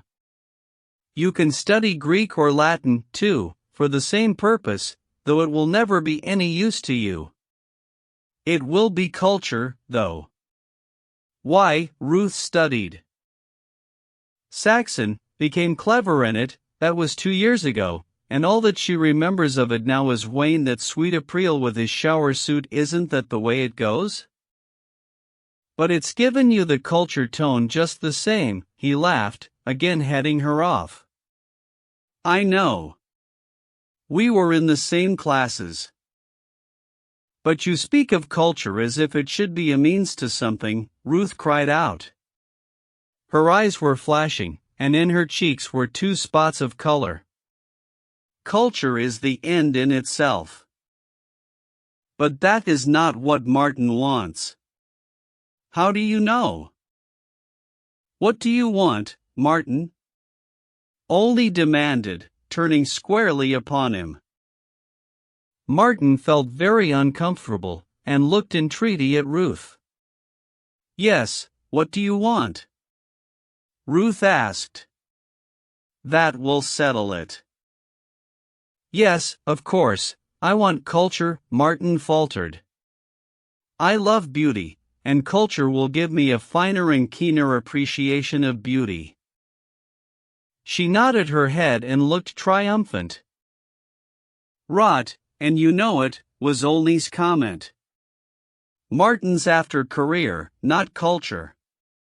It just happens that culture, in his case, is incidental to career. If he wanted to be a chemist, culture would be unnecessary. Martin wants to write, but he's afraid to say so because it will put you in the wrong." "And why does Martin want to write?" he went on. "Because he isn't rolling in wealth. Why do you fill your head with Saxon and general culture? Because you don't have to make your way in the world. Your father sees to that. He buys your clothes for you, and all the rest. What rotten good is our education, yours and mine and Arthur's and Norman's? We're soaked in general culture, and if our daddies went broke today, we'd be falling down tomorrow on teachers' examinations. The best job you could get, Ruth, would be a country school or music teacher in a girls' boarding school."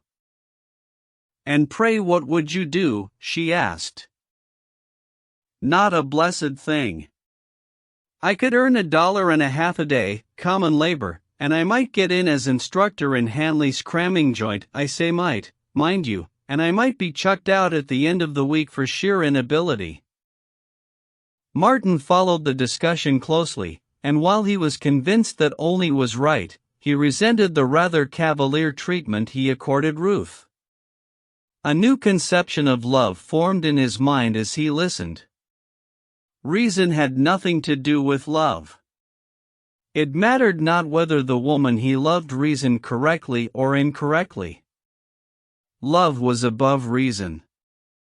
If it just happened that she did not fully appreciate his necessity for a career, that did not make her a bit less lovable. She was all lovable, and what she thought had nothing to do with her lovableness. "What's that?" he replied to a question from Ollie that broke in upon his train of thought. "I was saying that I hoped you wouldn't be fool enough to tackle Latin." "But Latin is more than culture," Ruth broke in. "It is equipment." "Well, Are you going to tackle it? Olney persisted. Martin was sore beset. He could see that Ruth was hanging eagerly upon his answer. I am afraid I won't have time, he said finally. I'd like to, but I won't have time. You see, Martin's not seeking culture, Olney exulted. He's trying to get somewhere, to do something. Oh, but it's mental training. It's mind discipline. It's what makes disciplined minds. Ruth looked expectantly at Martin, as if waiting for him to change his judgment. You know, the football players have to train before the big game. And that is what Latin does for the thinker. It trains. Rot and bosh. That's what they told us when we were kids. But there is one thing they didn't tell us then. They let us find it out for ourselves afterwards. Olney paused for effect, then added, and what they didn't tell us was that every gentleman should have studied Latin, but that no gentleman should know Latin. Now that's unfair, Ruth cried. I knew you were turning the conversation just in order to get off something. It's clever all right, was the retort, but it's fair, too. The only men who know their Latin are the apothecaries, the lawyers, and the Latin professors. And if Martin wants to be one of them, I miss my guess. But what's all that got to do with Herbert Spencer anyway? Martin's just discovered Spencer, and he's wild over him. Why? Because Spencer is taking him somewhere. Spencer couldn't take me anywhere, nor you. We haven't got anywhere to go. You'll get married someday, and I'll have nothing to do but keep track of the lawyers and business agents who will take care of the money my father's going to leave me. Olney got up to go, but turned at the door and delivered a parting shot. You leave Martin alone, Ruth. He knows what's best for himself. Look at what he's done already. He makes me sick sometimes, sick and ashamed of myself. He knows more now about the world, and life, and man's place, and all the rest, than Arthur, or Norman, or I, or you too, for that matter, and in spite of all our Latin, and French, and Saxon, and culture. But Ruth is my teacher, Martin answered chivalrously. She is responsible for what little I have learned. Rats! Olney looked at Ruth, and his expression was malicious. I suppose you'll be telling me next that you read Spencer on her recommendation, only you didn't. And she doesn't know anything more about Darwin and evolution than I do about King Solomon's mines. What's that jawbreaker definition about something or other, of Spencer's, that you sprang on us the other day, that indefinite, incoherent homogeneity thing? Spring it on her, and see if she understands a word of it. That isn't culture, you see. Well, tra-la, and if you tackle Latin, Martin, I won't have any respect for you. And all the while, interested in the discussion, Martin had been aware of an irk in it as well. It was about studies and lessons, dealing with the rudiments of knowledge, and the schoolboyish tone of it conflicted with the big things that were stirring in him, with the grip upon life that was even then crooking his fingers like eagle's talons, with the cosmic thrills that made him ache, and with the inchoate consciousness of mastery of it all. He likened himself to a poet, wrecked on the shores of a strange land, filled with power of beauty, stumbling and stammering and vainly trying to sing in the rough, barbaric tongue of his brethren in the new land. And so with him. He was alive, painfully alive, to the great universal things, and yet he was compelled to potter and grope among schoolboy topics and debate whether or not he should study Latin. What in hell has Latin to do with it? He demanded before his mirror that night. I wish dead people would stay dead. Why should I and the beauty in me be ruled by the dead? Beauty is alive and everlasting. Languages come and go. They are the dust of the dead. And his next thought was that he had been phrasing his ideas very well, and he went to bed wondering why he could not talk in similar fashion when he was with Ruth. He was only a schoolboy, with a schoolboy's tongue, when he was in her presence. "Give me time," he said aloud. "Only give me time. Time. Time. Time," was his unending plaint. Chapter 14. It was not because of Olney, but in spite of Ruth, and his love for Ruth, that he finally decided not to take up Latin. His money meant time. There was so much that was more important than Latin, so many studies that clamored with imperious voices. And he must write. He must earn money. He had had no acceptances. 20 of manuscripts were traveling the endless round of the magazines. How did the others do it? He spent long hours in the free reading room, going over what others had written, studying their work eagerly and critically, comparing it with his own, and wondering about the secret trick they had discovered which enabled them to sell their work. He was amazed at the immense amount of printed stuff that was dead. No light, no life, no color was shot through it. There was no breath of life in it, and yet it sold, at 2 cents a word, $20 a thousand, the newspaper clipping had said so. He was puzzled by countless short stories, written lightly and cleverly he confessed, but without vitality or reality.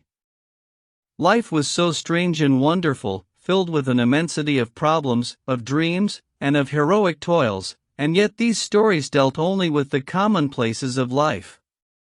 He felt the stress and strain of life, its fevers and sweats and wild insurgences. Surely this was the stuff to write about.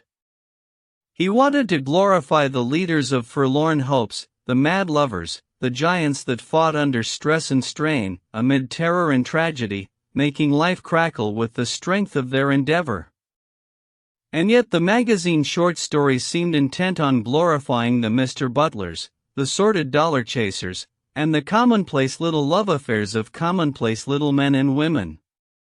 Was it because the editors of the magazines were commonplace? He demanded. Or were they afraid of life, these writers and editors and readers? But his chief trouble was that he did not know any editors or writers. And not merely did he not know any writers, but he did not know anybody who had ever attempted to write. There was nobody to tell him, to hint to him, to give him the least word of advice. He began to doubt that editors were real men. They seemed cogs in a machine. That was what it was, a machine. He poured his soul into stories, articles, and poems, and entrusted them to the machine.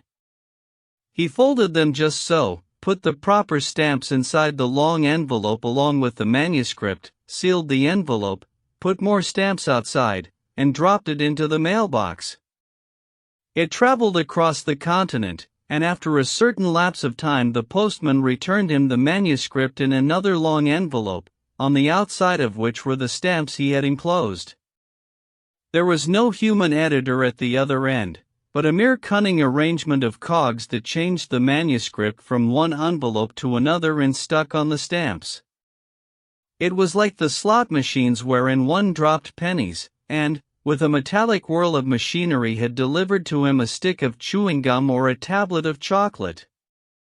It depended upon which slot one dropped the penny in, whether he got chocolate or gum. And so with the editorial machine. One slot brought checks and the other brought rejection slips. So far he had found only the latter slot. It was the rejection slips that completed the horrible machine-likeness of the process. These slips were printed in stereotyped forms, and he had received hundreds of them, as many as a dozen or more on each of his earlier manuscripts. If he had received one line, one personal line, along with one rejection of all his rejections, he would have been cheered. But not one editor had given that proof of existence. And he could conclude only that there were no warm human men at the other end, only mere cogs, well-oiled and running beautifully in the machine. He was a good fighter, whole-souled and stubborn, and he would have been content to continue feeding the machine for years, but he was bleeding to death, and not years but weeks would determine the fight. Each week his board bill brought him nearer destruction, while the postage on 40 manuscripts bled him almost as severely. He no longer bought books, and he economized in petty ways and sought to delay the inevitable end, though he did not know how to economize, and brought the end nearer by a week when he gave his sister Marion $5 for a dress.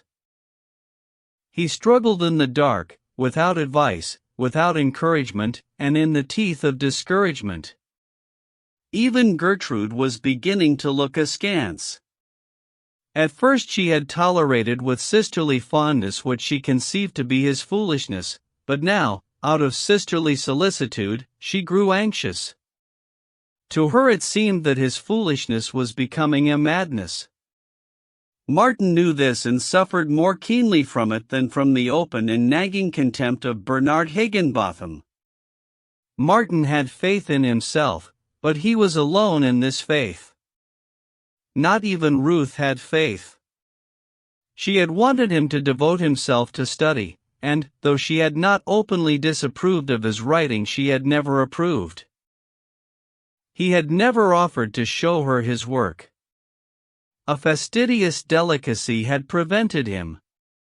Besides, she had been studying heavily at the university, and he felt averse to robbing her of her time. But when she had taken her degree, she asked him herself to let her see something of what he had been doing. Martin was elated and diffident. Here was a judge. She was a Bachelor of Arts. She had studied literature under skilled instructors. Perhaps the editors were capable judges, too. But she would be different from them. She would not hand him a stereotyped rejection slip, nor would she inform him that lack of preference for his work did not necessarily imply lack of merit in his work. She would talk, a warm human being, in her quick, bright way, and, most important of all, she would catch glimpses of the real Martin Eden.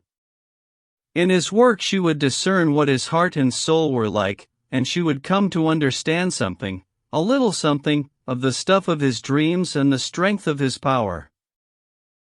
Martin gathered together a number of carbon copies of his short stories, hesitated a moment, then added his sea lyrics. They mounted their wheels on a late June afternoon and rode for the hills. It was the second time he had been out with her alone, and as they rode along through the balmy warmth, just chilled by the sea breeze to refreshing coolness, he was profoundly impressed by the fact that it was a very beautiful and well-ordered world and that it was good to be alive and to love. They left their wheels by the roadside and climbed to the brown top of an open knoll where the sunburnt grass breathed a harvest breath of dry sweetness and content. "Its work is done," Martin said, as they seated themselves, she upon his coat, and he sprawling close to the warm earth. He sniffed the sweetness of the tawny grass, which entered his brain and set his thoughts whirling on from the particular to the universal. "It has achieved its reason for existence," he went on, patting the dry grass affectionately. "It quickened with ambition under the dreary downpour of last winter, fought the violent early spring, flowered, and lured the insects and the bees, scattered its seeds, squared itself with its duty and the world, and—" "Why do you always look at things with such dreadfully practical eyes?" she interrupted. "Because I've been studying evolution, I guess.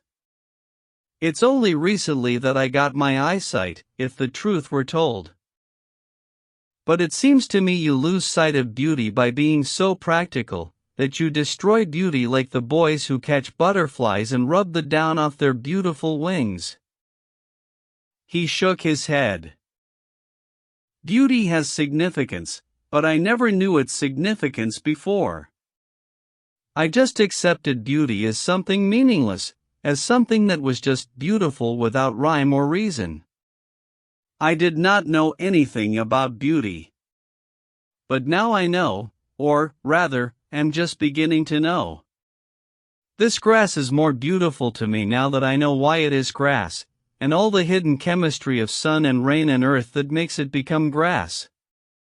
Why, there is romance in the life history of any grass, yes, and adventure, too.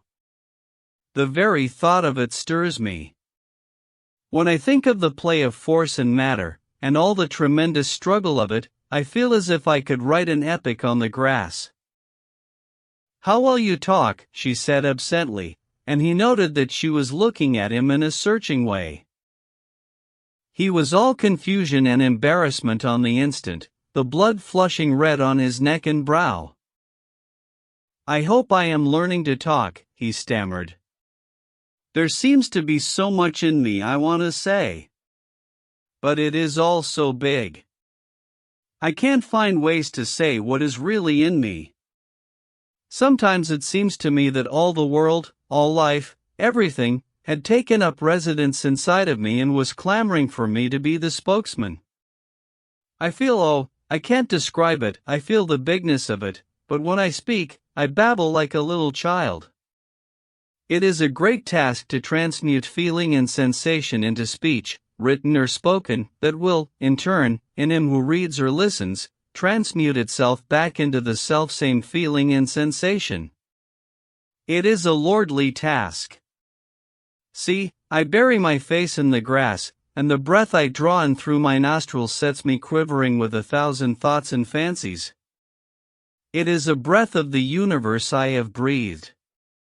I know song and laughter, and success and pain, and struggle and death, and I see visions that arise in my brain somehow out of the scent of the grass, and I would like to tell them to you, to the world. But how can I? My tongue is tied. I have tried, by the spoken word, just now, to describe to you the effect on me of the scent of the grass. But I have not succeeded. I have no more than hinted in awkward speech. My words seem gibberish to me. And yet I am stifled with desire to tell. Oh, he threw up his hands with a despairing gesture. It is impossible. It is not understandable. It is incommunicable.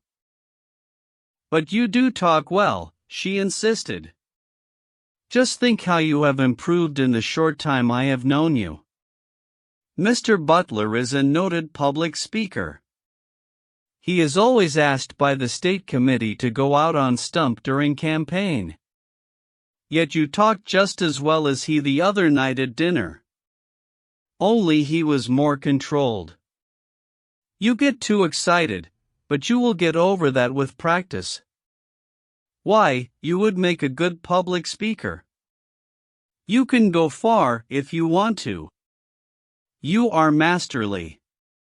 You can lead men, I am sure, and there is no reason why you should not succeed at anything you set your hand to, just as you have succeeded with grammar. You would make a good lawyer. You should shine in politics. There is nothing to prevent you from making as great a success as Mr. Butler has made.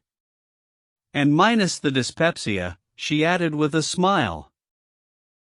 They talked on, she, in her gently persistent way, returning always to the need of thorough grounding in education and to the advantages of Latin as part of the foundation for any career. She drew her ideal of the successful man, and it was largely in her father's image, with a few unmistakable lines and touches of color from the image of Mr. Butler. He listened eagerly, with receptive ears, lying on his back and looking up, enjoying in each movement of her lips as she talked. But his brain was not receptive. There was nothing alluring in the pictures she drew, and he was aware of a dull pain of disappointment and of a sharper ache of love for her. In all she said there was no mention of his writing, and the manuscripts he had brought to read lay neglected on the ground. At last, in a pause, he glanced at the sun, measured its height above the horizon, and suggested his manuscripts by picking them up. "I had forgotten," she said quickly. "And I am so anxious to hear." He read to her a story, one that he flattered himself was among his very best. He called it The Wine of Life, and the wine of it, that had stolen into his brain when he wrote it, stole into his brain now as he read it. There was a certain magic in the original conception, and he had adorned it with more magic of phrase and touch. All the old fire and passion with which he had written it were reborn in him, and he was swayed and swept away so that he was blind and deaf to the faults of it. But it was not so with Ruth. Her trained ear detected the weaknesses and exaggerations, the overemphasis of the tyro, and she was instantly aware each time the sentence rhythm tripped and faltered.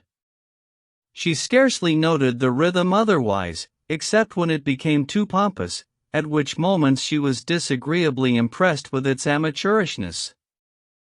That was her final judgment on the story as a whole. Amateurish, though she did not tell him so. Instead, when he had done, she pointed out the minor flaws and said that she liked the story. But he was disappointed. Her criticism was just.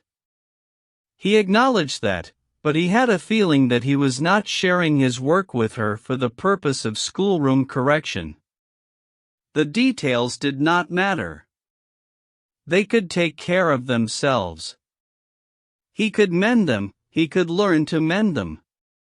Out of life he had captured something big and attempted to imprison it in the story. It was the big thing out of life he had read to her, not sentence structure and semicolons. He wanted her to feel with him this big thing that was his, that he had seen with his own eyes, grappled with his own brain, and placed there on the page with his own hands in printed words. Well, he had failed, was his secret decision. Perhaps the editors were right. He had felt the big thing, but he had failed to transmute it. He concealed his disappointment, and joined so easily with her in her criticism that she did not realize that deep down in him was running a strong undercurrent of disagreement. "This next thing I've called The Pot," he said, unfolding the manuscript. "It has been refused by 4 or 5 magazines now, but still I think it is good. In fact, I don't know what to think of it, except that I've caught something there. Maybe it won't affect you as it does me. It's a short thing, only 2,000 words. How dreadful," she cried, when he had finished. "It is horrible, unutterably horrible." He noted her pale face, her eyes wide and tense, and her clenched hands, with secret satisfaction.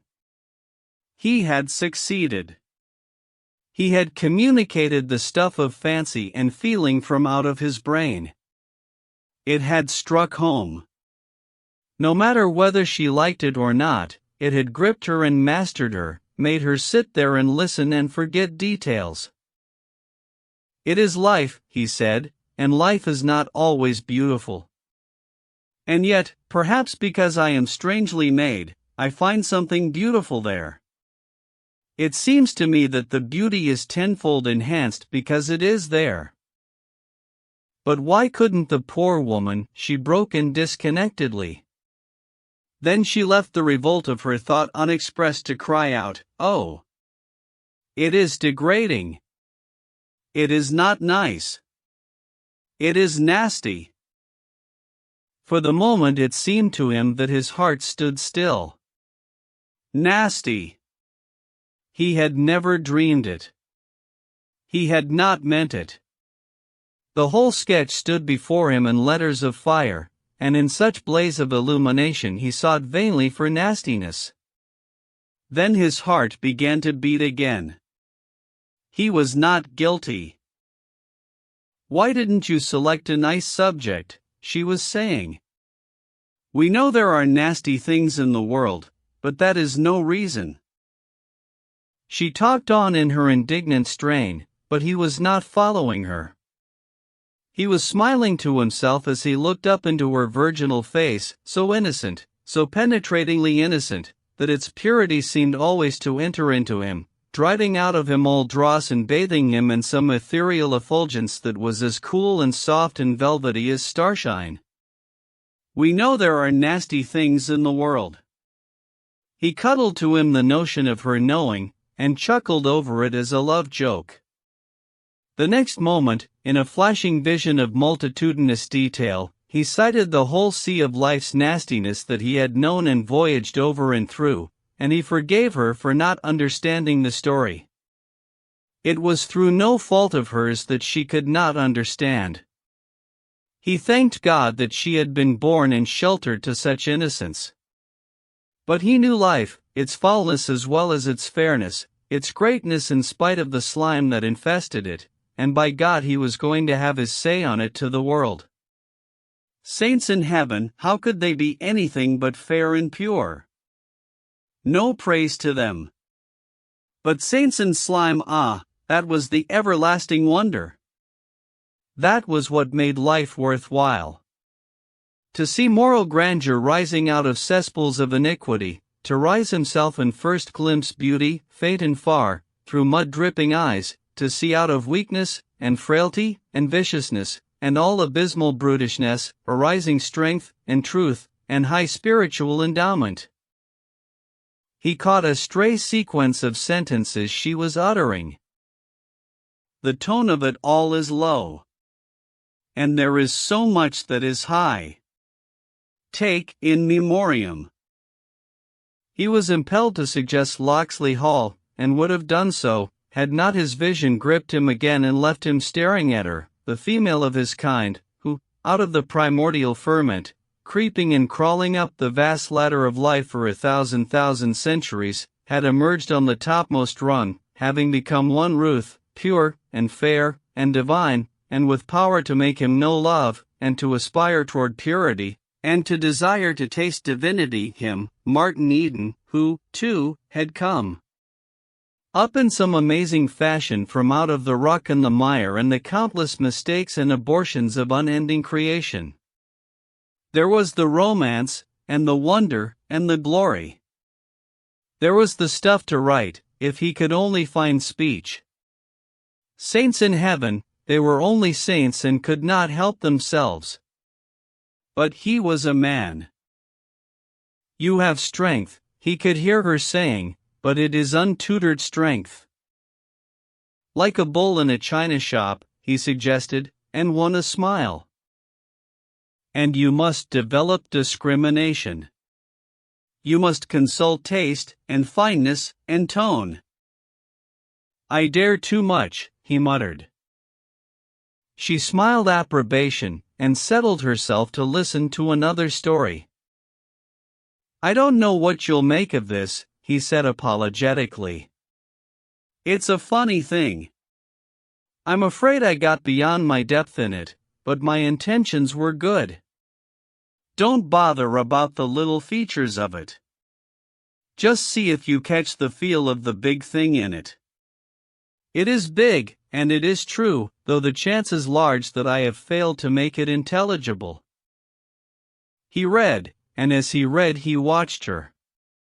At last he had reached her, he thought.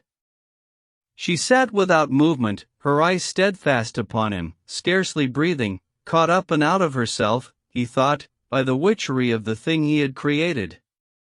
He had entitled the story Adventure, and it was the apotheosis of adventure, not of the adventure of the storybooks, but of real adventure, the savage taskmaster, awful of punishment and awful of reward, faithless and whimsical, demanding terrible patience and heartbreaking days and nights of toil, offering the blazing sunlight glory or dark death at the end of thirst and famine or of the long drag and monstrous delirium of rotting fever, through blood and sweat and stinging insects leading. up by long chains of petty and ignoble contacts to royal culminations and lordly achievements. It was this, all of it, and more, that he had put into his story, and it was this, he believed, that warmed her as she sat and listened. Her eyes were wide, color was in her pale cheeks, and before he finished it seemed to him that she was almost panting. Truly, she was warmed, but she was warmed, not by the story, but by him. She did not think much of the story, it was Martin's intensity of power, the old excess of strength that seemed to pour from his body and on and over her. The paradox of it was that it was the story itself that was freighted with his power, that was the channel, for the time being, through which his strength poured out to her. She was aware only of the strength, and not of the medium, and when she seemed most carried away by what he had written, in reality she had been carried away by something quite foreign to it, by a thought, terrible and perilous, that had formed itself unsummoned in her brain. She had caught herself wondering what marriage was like, and the becoming conscious of the waywardness and ardor of the thought had terrified her. It was unmaidenly. It was not like her. She had never been tormented by womanhood, and she had lived in a dreamland of Tennysonian poesy, dense even to the full significance of that delicate master's delicate allusions to the grossnesses that intrude upon the relations of queens and knights. She had been asleep, always, and now life was thundering imperatively at all her doors. Mentally she was in a panic to shoot the bolts and drop the bars into place, while wanton instincts urged her to throw wide her portals and bid the deliciously strange visitor to enter in. Martin waited with satisfaction for her verdict. He had no doubt of what it would be, and he was astounded when he heard her say, "It is beautiful." "It is beautiful," she repeated, with emphasis, after a pause. Of course it was beautiful, but there was something more than mere beauty in it, something more stingingly splendid which had made beauty its handmaiden. He sprawled silently on the ground, watching the grisly form of a great doubt rising before him. He had failed. He was inarticulate. He had seen one of the greatest things in the world, and he had not expressed it. "What did you think of the—" he hesitated, abashed at his first attempt to use a strange word. "Of the motif?" he asked. "It was confused," she answered. "That is my only criticism in the large way. I followed the story, but there seemed so much else. It is too wordy. You clogged the action by introducing so much extraneous material." "That was the major motif," he hurriedly explained, "the big underrunning motif, the cosmic and universal thing. I tried to make it keep time with the story itself, which was only superficial after all. I was on the right scent, but I guess I did it badly. I did not succeed in suggesting what I was driving at. But I'll learn in time." She did not follow him. She was a bachelor of arts, but he had gone beyond her limitations. This she did not comprehend, attributing her incomprehension to his incoherence. "You were too voluble," she said. "But it was beautiful, in places." He heard her voice as from far off, for he was debating whether he would read her the sea lyrics. He lay in dull despair, while she watched him searchingly, pondering again upon unsummoned and wayward thoughts of marriage. "You want to be famous?" she asked abruptly. "Yes, a little bit," he confessed. "That is part of the adventure. It is not the being famous, but the process of becoming so, that counts. And after all, to be famous would be, for me, only a means to something else. I want to be famous very much, for that matter, and for that reason." "For your sake," he wanted to add, and might have added had she proved enthusiastic over what he had read to her. But she was too busy in her mind, carving out a career for him that would at least be possible, to ask what the ultimate something was which he had hinted at. There was no career for him in literature. Of that she was convinced. He had proved it today, with his amateurish and sophomoric productions. He could talk well, but he was incapable of expressing himself in a literary way. She compared Tennyson and Browning and her favorite prose masters with him, and to his hopeless discredit. Yet she did not tell him her whole mind. Her strange interest in him led her to temporize. His desire to write was, after all, a little weakness which he would grow out of in time. Then he would devote himself to the more serious affairs of life. And he would succeed, too. She knew that. He was so strong that he could not fail if only he would drop writing. "I wish you would show me all you write, Mr. Eden," she said. He flushed with pleasure. She was interested, that much was sure. And at least she had not given him a rejection slip. She had called certain portions of his work beautiful, and that was the first encouragement he had ever received from anyone. "I will," he said passionately.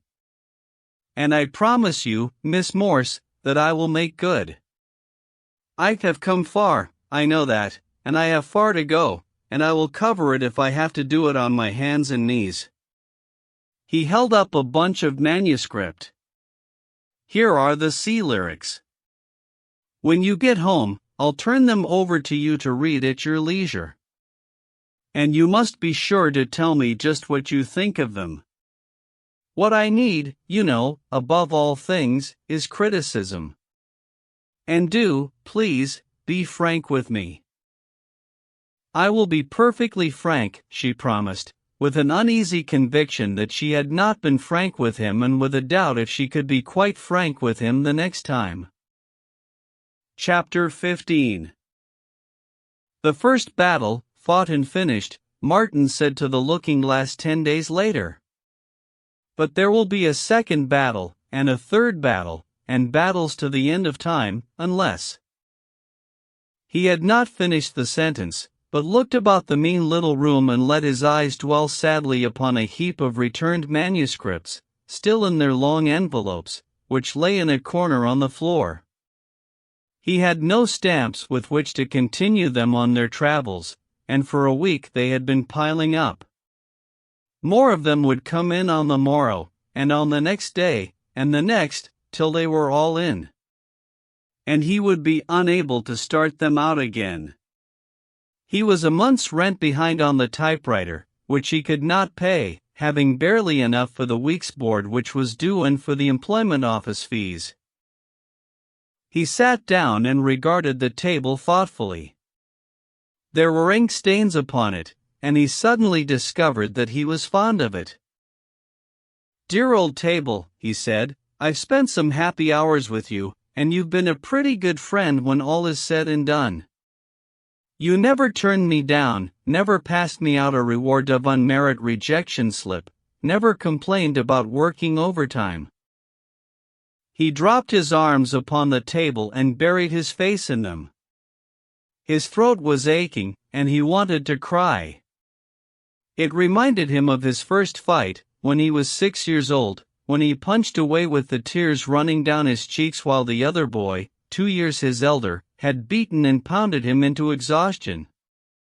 He saw the ring of boys, howling like barbarians as he went down at last, writhing in the throes of nausea, the blood streaming from his nose and the tears from his bruised eyes.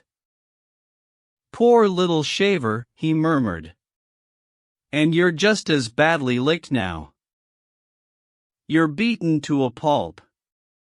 You're down and out." But the vision of that first fight still lingered under his eyelids, and as he watched he saw it dissolve and reshape into the series of fights which had followed. 6 months later Cheeseface, that was the boy, had whipped him again. But he had blacked Cheeseface by that time. That was going some.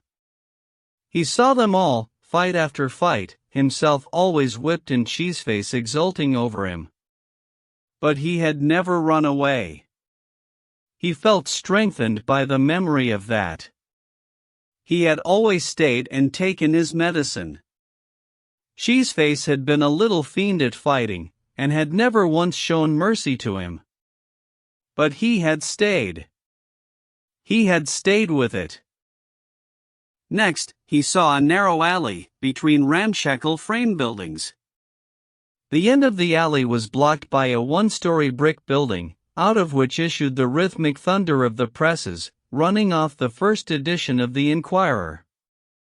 He was 11, and Cheeseface was 13, and they both carried the Inquirer.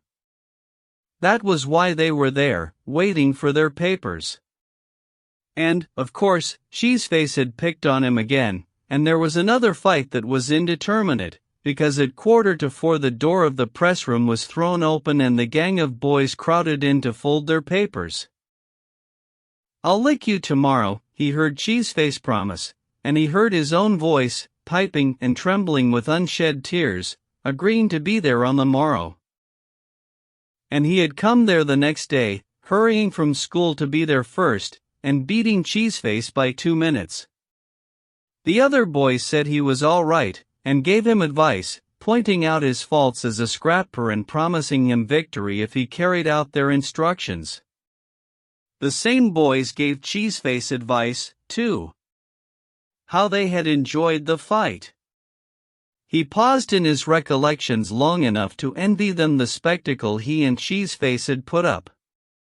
Then the fight was on, and it went on, without rounds, for 30 minutes, until the press room door was opened. He watched the youthful apparition of himself, day after day, hurrying from school to the Inquirer alley. He could not walk very fast. He was stiff and lame from the incessant fighting. His forearms were black and blue from wrist to elbow, what with the countless blows he had warded off, and here and there the tortured flesh was beginning to fester. His head and arms and shoulders ached, the small of his back ached, he ached all over, and his brain was heavy and dazed. He did not play at school. Nor did he study. Even to sit still all day at his desk, as he did, was a torment. It seemed centuries since he had begun the round of daily fights, and time stretched away into a nightmare and infinite future of daily fights. Why couldn't Cheeseface be licked? He often thought that would put him, Martin, out of his misery. It never entered his head to cease fighting, to allow Cheeseface to whip him. And so he dragged himself to the Inquirer alley, sick in body and soul, but learning the long patience, to confront his eternal enemy, Cheeseface, who was just as sick as he, and just a bit willing to quit if it were not for the gang of newsboys that looked on and made pride painful and necessary. One afternoon, after 20 minutes of desperate efforts to annihilate each other according to set rules that did not permit kicking, striking below the belt, nor hitting when one was down, Cheeseface, panting for breath and reeling, offered to call it quits. And Martin, head on arms, thrilled at the picture he caught of himself, at that moment in the afternoon of long ago, when he reeled and panted and choked with the blood that ran into his mouth and down his throat from his cut lips, when he tottered toward Cheeseface, spitting out a mouthful of blood so that he could speak, crying out that he would never quit, though Cheeseface could give in if he wanted to. And Cheeseface did not give in, and the fight went on. The next day and the next, days without end, witnessed the afternoon fight. When he put up his arms, each day, to begin, they pained exquisitely, and the first few blows, struck and received, racked his soul. After that things grew numb, and he fought on blindly, seeing as in a dream, dancing and wavering, the large features and burning, animal-like eyes of Cheeseface. He concentrated upon that face, all else about him was a whirling void. There was nothing else in the world but that face, and he would never know rest, blessed rest, until he had beaten that face into a pulp with his bleeding knuckles, or until the bleeding knuckles that somehow belonged to that face had beaten him into a pulp. And then, one way or the other, he would have rest. But to quit, for him, Martin, to quit, that was impossible. Came the day when he dragged himself into the Inquirer Alley, and there was no Cheeseface. Nor did Cheeseface come. The boys congratulated him, and told him that he had licked Cheeseface. But Martin was not satisfied. He had not licked Cheeseface, nor had Cheeseface licked him. The problem had not been solved. It was not until afterward that they learned that Cheeseface's father had died suddenly that very day. Martin skipped on through the years to the night in the nigger heaven at the auditorium. He was 17 and just back from sea. A row started. Somebody was bullying somebody, and Martin interfered, to be confronted by Cheeseface's blazing eyes. "I'll fix you after de show," his ancient enemy hissed. Martin nodded. The nigger heaven bouncer was making his way toward the disturbance. "I'll meet you outside, after the last act," Martin whispered, the while his face showed undivided interest in the buck and wing dancing on the stage. The bouncer glared and went away. "Got a gang?" he asked Cheeseface, at the end of the act. "Sure." "Then I got to get one," Martin announced. Between the acts he mustered his following: 3 fellows he knew from the nail works, a railroad fireman, and half a dozen of the Boo gang, along with as many more from the Dread 18N Market gang. When the theater let out, the 2 gangs strung along inconspicuously on opposite sides of the street. When they came to a quiet corner, they united and held a council of war. 8th Street Bridge is the place, said a red-headed fellow belonging to Cheeseface's gang. "You kin fight in the middle, under the electric light, and whichever way the bulls comin' we kin sneak the other way." "That's agreeable to me," Martin said, after consulting with the leaders of his own gang. The 8th Street Bridge, crossing an arm of San Antonio estuary, was the length of 3 city blocks.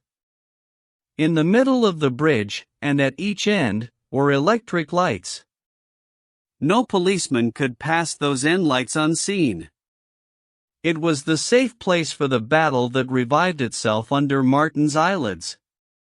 He saw the 2 gangs, aggressive and sullen, rigidly keeping apart from each other and backing their respective champions, and he saw himself and Cheeseface stripping. A short distance away lookouts were set, their task being to watch the lighted ends of the bridge. A member of the Boo gang held Martin's coat, and shirt, and cap, ready to race with them into safety in case the police interfered. Martin watched himself go into the center, facing Cheeseface, and he heard himself say, as he held up his hand warningly, "They ain't no handshaking in this. Understand? They ain't nothin' but scrap.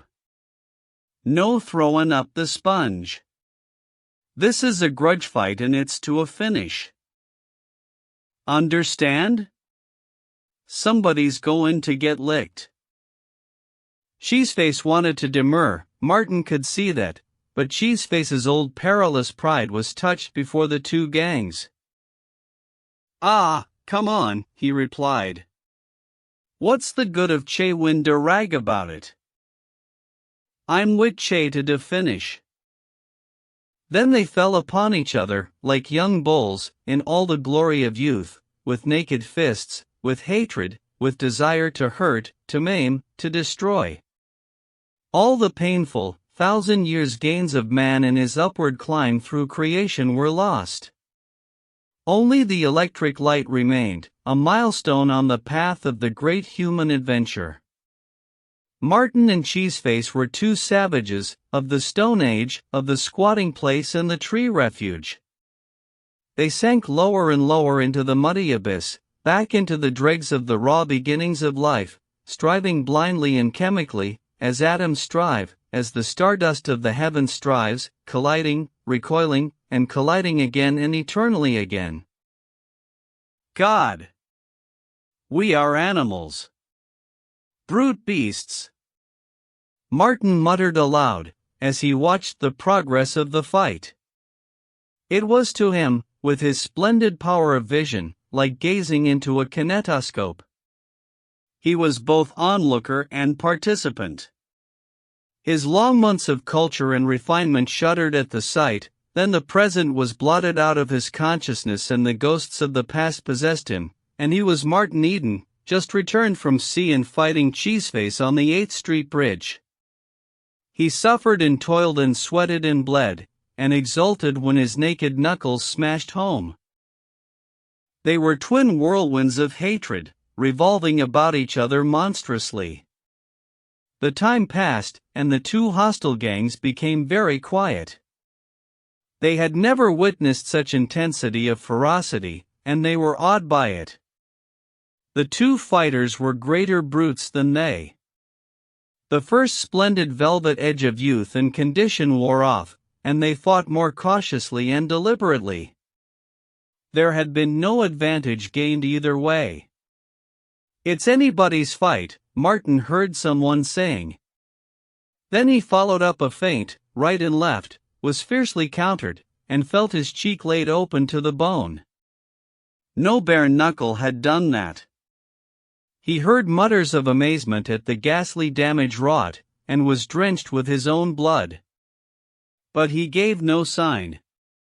He became immensely wary, for he was wise with knowledge of the low cunning and foul vileness of his kind. He watched and waited, until he feigned a wild rush, which he stopped midway, for he had seen the glint of metal. "Hold up your hand," he screamed. "Them's brass knuckles, and you hit me with them." Both gangs surged forward, growling and snarling. In a second there would be a free-for-all fight, and he would be robbed of his vengeance. He was beside himself. "You guys keep out," he screamed hoarsely. "Understand? Say, d'ye understand?" They shrank away from him. They were brutes, but he was the arch-brute, a thing of terror that towered over them and dominated them. "This is my scrap, and they ain't going to be no button in. Gimme them knuckles." Cheeseface, sobered and a bit frightened, surrendered the foul weapon. "You passed M to him, you redhead sneakin' in behind the push there."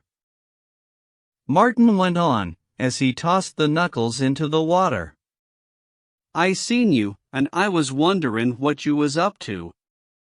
If you try anything like that again, I'll beat Che to death. Understand?"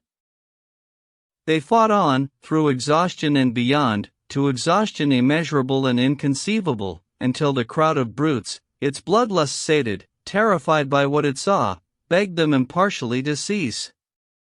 And Cheeseface, ready to drop and die, or to stay on his legs and die, a grisly monster out of whose features all likeness to Cheeseface had been beaten, wavered and hesitated, but Martin sprang in and smashed him again and again.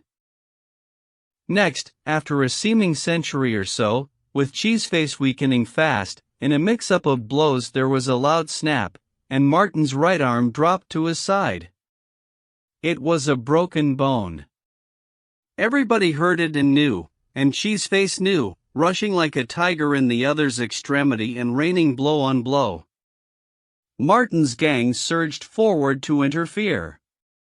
Dazed by the rapid succession of blows, Martin warned them back with vile and earnest curses sobbed out and groaned in ultimate desolation and despair.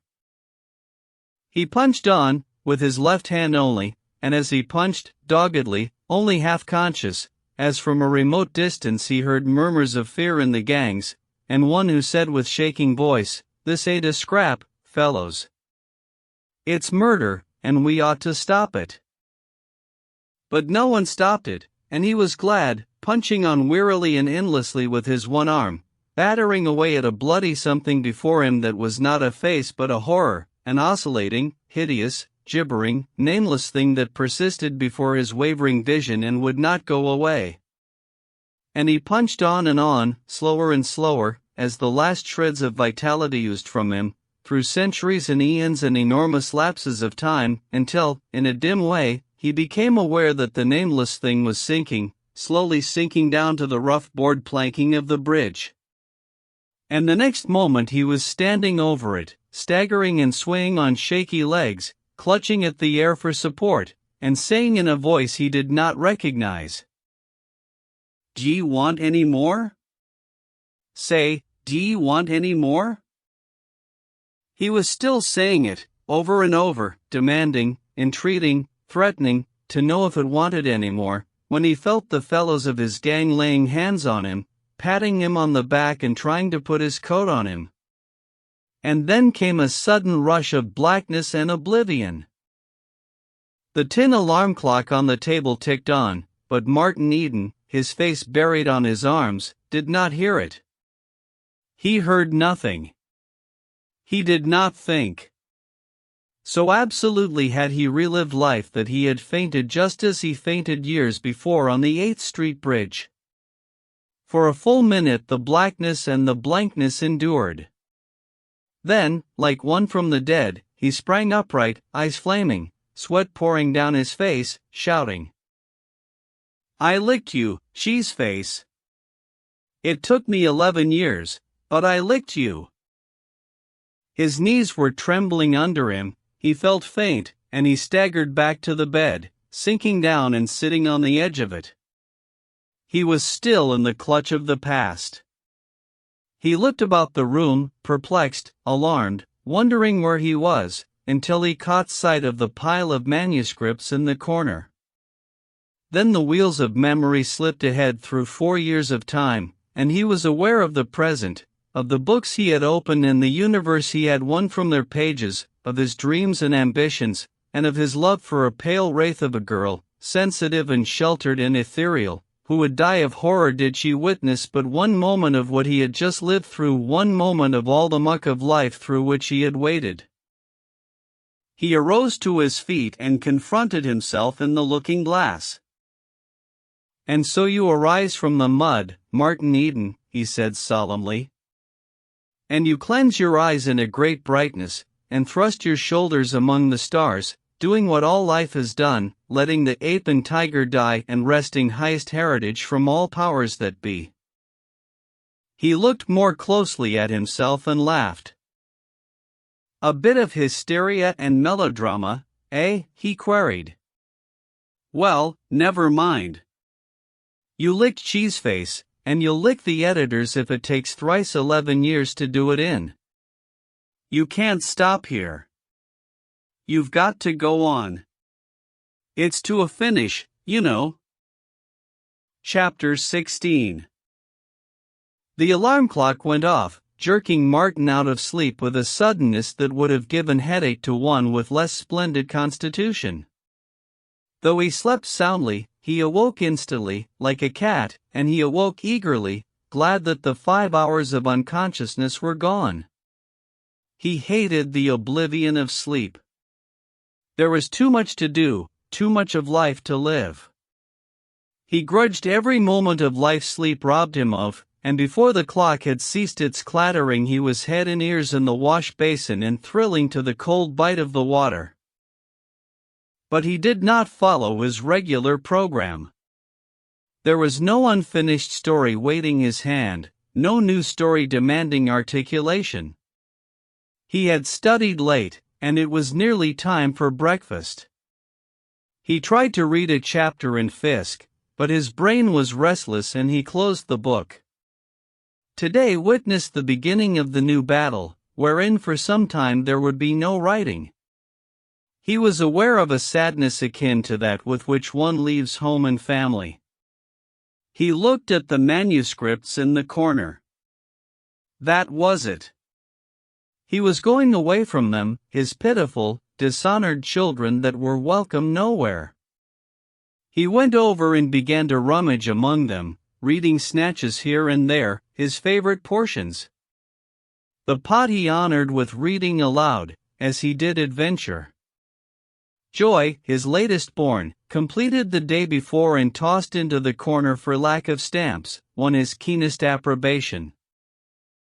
"I can't understand," he murmured. "Or maybe it's the editors who can't understand. There's nothing wrong with that. They publish worse every month. Everything they publish is worse, nearly everything, anyway." After breakfast he put the typewriter in its case and carried it down into Oakland. "I owe a month on it," he told the clerk in the store. "But you tell the manager I'm going to work and that I'll be in a month or so and straighten up." He crossed on the ferry to San Francisco and made his way to an employment office. Any kind of work, no trade, he told the agent, and was interrupted by a newcomer, dressed rather foppishly, as some workingmen dress who have instincts for finer things. The agent shook his head despondently. "Nothin' doin', eh?" said the other. "Well, I got to get somebody today." He turned and stared at Martin, and Martin, staring back, noted the puffed and discolored face, handsome and weak, and knew that he had been making a night of it. "Lookin' for a job?" the other queried. "What can you do?" "Hard labor, sailorizing, run a typewriter, no shorthand, can sit on a horse, willing to do anything and tackle anything," was the answer. The other nodded. "Sounds good to me. My name's Dawson, Joe Dawson, and I'm tryin' to scare up a laundryman." "Too much for me." Martin caught an amusing glimpse of himself ironing fluffy white things that women wear. But he had taken a liking to the other, and he added, "I might do the plain washing. I learned that much at sea." Joe Dawson thought visibly for a moment. "Look here, let's get together and frame it up. Willin' to listen?" Martin nodded. "This is a small laundry, up country, belongs to Shelley Hot Springs, hotel, you know. 2 men do the work, boss and assistant. I'm the boss. You don't work for me, but you work under me. Think you'd be willin' to learn?" Martin paused to think. The prospect was alluring. A few months of it, and he would have time to himself for study. He could work hard and study hard. "Good grub in a room to yourself," Joe said. That settled it. A room to himself where he could burn the midnight oil unmolested. "But work like hell," the other added. Martin caressed his swelling shoulder muscles significantly. "That came from hard work." "Then let's get to it." Joe held his hand to his head for a moment.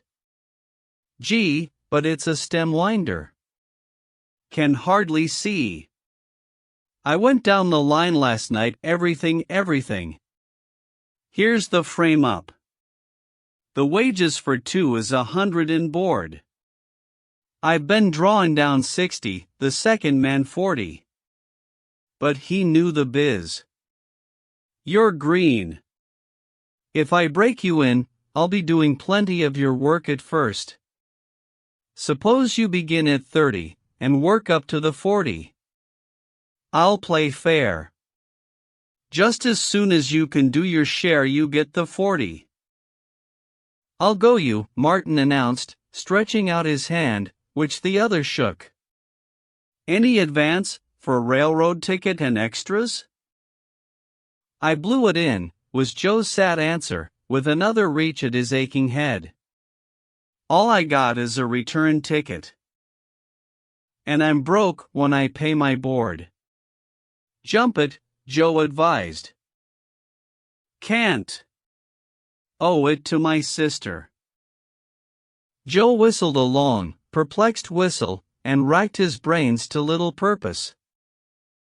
"I've got the price of the drinks," he said desperately. Come on, and Meb will cook up something. Martin declined. Water wagon? This time Martin nodded, and Joe lamented, "Wish I was. But I somehow just can't," he said in extenuation. "After I've been workin' like hell all week, I just got to booze up. If I didn't, I'd cut my throat or burn up the premises. But I'm glad you're on the wagon. Stay with it." Martin knew of the enormous gulf between him and this man, the gulf the books had made, but he found no difficulty in crossing back over that gulf. He had lived all his life in the working-class world, and the camaraderie of labor was second nature with him. He solved the difficulty of transportation that was too much for the other's aching head. He would send his trunk up to Shelley Hot Springs on Joe's ticket. As for himself, there was his wheel. It was 70 miles, and he could ride it on Sunday and be ready for work Monday morning. In the meantime, he would go home and pack up. There was no one to say goodbye to. Ruth and her whole family were spending the long summer in the Sierras, at Lake Tahoe. He arrived at Shelley Hot Springs, tired and dusty, on Sunday night. Joe greeted him exuberantly. With a wet towel bound about his aching brow, he had been at work all day. "Part of last week's washin' mounted up, me bein' away to get you," he explained. "Your box arrived all right. It's in your room. But it's a hell of a thing to call a trunk. And what's in it? Gold bricks?" Joe sat on the bed while Martin unpacked. The box was a packing case for breakfast food, and Mr. Higginbotham had charged him $50 for it. 2 rope handles, nailed on by Martin, had technically transformed it into a trunk eligible for the baggage car. Joe watched, with bulging eyes, a few shirts and several changes of underclothes come out of the box, followed by books, and more books. "Books clean to the bottom?" he asked. Martin nodded, and went on arranging the books on a kitchen table which served in the room in place of a washstand. "Gee!"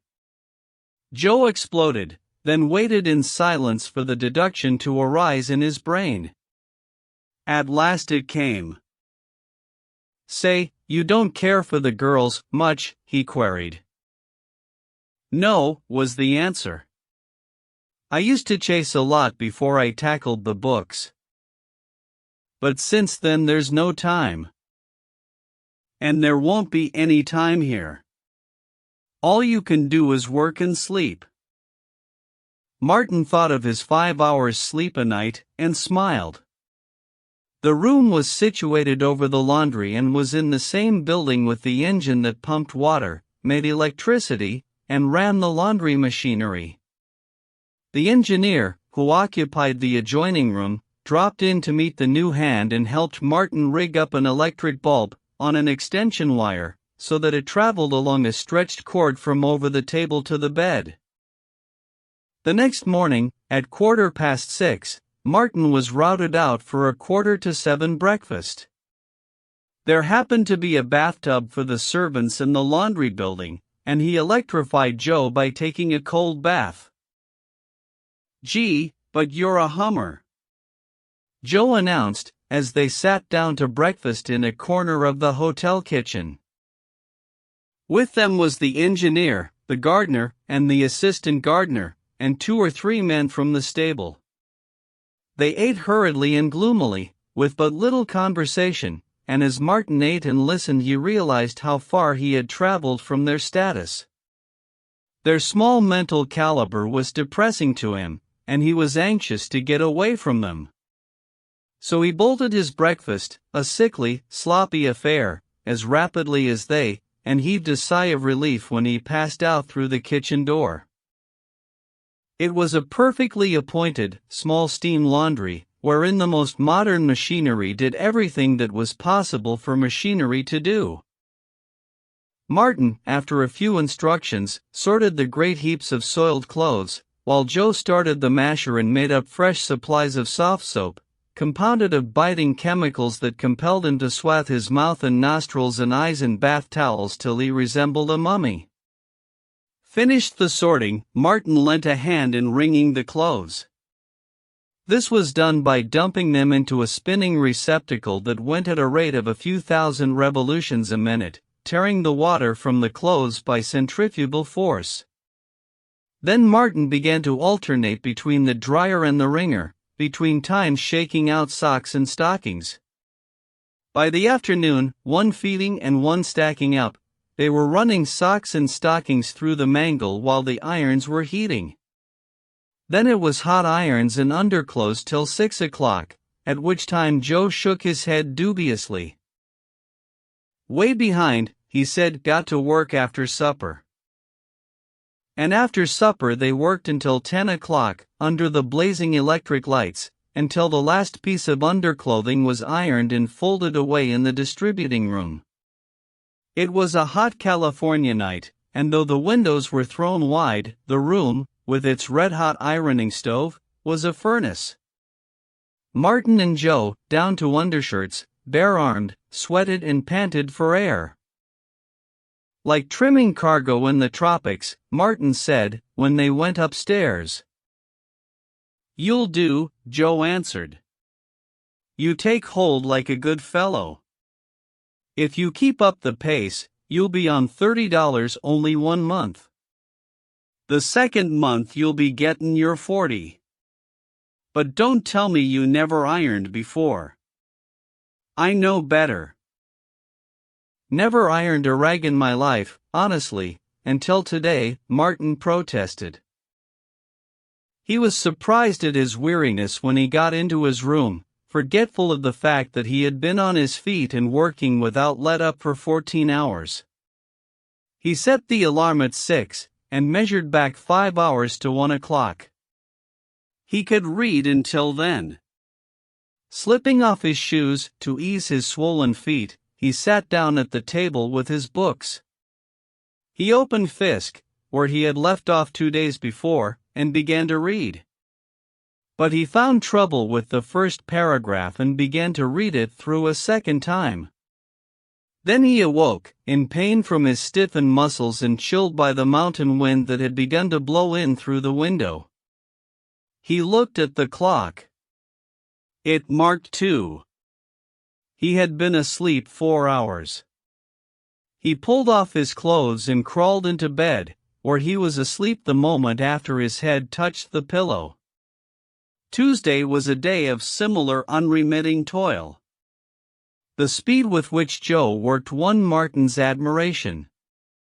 Joe was a dozen of demons for work. He was keyed up to concert pitch, and there was never a moment in the long day when he was not fighting for moments.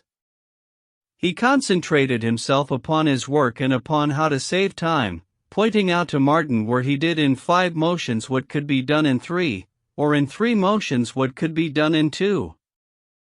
Elimination of waste motion, Martin phrased it as he watched and patterned after. He was a good workman himself, quick and deft, and it had always been a point of pride with him that no man should do any of his work for him or outwork him. As a result, he concentrated with a similar singleness of purpose, greedily snapping up the hints and suggestions thrown out by his working mate. He rubbed out collars and cuffs, rubbing the starch out from between the double thicknesses of linen so that there would be no blisters when it came to the ironing, and doing it at a pace that elicited Joe's praise. There was never an interval when something was not at hand to be done. Joe waited for nothing, waited on nothing, and went on the jump from task to task. They starched 200 white shirts, with a single gathering movement seizing a shirt so that the wristbands, neckband, yoke, and bosom protruded beyond the circling right hand. At the same moment the left hand held up the body of the shirt so that it would not enter the starch, and at the same moment the right hand dipped into the starch so hot that, in order to wring it out, their hands had to be thrust, and thrust continually into a bucket of cold water. And that night they worked till 10:30, dipping fancy starch all the frilled and airy, delicate wear of ladies. Me for the tropics and no clothes, Martin laughed. And me out of a job, Joe answered seriously. I don't know nothin' but laundrying. And you know it well. I ought to. Began in the Contra Costa in Oakland when I was 11, shaken out for the mangle. That was 18 years ago, and I've never done a tap of anything else. But this job is the fiercest I ever had. Ought to be one more man on it at least. We work tomorrow night. Always run the mangle Wednesday nights, collars and cuffs. Martin set his alarm, drew up to the table, and opened Fisk. He did not finish the first paragraph. The lines blurred and ran together and his head nodded. He walked up and down, batting his head savagely with his fists, but he could not conquer the numbness of sleep. He propped the book before him, and propped his eyelids with his fingers, and fell asleep with his eyes wide open. Then he surrendered, and, scarcely conscious of what he did, got off his clothes and into bed. He slept 7 hours of heavy, animal-like sleep, and awoke by the alarm, feeling that he had not had enough. Doin' much readin'? Joe asked. Martin shook his head. Never mind. We got to run the mangle tonight, but Thursday we'll knock off at 6. That'll give you a chance. Martin washed woolens that day, by hand, in a large barrel, with strong soft soap, by means of a hub from a wagon wheel, mounted on a plunger pole that was attached to a spring pole overhead. My invention, Joe said proudly. Beats a washboard in your knuckles, and, besides, it saves at least 15 minutes in the week, and 15 minutes ain't to be sneezed at in this shebang. Running the collars and cuffs through the mangle was also Joe's idea. That night, while they toiled on under the electric lights, he explained it. Something no laundry ever does, except this one. And I got to do it if I'm going to get done Saturday afternoon at 3 o'clock. But I know how, and that's the difference. Got to have right heat, right pressure, and run 'em through 3 times. Look at that. He held a cuff aloft. Couldn't do it better by hand or on a tiler. Thursday, Joe was in a rage. A bundle of extra fancy starch had come in. I'm going to quit, he announced. I won't stand for it. I'm going to quit it cold. What's the good of me workin' like a slave all week a-7 minutes, and them a-comin' and ringin' in fancy starch extras on me? This is a free country, and I'm going to tell that fat Dutchman what I think of him. And I won't tell 'em in French.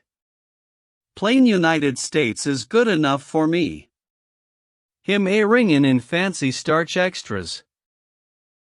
We got to work tonight, he said the next moment, reversing his judgment and surrendering to fate. And Martin did no reading that night.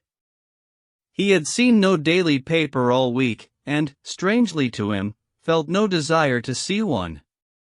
He was not interested in the news. He was too tired and jaded to be interested in anything, though he planned to leave Saturday afternoon, if they finished at 3, and ride on his wheel to Oakland. It was 70 miles, and the same distance back on Sunday afternoon would leave him anything but rested for the second week's work. It would have been easier to go on the train, but the round trip was $2.50, and he was intent on saving money. Chapter 17. Martin learned to do many things. In the course of the first week, in one afternoon, he and Joe accounted for the 200 white shirts. Joe ran the tiler, a machine wherein a hot iron was hooked on a steel string which furnished the pressure. By this means he ironed the yoke, wristbands, and neckband, setting the latter at right angles to the shirt, and put the glossy finish on the bosom.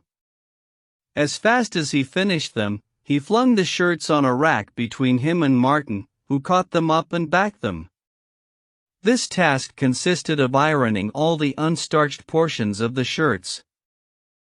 It was exhausting work, carried on, hour after hour, at top speed. Out on the broad verandas of the hotel, men and women, in cool white, sipped iced drinks and kept their circulation down. But in the laundry the air was sizzling. The huge stove roared red-hot and white-hot, while the irons, moving over the damp cloth, sent up clouds of steam.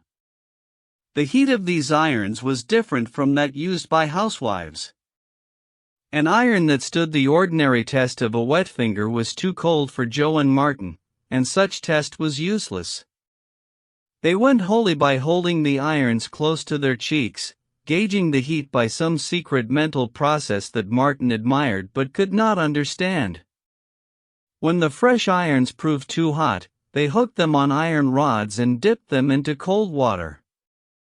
This again required a precise and subtle judgment.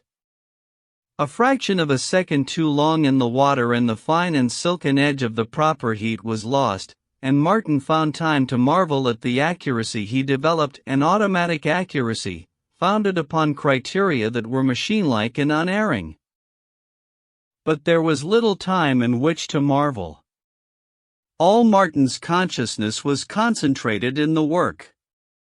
Ceaselessly active, head in hand, an intelligent machine, all that constituted him a man was devoted to furnishing that intelligence. There was no room in his brain for the universe and its mighty problems. All the broad and spacious corridors of his mind were closed and hermetically sealed.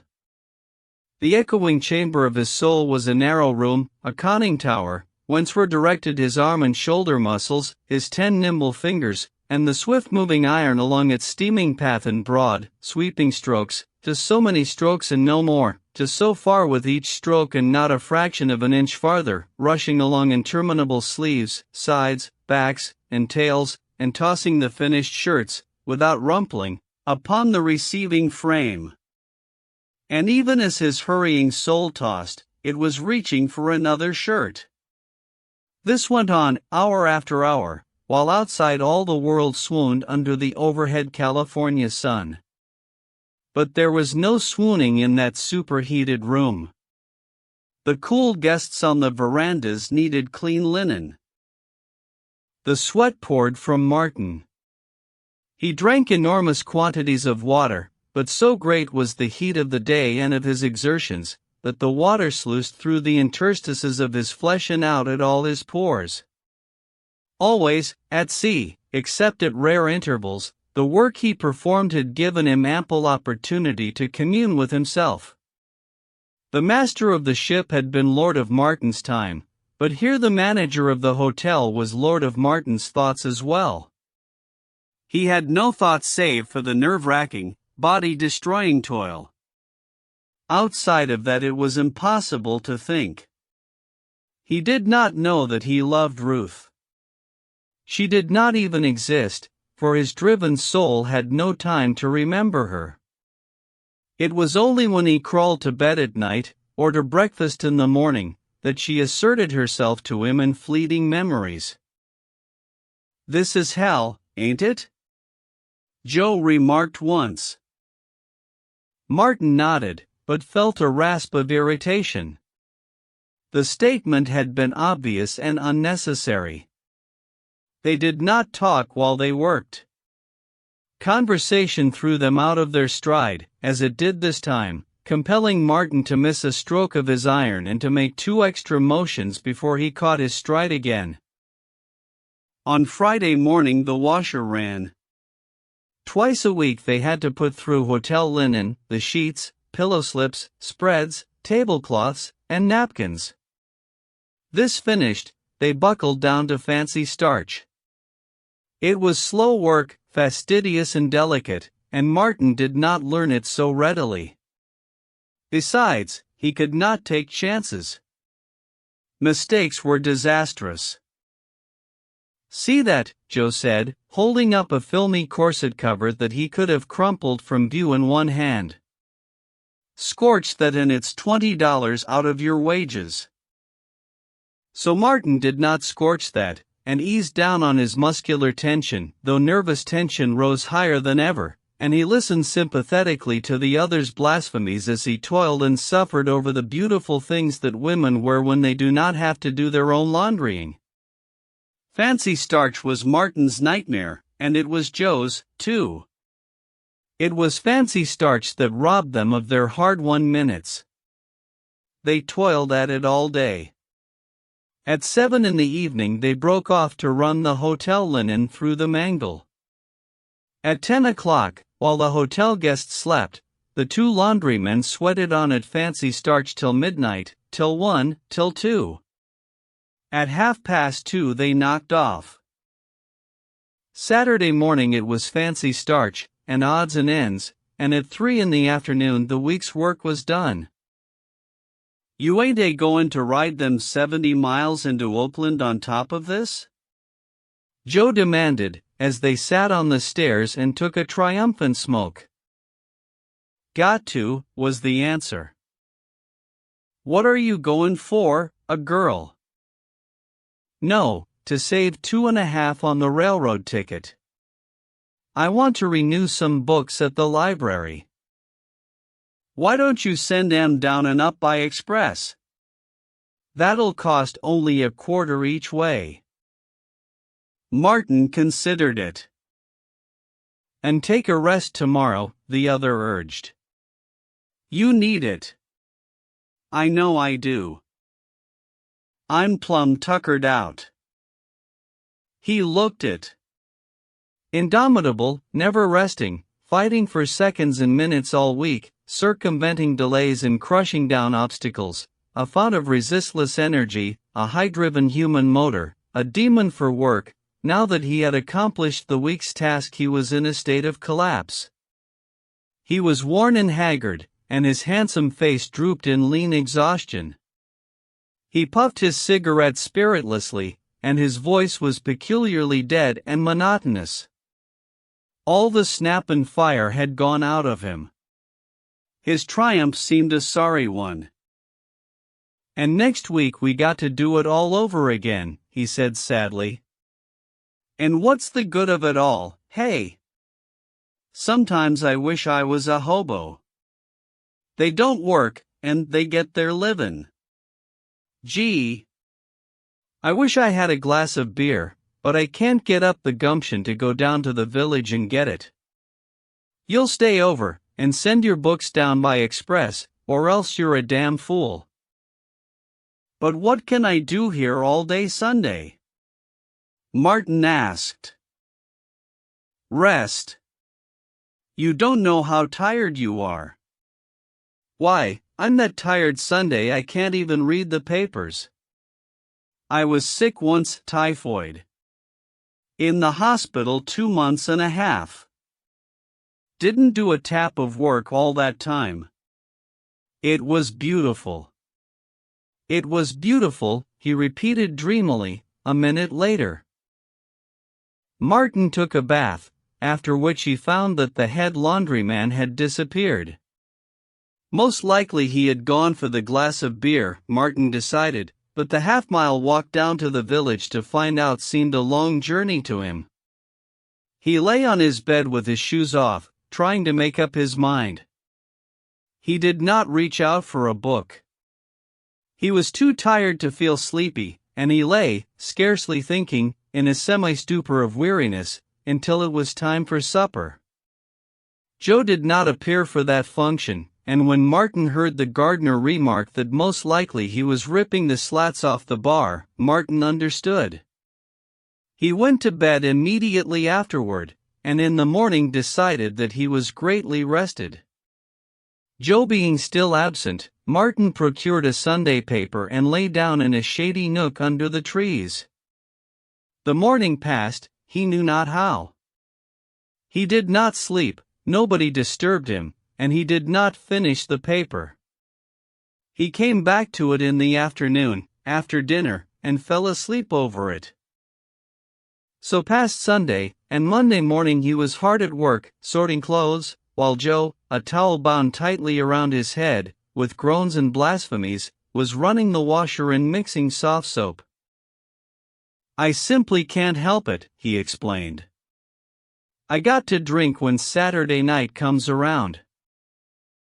Another week passed, a great battle that continued under the electric lights each night and that culminated on Saturday afternoon at 3 o'clock, when Joe tasted his moment of wilted triumph and then drifted down to the village to forget. Martin's Sunday was the same as before. He slept in the shade of the trees, toiled aimlessly through the newspaper, and spent long hours lying on his back, doing nothing, thinking nothing. He was too dazed to think, though he was aware that he did not like himself. He was self-repelled, as though he had undergone some degradation or was intrinsically foul. All that was godlike in him was blotted out. The spur of ambition was blunted, he had no vitality with which to feel the prod of it. He was dead. His soul seemed dead. He was a beast, a work beast. He saw no beauty in the sunshine sifting down through the green leaves, nor did the azure vault of the sky whisper as of old and hint of cosmic vastness and secrets trembling to disclosure. Life was intolerably dull and stupid, and its taste was bad in his mouth. A black screen was drawn across his mirror of inner vision, and fancy lay in a darkened sickroom where entered no ray of light. He envied Joe, down in the village, rampant, tearing the slats off the bar, his brain gnawing with maggots, exulting in maudlin ways over maudlin things, fantastically and gloriously drunk and forgetful of Monday morning and the week of deadening toil to come. A third week went by, and Martin loathed himself, and loathed life. He was oppressed by a sense of failure. There was reason for the editors refusing his stuff. He could see that clearly now, and laugh at himself and the dreams he had dreamed. Ruth returned his sea lyrics by mail. He read her letter apathetically. She did her best to say how much she liked them and that they were beautiful. But she could not lie, and she could not disguise the truth from herself. She knew they were failures, and he read her disapproval in every perfunctory and unenthusiastic line of her letter. And she was right. He was firmly convinced of it as he read the poems over. Beauty and wonder had departed from him, and as he read the poems he caught himself puzzling as to what he had had in mind when he wrote them. His audacities of phrase struck him as grotesque, his felicities of expression were monstrosities, and everything was absurd, unreal, and impossible. He would have burned the sea lyrics on the spot, had his will been strong enough to set them aflame. There was the engine room, but the exertion of carrying them to the furnace was not worthwhile. All his exertion was used in washing other persons' clothes. He did not have any left for private affairs. He resolved that when Sunday came he would pull himself together and answer Ruth's letter. But Saturday afternoon, after work was finished and he had taken a bath, the desire to forget overpowered him. "I guess I'll go down and see how Joe's getting on," was the way he put it to himself, and in the same moment he knew that he lied. But he did not have the energy to consider the lie. If he had had the energy, he would have refused to consider the lie, because he wanted to forget. He started for the village slowly and casually, increasing his pace in spite of himself as he neared the saloon. "I thought you was on the water wagon," was Joe's greeting. Martin did not deign to offer excuses, but called for whiskey, filling his own glass brimming before he passed the bottle. "Don't take all night about it," he said roughly. The other was dawdling with the bottle, and Martin refused to wait for him, tossing the glass off in a gulp and refilling it. "Now, I can wait for you," he said grimly, "but hurry up." Joe hurried, and they drank together. "The work did it, eh?" Joe queried. Martin refused to discuss the matter. "It's fair hell, I know," the other went on, "but I kind of hate to see you come off the wagon, Mart." "Well, here's how." Martin drank on silently, biting out his orders and invitations and awing the barkeeper, an effeminate country youngster with watery blue eyes and hair parted in the middle. "It's something scandalous the way they work us poor devils," Joe was remarking. "If I didn't bowl up, I'd break loose and burn down the shebang. My bowlin' up is all that saves 'em, I can tell you that." But Martin made no answer. A few more drinks, and in his brain he felt the maggots of intoxication beginning to crawl. Ah, it was living, the first breath of life he had breathed in 3 weeks. His dreams came back to him.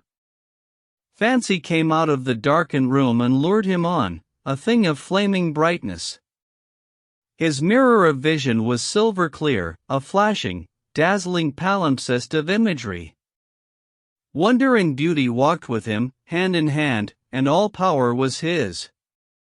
He tried to tell it to Joe, but Joe had visions of his own, infallible schemes whereby he would escape the slavery of laundry work and become himself the owner of a great steam laundry. "I tell ya, Mart, they won't be no kids workin' in my laundry, not on your life. And they won't be no workin' a livin' soul after 6 p.m. You hear me talk?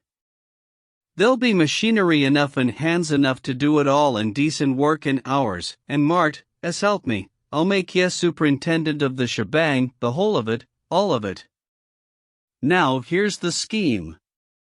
I get on the water wagon and save my money for 2 years, savin' then." But Martin turned away, leaving him to tell it to the barkeeper, until that worthy was called away to furnish drinks to 2 farmers who, coming in, accepted Martin's invitation. Martin dispensed royal largesse, inviting everybody up, farmhands, a stableman, and the gardener's assistant from the hotel, the barkeeper, and the furtive hobo who slid in like a shadow and like a shadow hovered at the end of the bar. Chapter 18. Monday morning, Joe groaned over the first truckload of clothes to the washer. "I say," he began. "Don't talk to me," Martin snarled. "I'm sorry, Joe," he said at noon, when they knocked off for dinner. Tears came into the other's eyes. "That's all right, old man," he said. "We're in hell, and we can't help ourselves. And, you know, I kind of like you a whole lot. That's what made it hurt. I catoned to you from the first." Martin shook his hand. "Let's quit," Joe suggested. "Let's chuck it, and go hoboing. I ain't never tried it, but it must be dead easy. And nothin' to do. Just think of it, nothin' to do. I was sick once, typhoid, in the hospital, and it was beautiful. I wish I'd get sick again." The week dragged on. The hotel was full, and extra fancy starch poured in upon them. They performed prodigies of valor. They fought late each night under the electric lights, bolted their meals, and even got in a half-hour's work before breakfast. Martin no longer took his cold baths. Every moment was drive, drive, drive, and Joe was the masterful shepherd of moments, herding them carefully, never losing one, counting them over like a miser counting gold, working on in a frenzy, toil-mad, a feverish machine, aided ably by that other machine that thought of itself as once having been one Martin Eden, a man. But it was only at rare moments that Martin was able to think. The house of thought was closed, its windows boarded up, and he was its shadow caretaker. He was a shadow. Joe was right. They were both shadows, and this was the unending limbo of toil. Or was it a dream? Sometimes, in the steaming, sizzling heat, as he swung the heavy irons back and forth over the white garments, it came to him that it was a dream. In a short while, or maybe after 1,000 years or so, he would awake, in his little room with the ink-stained table, and take up his writing where he had left off the day before. Or maybe that was a dream, too, and the awakening would be the changing of the watches, when he would drop down out of his bunk in the lurching forecastle and go up on deck, under the tropic stars, and take the wheel and feel the cool trade wind blowing through his flesh. Came Saturday and its hollow victory at 3 o'clock. "Guess I'll go down and get a glass of beer," Joe said, in the queer, monotonous tones that marked his weekend collapse. Martin seemed suddenly to wake up. He opened the kit bag and oiled his wheel, putting graphite on the chain and adjusting the bearings.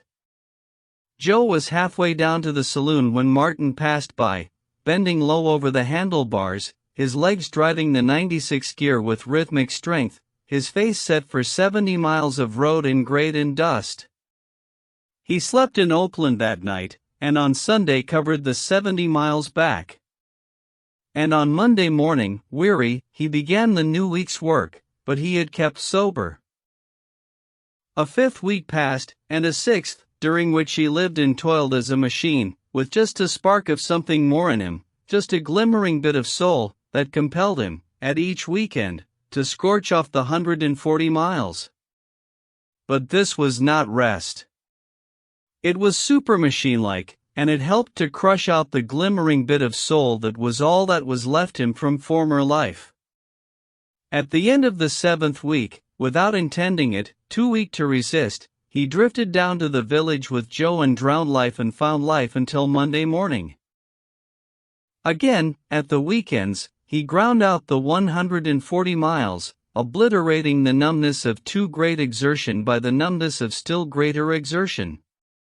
At the end of 3 months he went down a third time to the village with Joe. He forgot, and lived again, and, living, he saw, in clear illumination, the beast he was making of himself, not by the drink, but by the work. The drink was an effect, not a cause.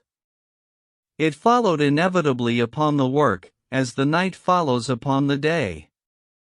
Not by becoming a toil beast could he win to the heights, was the message the whiskey whispered to him, and he nodded approbation. The whiskey was wise. It told secrets on itself. He called for paper and pencil, and for drinks all around, and while they drank his very good health, he clung to the bar and scribbled. "A telegram, Joe," he said. "Read it." Joe read it with a drunken, quizzical leer. But what he read seemed to sober him. He looked at the other reproachfully, tears oozing into his eyes and down his cheeks. "You ain't going back on me, Mart?" he queried hopelessly. Martin nodded, and called one of the loungers to him to take the message to the telegraph office. "Hold on," Joe muttered thickly. "Lemme think." He held on to the bar, his legs wobbling under him, Martin's arm around him and supporting him, while he thought. "Make that 2 laundrymen," he said abruptly. "Here, lemme fix it." "What are you quitting for?" Martin demanded. "Same reason as you." "But I'm going to see." "You can't do that." "Nope," was the answer, "but I can hobo all right, all right." Martin looked at him searchingly for a moment, then cried. "By God, I think you're right. Better a hobo than a beast of toil. Why, man, you'll live. And that's more than you ever did before." I was in hospital once, Joe corrected. It was beautiful. Typhoid, did I tell you? While Martin changed the telegram to 2 laundrymen, Joe went on, I never wanted to drink when I was in hospital. Funny, ain't it? But when I'd been workin' like a slave all week, I just got to bowl up. Ever noticed that cooks drink like hell, and bakers, too? It's the work. They've sure got to. Here, let me pay half of that telegram. I'll shake you for it, Martin offered. Come on, everybody drink, Joe called, as they rattled the dice and rolled them out on the damp bar. Monday morning Joe was wild with anticipation. He did not mind his aching head, nor did he take interest in his work. Whole herds of moments stole away and were lost while their careless shepherd gazed out of the window at the sunshine and the trees. Just look at it, he cried. And it's all mine. It's free.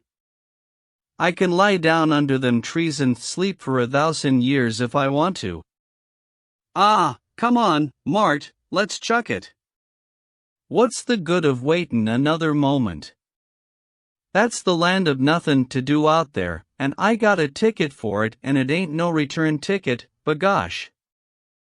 A few minutes later, filling the truck with soiled clothes for the washer, Joe spied the hotel manager's shirt. He knew its mark, and with a sudden glorious consciousness of freedom he threw it on the floor and stamped on it. I wish you was in it, you pig-headed Dutchman, he shouted. In it, and right there where I've got you. Take that. On that. On that. Damn you. Hold me back, somebody. Hold me back.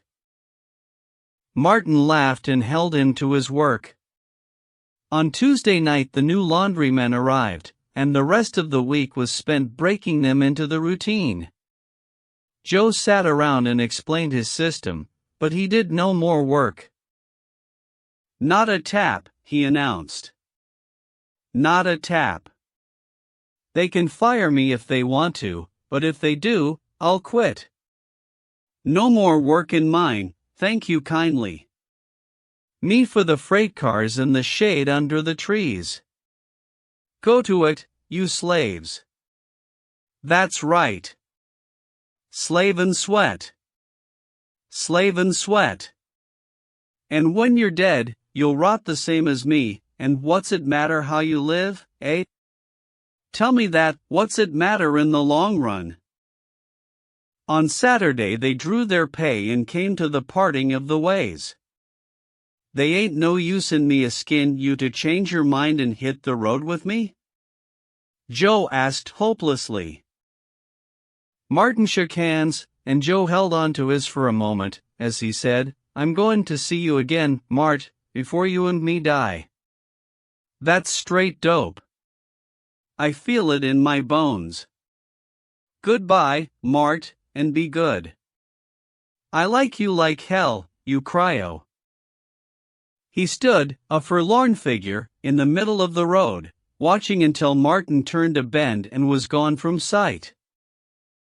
He's a good Indian, that boy, he muttered. A good Indian. Then he plodded down the road himself, to the water tank, where half a dozen empties lay on a sidetrack waiting for the up freight. Chapter 19. Ruth and her family were home again, and Martin, returned to Oakland, saw much of her. Having gained her degree, she was doing no more studying, and he, having worked all vitality out of his mind and body, was doing no writing. This gave them time for each other that they had never had before, and their intimacy ripened fast. At first, Martin had done nothing but rest. He had slept a great deal, and spent long hours musing and thinking and doing nothing. He was like one recovering from some terrible bout of hardship. The first signs of reawakening came when he discovered more than languid interest in the daily paper. Then he began to read again, light novels and poetry, and after several days more he was head over heels in his long-neglected Fisk. His splendid body and health made new vitality, and he possessed all the resiliency and rebound of youth. Ruth showed her disappointment plainly when he announced that he was going to sea for another voyage as soon as he was well rested. "Why do you want to do that?" she asked. "Money," was the answer. "I'll have to lay in a supply for my next attack on the editors. Money is the sinews of war, in my case, money and patience." "But if all you wanted was money, why didn't you stay in the laundry?" "Because the laundry was making a beast of me. Too much work of that sort drives to drink." She stared at him with horror in her eyes. "Do you mean," she quavered. It would have been easy for him to get out of it, but his natural impulse was for frankness, and he remembered his old resolve to be frank, no matter what happened. "Yes," he answered. "Just that. Several times." She shivered and drew away from him.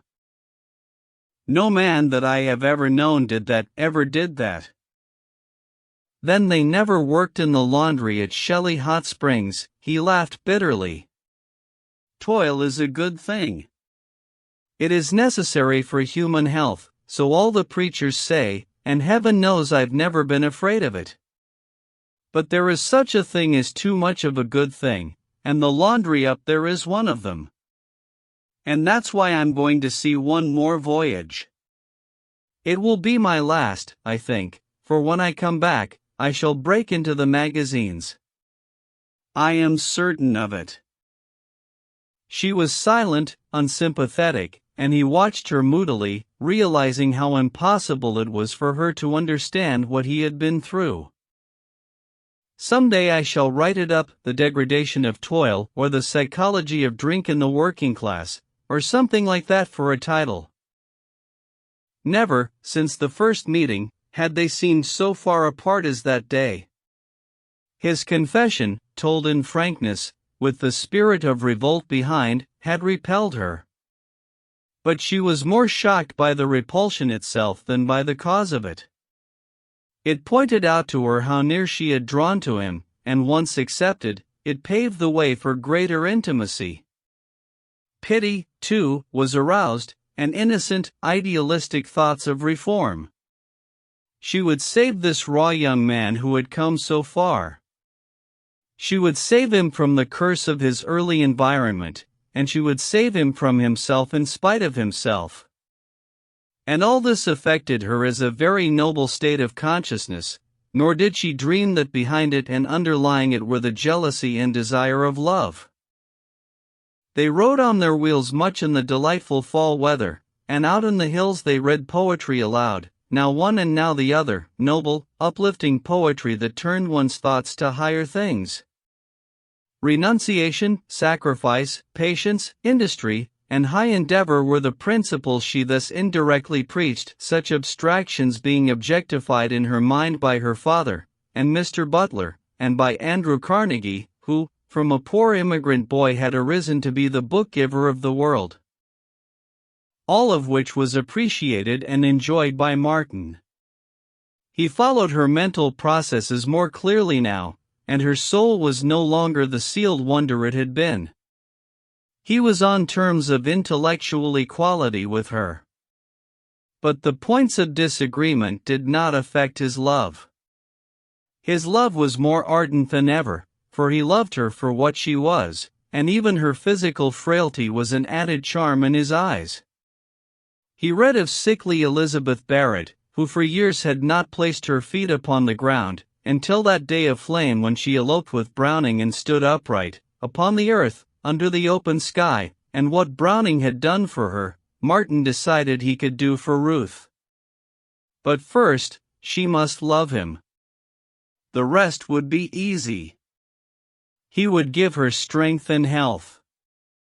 and he caught glimpses of their life, in the years to come, wherein, against a background of work and comfort and general well-being, he saw himself and Ruth reading and discussing poetry. She propped amid a multitude of cushions on the ground while she read aloud to him. This was the key to the life they would live.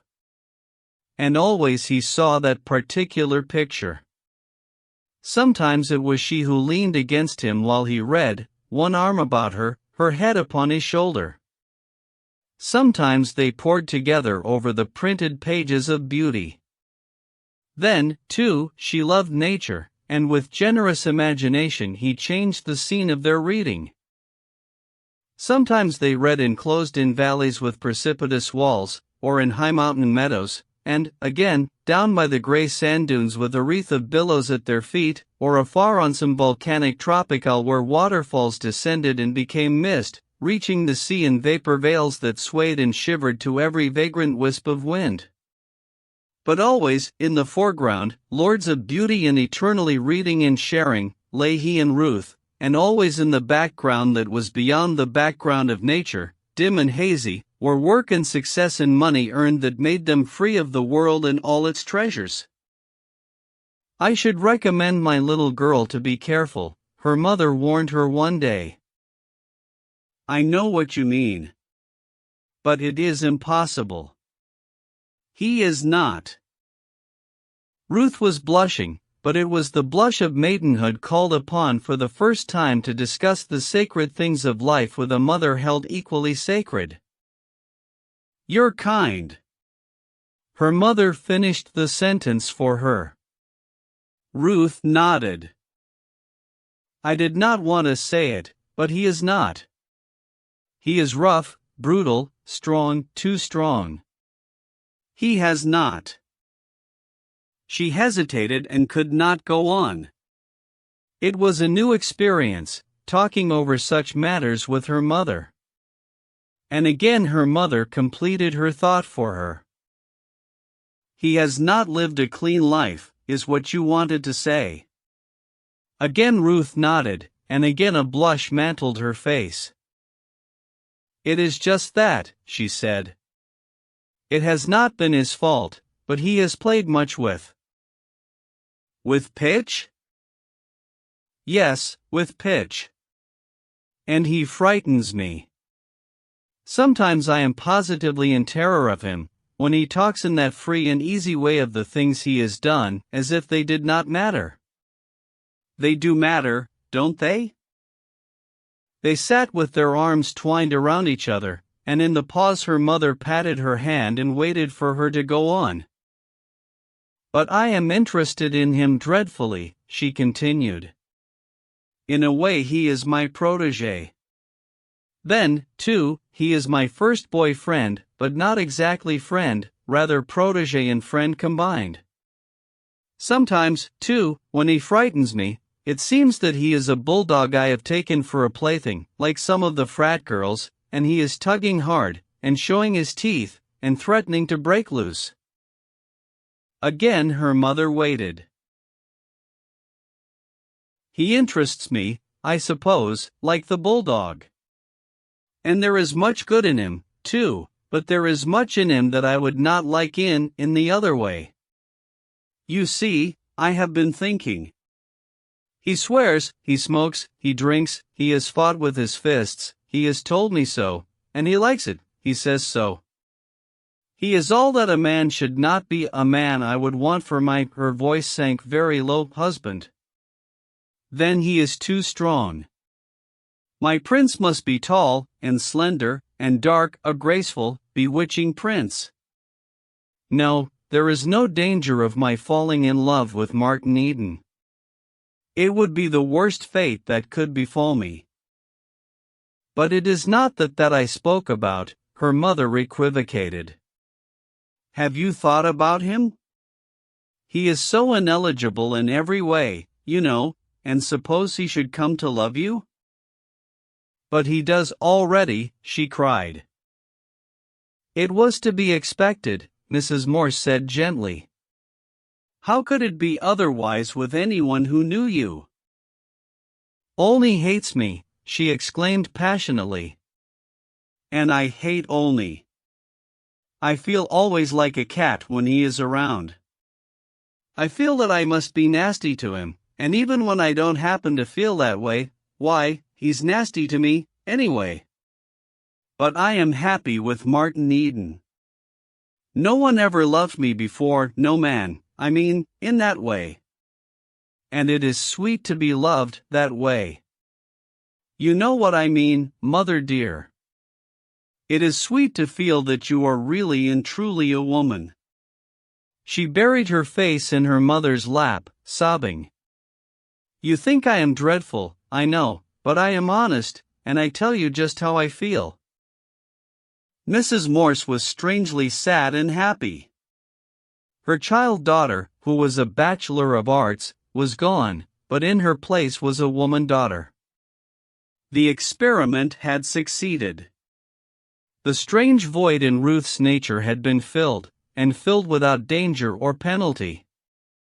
This rough sailor fellow had been the instrument, and, though Ruth did not love him, he had made her conscious of her womanhood. His hand trembles, Ruth was confessing, her face, for shame's sake, still buried. It is most amusing and ridiculous, but I feel sorry for him, too. And when his hands are too trembly, and his eyes too shiny, why, I lecture him about his life and the wrong way he is going about it to mend it. But he worships me, I know. His eyes and his hands do not lie. And it makes me feel grown up, the thought of it, the very thought of it, and I feel that I am possessed of something that is by rights my own, that makes me like the other girls, and young women. And, then, too, I knew that I was not like them before, and I knew that it worried you. You thought you did not let me know that dear worry of yours, but I did, and I wanted to make good, as Martin Eden says. It was a holy hour for mother and daughter, and their eyes were wet as they talked on in the twilight, Ruth all white innocence and frankness, her mother sympathetic, receptive, yet calmly explaining and guiding. He is 4 years younger than you, she said. He has no place in the world. He has neither position nor salary. He is impractical. Loving you, he should, in the name of common sense, be doing something that would give him the right to marry, instead of paltering around with those stories of his and with childish dreams. Martin Eden, I am afraid, will never grow up. He does not take to responsibility and a man's work in the world like your father did, or like all our friends, Mr. Butler for one. Martin Eden, I am afraid, will never be a money earner.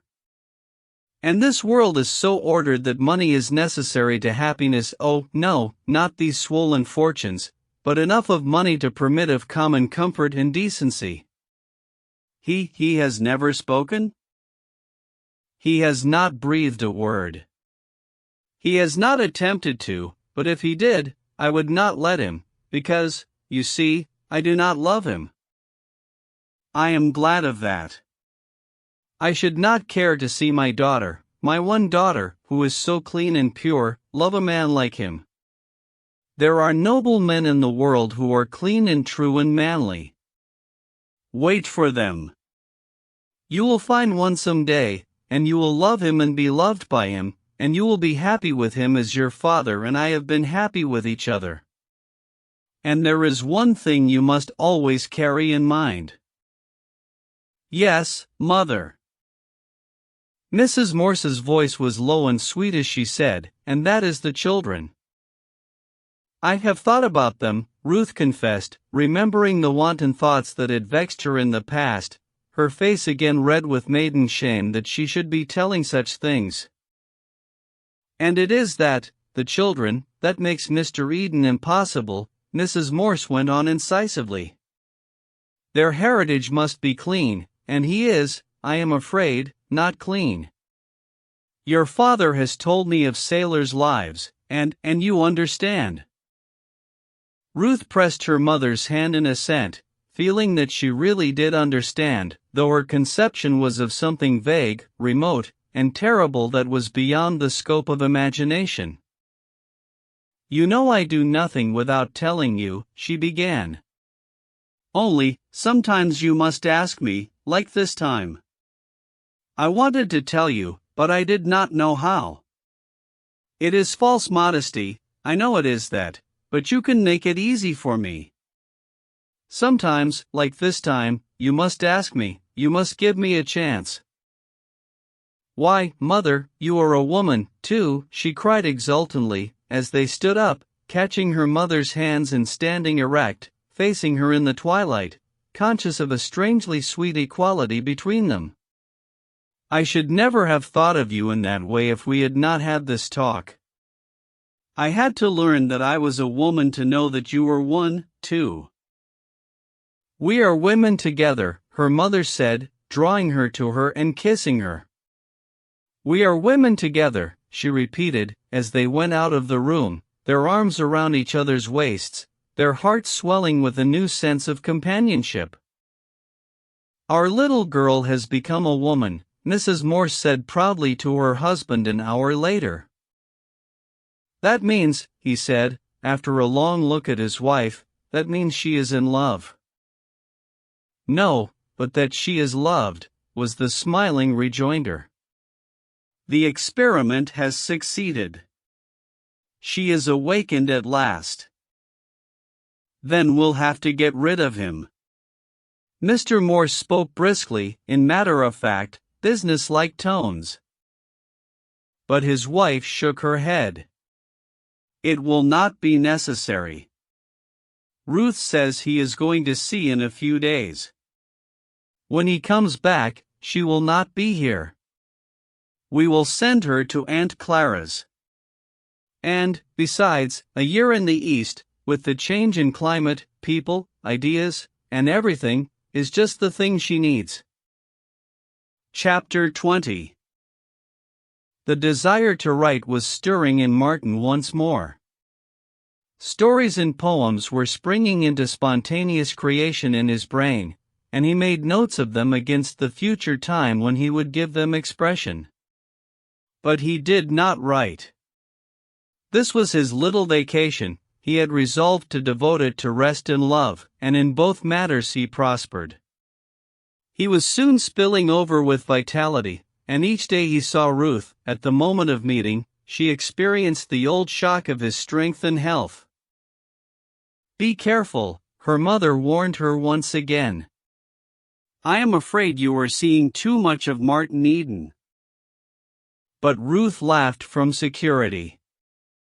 She was sure of herself, and in a few days he would be off to sea.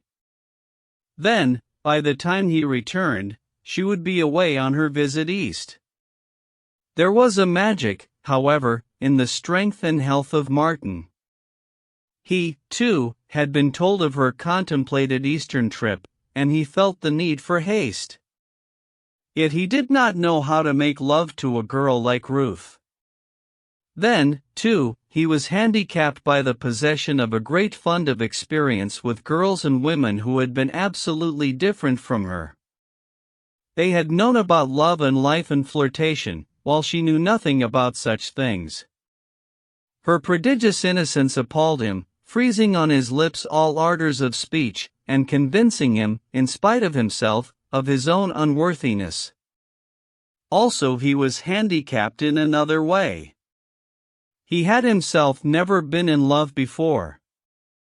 He had liked women in that turgid past of his, and been fascinated by some of them, but he had not known what it was to love them. He had whistled in a masterful, careless way, and they had come to him. They had been diversions, incidents, part of the game men play, but a small part at most.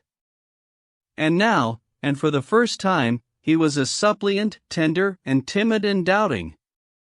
He did not know the way of love, nor its speech, while he was frightened at his loved one's clear innocence. In the course of getting acquainted with a varied world, whirling on through the ever-changing phases of it, he had learned a rule of conduct which was to the effect that when one played a strange game, he should let the other fellow play first. This had stood him in good stead 1,000 times and trained him as an observer as well. He knew how to watch the thing that was strange, and to wait for a weakness, for a place of entrance, to divulge itself.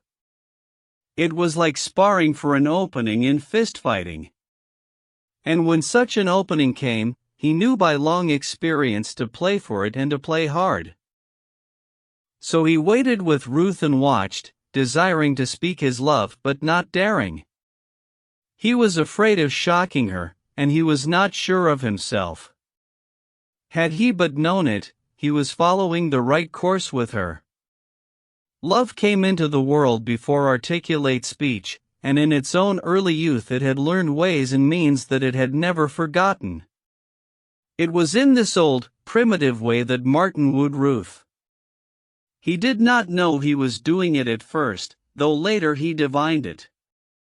The touch of his hand on hers was vastly more potent than any word he could utter. The impact of his strength on her imagination was more alluring than the printed poems and spoken passions of 1,000 generations of lovers. Whatever his tongue could express would have appealed, in part, to her judgment, but the touch of hand, the fleeting contact, made its way directly to her instinct. Her judgment was as young as she, but her instincts were as old as the race and older. They had been young when love was young, and they were wiser than convention and opinion and all the newborn things. So her judgment did not act. There was no call upon it, and she did not realize the strength of the appeal Martin made from moment to her love nature. That he loved her, on the other hand, was as clear as day, and she consciously delighted in beholding his love manifestations, the glowing eyes with their tender lights, the trembling hands, and the never-failing swarthy flush that flooded darkly under his sunburn. She even went farther, in a timid way inciting him, but doing it so delicately that he never suspected, and doing it half-consciously, so that she scarcely suspected herself. She thrilled with these proofs of her power that proclaimed her a woman, and she took an Eve-like delight in tormenting him and playing upon him. Tongue-tied by inexperience and by excess of ardor, wooing unwittingly and awkwardly, Martin continued his approach by contact. The touch of his hand was pleasant to her, and something deliciously more than pleasant. Martin did not know it, but he did know that it was not distasteful to her. Not that they touched hands often, save at meeting and parting, but that in handling the bicycles, in strapping on the books of verse they carried into the hills, and in conning the pages of books side by side, there were opportunities for hand to stray against hand. And there were opportunities, too, for her hair to brush his cheek, and for shoulder to touch shoulder, as they leaned together over the beauty of the books. She smiled to herself at vagrant impulses which arose from nowhere and suggested that she rumple his hair, while he desired greatly, when they tired of reading, to rest his head in her lap and dream with closed eyes about the future that was to be theirs. On Sunday picnics at Shellmound Park and Schuetzen Park, in the past, he had rested his head on many laps, and, usually, he had slept soundly and selfishly while the girls shaded his face from the sun and looked down and loved him and wondered at his lordly carelessness of their love. To rest his head in a girl's lap had been the easiest thing in the world until now, and now he found Ruth's lap inaccessible and impossible. Yet it was right here, in his reticence, that the strength of his wooing lay. It was because of this reticence that he never alarmed her. Herself fastidious and timid, she never awakened to the perilous trend of their intercourse. Subtly and unaware she grew toward him and closer to him, while he, sensing the growing closeness, longed to dare but was afraid. Once he dared, one afternoon, when he found her in the darkened living room with a blinding headache. "Nothing can do it any good," she had answered his inquiries. "And besides, I don't take headache powders. Dr. Hall won't permit me." "I can cure it, I think, and without drugs," was Martin's answer. "I am not sure, of course, but I'd like to try. It's simply massage. I learned the trick first from the Japanese. They are a race of masseurs, you know. Then I learned it all over again with variations from the Hawaiians. They call it lomi lomi. It can accomplish most of the things drugs accomplish and a few things that drugs can't. Scarcely had his hands touched her head when she sighed deeply. That is so good, she said. She spoke once again, half an hour later, when she asked, "Aren't you tired?" The question was perfunctory, and she knew what the answer would be. Then she lost herself in drowsy contemplation of the soothing balm of his strength. Life poured from the ends of his fingers, driving the pain before it, or so it seemed to her, until with the easement of pain, she fell asleep and he stole away. She called him up by telephone that evening to thank him. "I slept until dinner," she said. "You cured me completely, Mr. Eden, and I don't know how to thank you." He was warm, and bungling of speech, and very happy, as he replied to her, and there was dancing in his mind, throughout the telephone conversation, the memory of Browning and of sickly Elizabeth Barrett. What had been done could be done again, and he, Martin Eden, could do it and would do it for Ruth Morse. He went back to his room and to the volume of Spencer's Sociology lying open on the bed. But he could not read. Love tormented him and overrode his will, so that, despite all determination, he found himself at the little ink-stained table. The sonnet he composed that night was the first of a love cycle of 50 sonnets which was completed within 2 months. He had the love sonnets from the Portuguese in mind as he wrote, and he wrote under the best conditions for great work, at a climacteric of living, in the throes of his own sweet love madness. The many hours he was not with Ruth he devoted to the love cycle, to reading at home, or to the public reading rooms, where he got more closely in touch with the magazines of the day and the nature of their policy and content. The hours he spent with Ruth were maddening alike in promise and in inconclusiveness. It was a week after he cured her headache that a moonlight sail on Lake Merritt was proposed by Norman and seconded by Arthur in Olney. Martin was the only one capable of handling a boat, and he was pressed into service. Ruth sat near him in the stern, while the 3 young fellows lounged amidships, deep in a wordy wrangle over frat affairs. The moon had not yet risen, and Ruth, gazing into the starry vault of the sky and exchanging no speech with Martin, experienced a sudden feeling of loneliness. She glanced at him. A puff of wind was heeling the boat over till the deck was awash, and he, one hand on tiller and the other on main sheet, was luffing slightly, at the same time peering ahead to make out the near-lying north shore. He was unaware of her gaze, and she watched him intently, speculating fancifully about the strange warp of soul that led him, a young man with signal powers, to fritter away his time on the writing of stories and poems foredoomed to mediocrity and failure.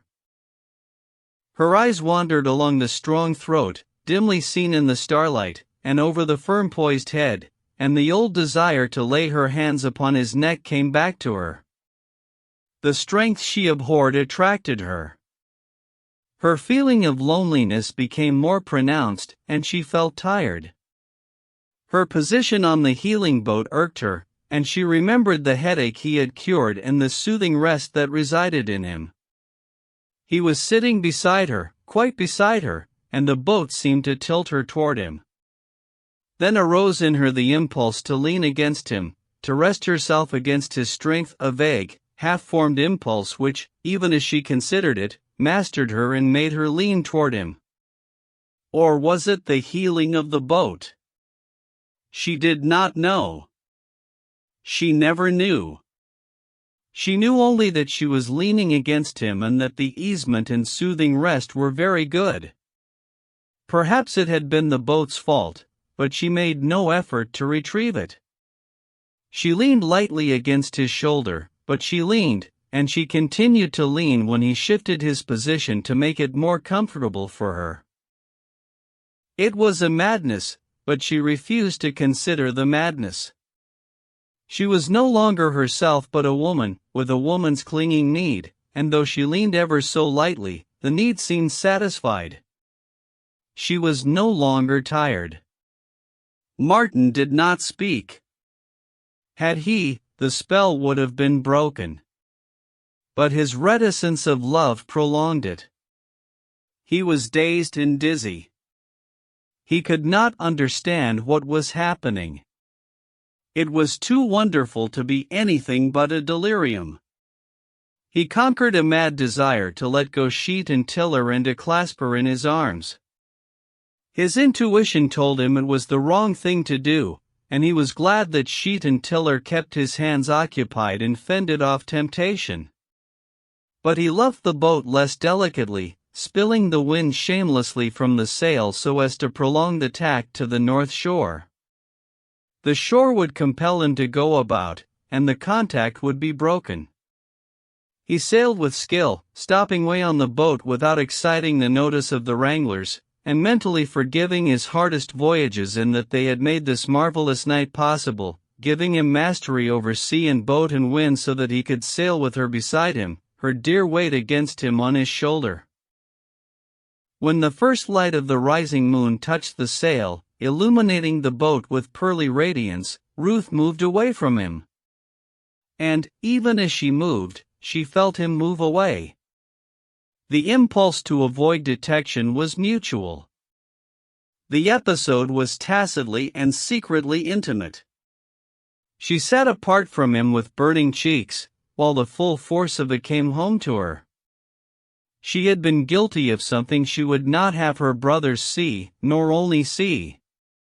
Why had she done it? She had never done anything like it in her life, and yet she had been moonlight sailing with young men before.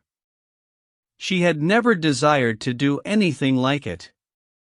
She was overcome with shame and with the mystery of her own burgeoning womanhood. She stole a glance at Martin, who was busy putting the boat about on the other tack, and she could have hated him for having made her do an immodest and shameful thing. And he, of all men.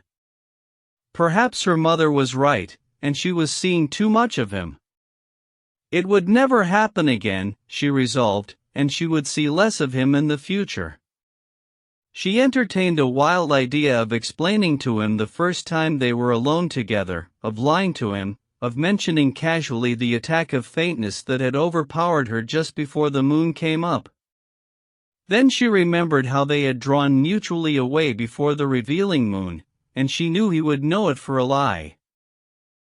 In the days that swiftly followed, she was no longer herself but a strange, puzzling creature, willful over judgment and scornful of self-analysis, refusing to peer into the future or to think about herself and whither she was drifting.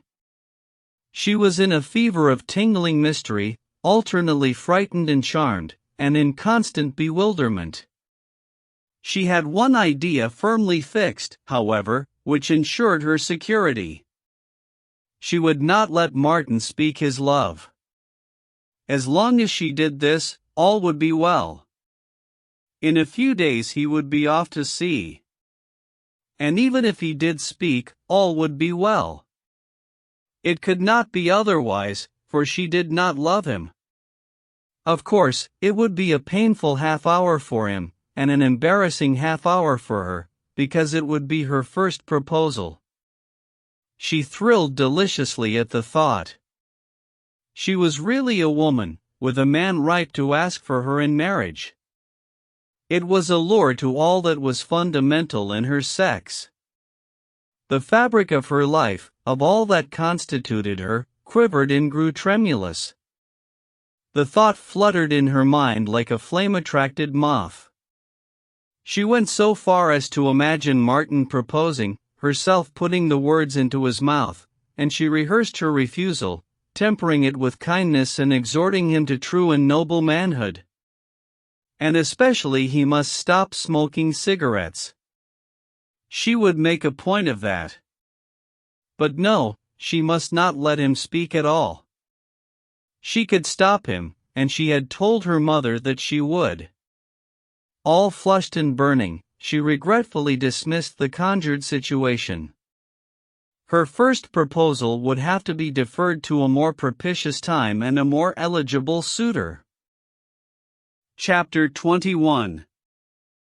Came a beautiful fall day, warm and languid, palpitant with the hush of the changing season, a California Indian summer day, with hazy sun and wandering wisps of breeze that did not stir the slumber of the air.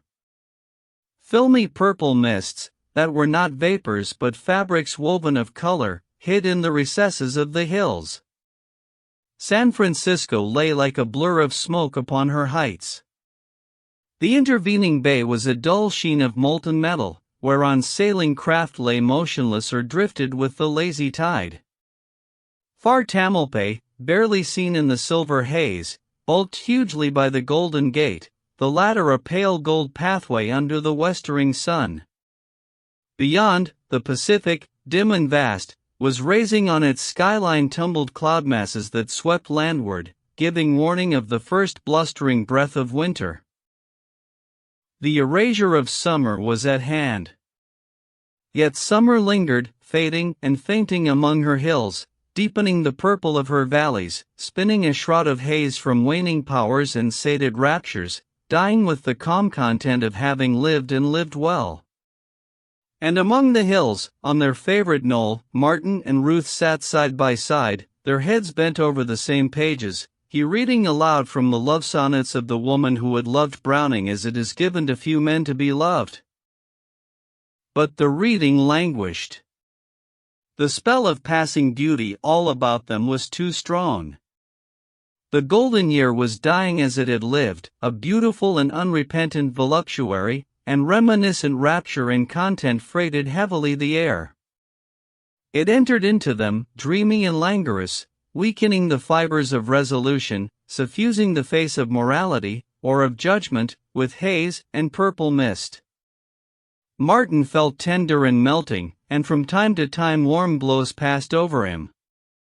His head was very near to hers, and when wandering phantoms of breeze stirred her hair so that it touched his face, the printed pages swam before his eyes. "I don't believe you know a word of what you are reading," she said once when he had lost his place. He looked at her with burning eyes, and was on the verge of becoming awkward, when a retort came to his lips.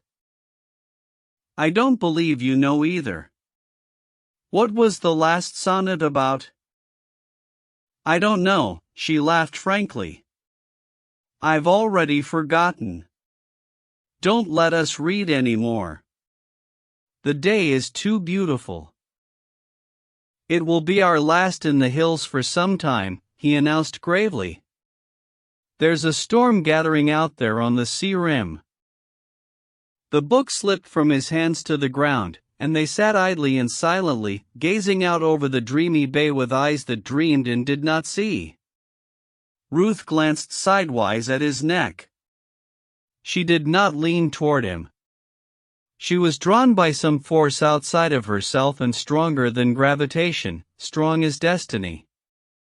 It was only an inch to lean, and it was accomplished without volition on her part. Her shoulder touched his as lightly as a butterfly touches a flower, and just as lightly was the counter-pressure. She felt his shoulder press hers, and a tremor run through him. Then was the time for her to draw back. But she had become an automaton.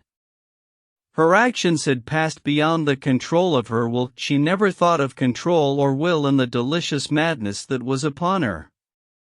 His arm began to steal behind her and around her. She waited its slow progress in a torment of delight. She waited, she knew not for what, panting, with dry, burning lips, a leaping pulse, and a fever of expectancy in all her blood. The girdling arm lifted higher and drew her toward him, drew her slowly and caressingly. She could wait no longer. With a tired sigh, and with an impulsive movement all her own, unpremeditated, spasmodic, she rested her head upon his breast. His head bent over swiftly, and, as his lips approached, hers flew to meet them. This must be love, she thought, in the one rational moment that was vouchsafed her. If it was not love, it was too shameful. It could be nothing else than love. She loved the man whose arms were around her and whose lips were pressed to hers. She pressed more tightly to him, with a snuggling movement of her body. And a moment later, tearing herself half out of his embrace, suddenly and exultantly she reached up and placed both hands upon Martin Eden's sunburnt neck. So exquisite was the pang of love and desire fulfilled that she uttered a low moan, relaxed her hands, and lay half swooning in his arms. Not a word had been spoken, and not a word was spoken for a long time. Twice he bent and kissed her, and each time her lips met his shyly and her body made its happy, nestling movement. She clung to him, unable to release herself, and he sat, half supporting her in his arms, as he gazed with unseeing eyes at the blur of the great city across the bay. For once there were no visions in his brain. Only colors and lights and glows pulsed there, warm as the day and warm as his love. He bent over her. She was speaking. "When did you love me?" she whispered. "From the first, the very first, the first moment I laid eyes on you. I was mad for love of you then, and in all the time that has passed since then I have only grown the madder. I am maddest, now, dear. I am almost a lunatic, my head is so turned with joy. I am glad I am a woman, Martin, dear," she said, after a long sigh. He crushed her in his arms again and again, and then asked, "And you? When did you first know?" "Oh, I knew it all the time, almost from the first. And I have been as blind as a bat," he cried, a ring of vexation in his voice. "I never dreamed it until just now, when I kissed you." "I didn't mean that." She drew herself partly away and looked at him. "I meant I knew you loved me almost from the first." "And you?" he demanded. "It came to me suddenly." She was speaking very slowly, her eyes warm and fluttery and melting, a soft flush on her cheeks that did not go away. "I never knew until just now when you put your arms around me. And I never expected to marry you, Martin, not until just now. How did you make me love you?" "I don't know," he laughed, "unless just by loving you, for I loved you hard enough to melt the heart of a stone, much less the heart of the living, breathing woman you are." "This is so different from what I thought love would be," she announced irrelevantly. "What did you think it would be like?" "I didn't think it would be like this." She was looking into his eyes at the moment, but her own dropped as she continued, "You see, I didn't know what this was like." He offered to draw her toward him again, but it was no more than a tentative muscular movement of the girdling arm, for he feared that he might be greedy. Then he felt her body yielding, and once again she was close in his arms and lips were pressed on lips. "What will my people say?" she queried, with sudden apprehension, in one of the pauses. "I don't know.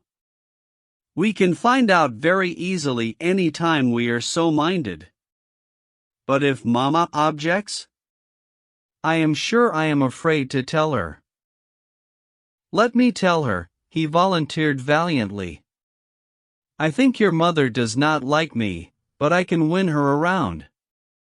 "A fellow who can win you can win anything. And if we don't?" "Yes?" "Why, we'll have each other. But there's no danger of not winning your mother to our marriage. She loves you too well." "I should not like to break her heart," Ruth said pensively. He felt like assuring her that mothers' hearts were not so easily broken, but instead he said, "And love is the greatest thing in the world. Do you know, Martin, you sometimes frighten me? I am frightened now, when I think of you and of what you have been. You must be very, very good to me. Remember, after all, that I am only a child. I never loved before. Nor I. We are both children together. And we are fortunate above most, for we have found our first love in each other. But that is impossible, she cried, withdrawing herself from his arms with a swift, passionate movement. Impossible for you. You have been a sailor, and sailors, I have heard, are. Her voice faltered and died away. Are addicted to having a wife in every port, he suggested. Is that what you mean? Yes, she answered in a low voice. But that is not love. He spoke authoritatively. I have been in many ports, but I never knew a passing touch of love until I saw you that first night.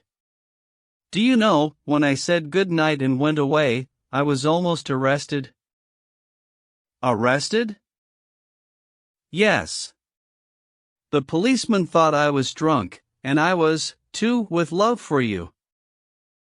But you said we were children, and I said it was impossible, for you, and we have strayed away from the point. I said that I never loved anybody but you, he replied. You are my first, my very first.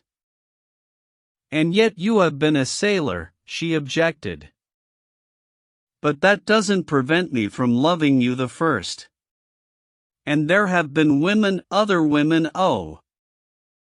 And to Martin Eden's supreme surprise, she burst into a storm of tears that took more kisses than one and many caresses to drive away.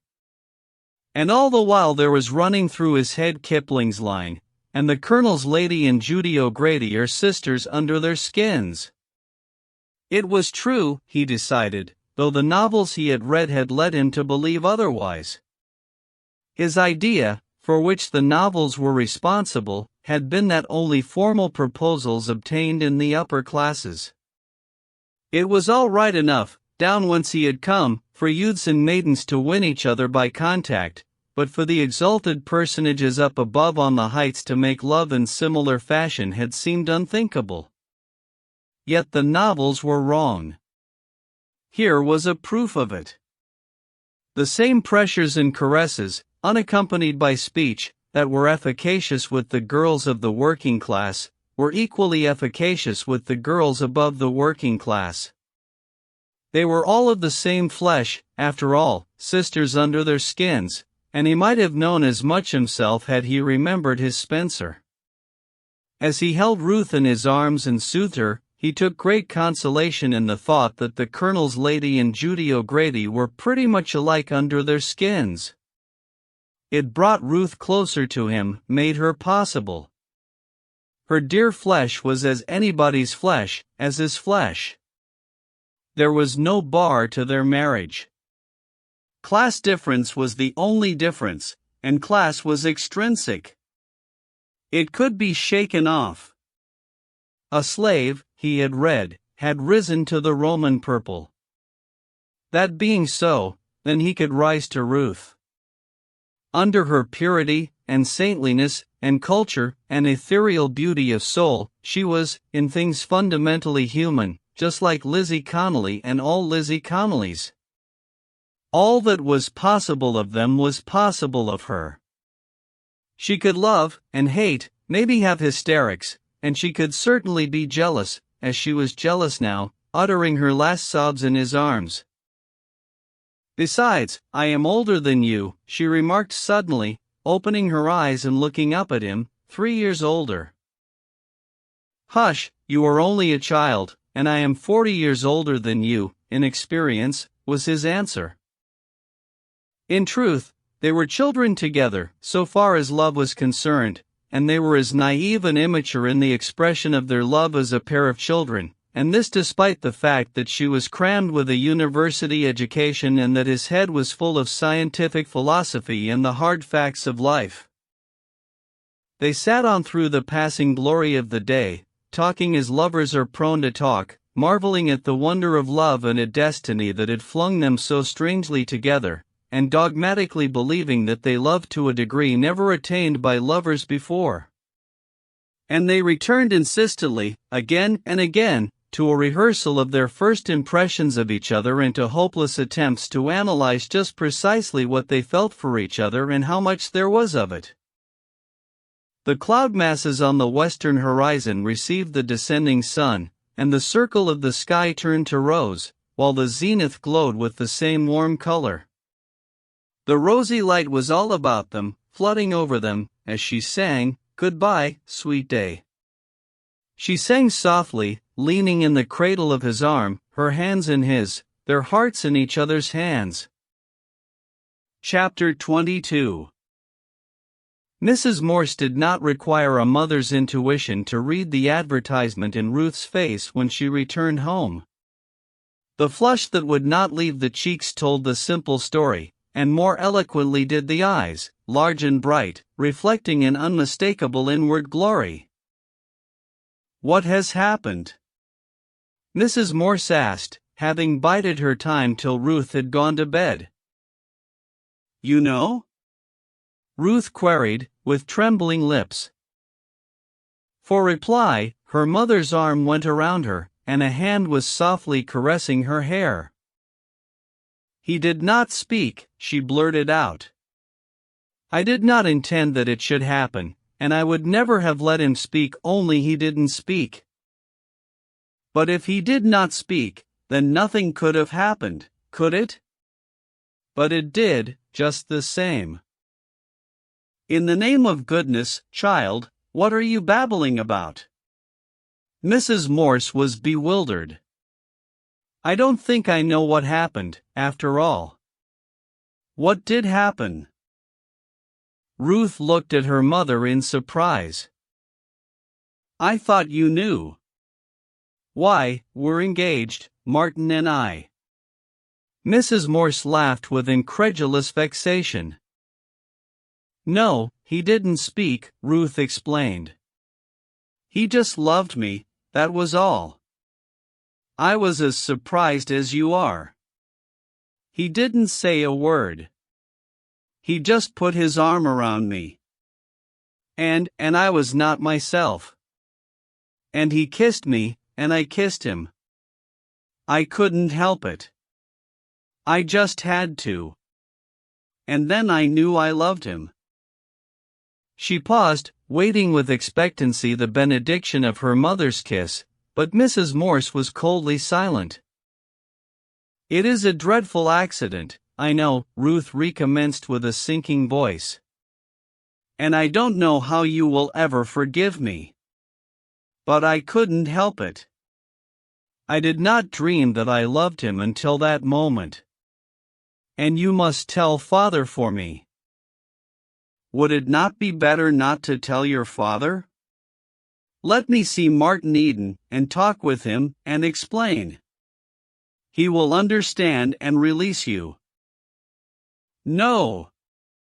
No!" Ruth cried, starting up. "I do not want to be released. I love him, and love is very sweet.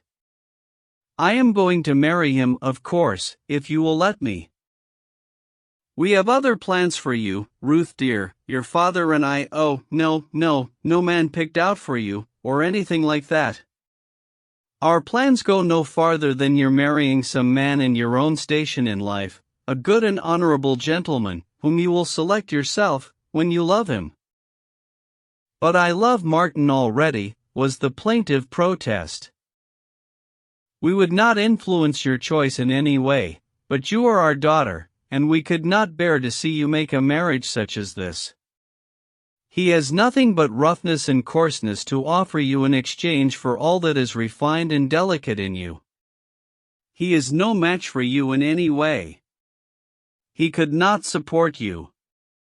We have no foolish ideas about wealth, but comfort is another matter, and our daughter should at least marry a man who can give her that, and not a penniless adventurer, a sailor, a cowboy, a smuggler, and heaven knows what else, who, in addition to everything, is harebrained and irresponsible." Ruth was silent. Every word she recognized as true.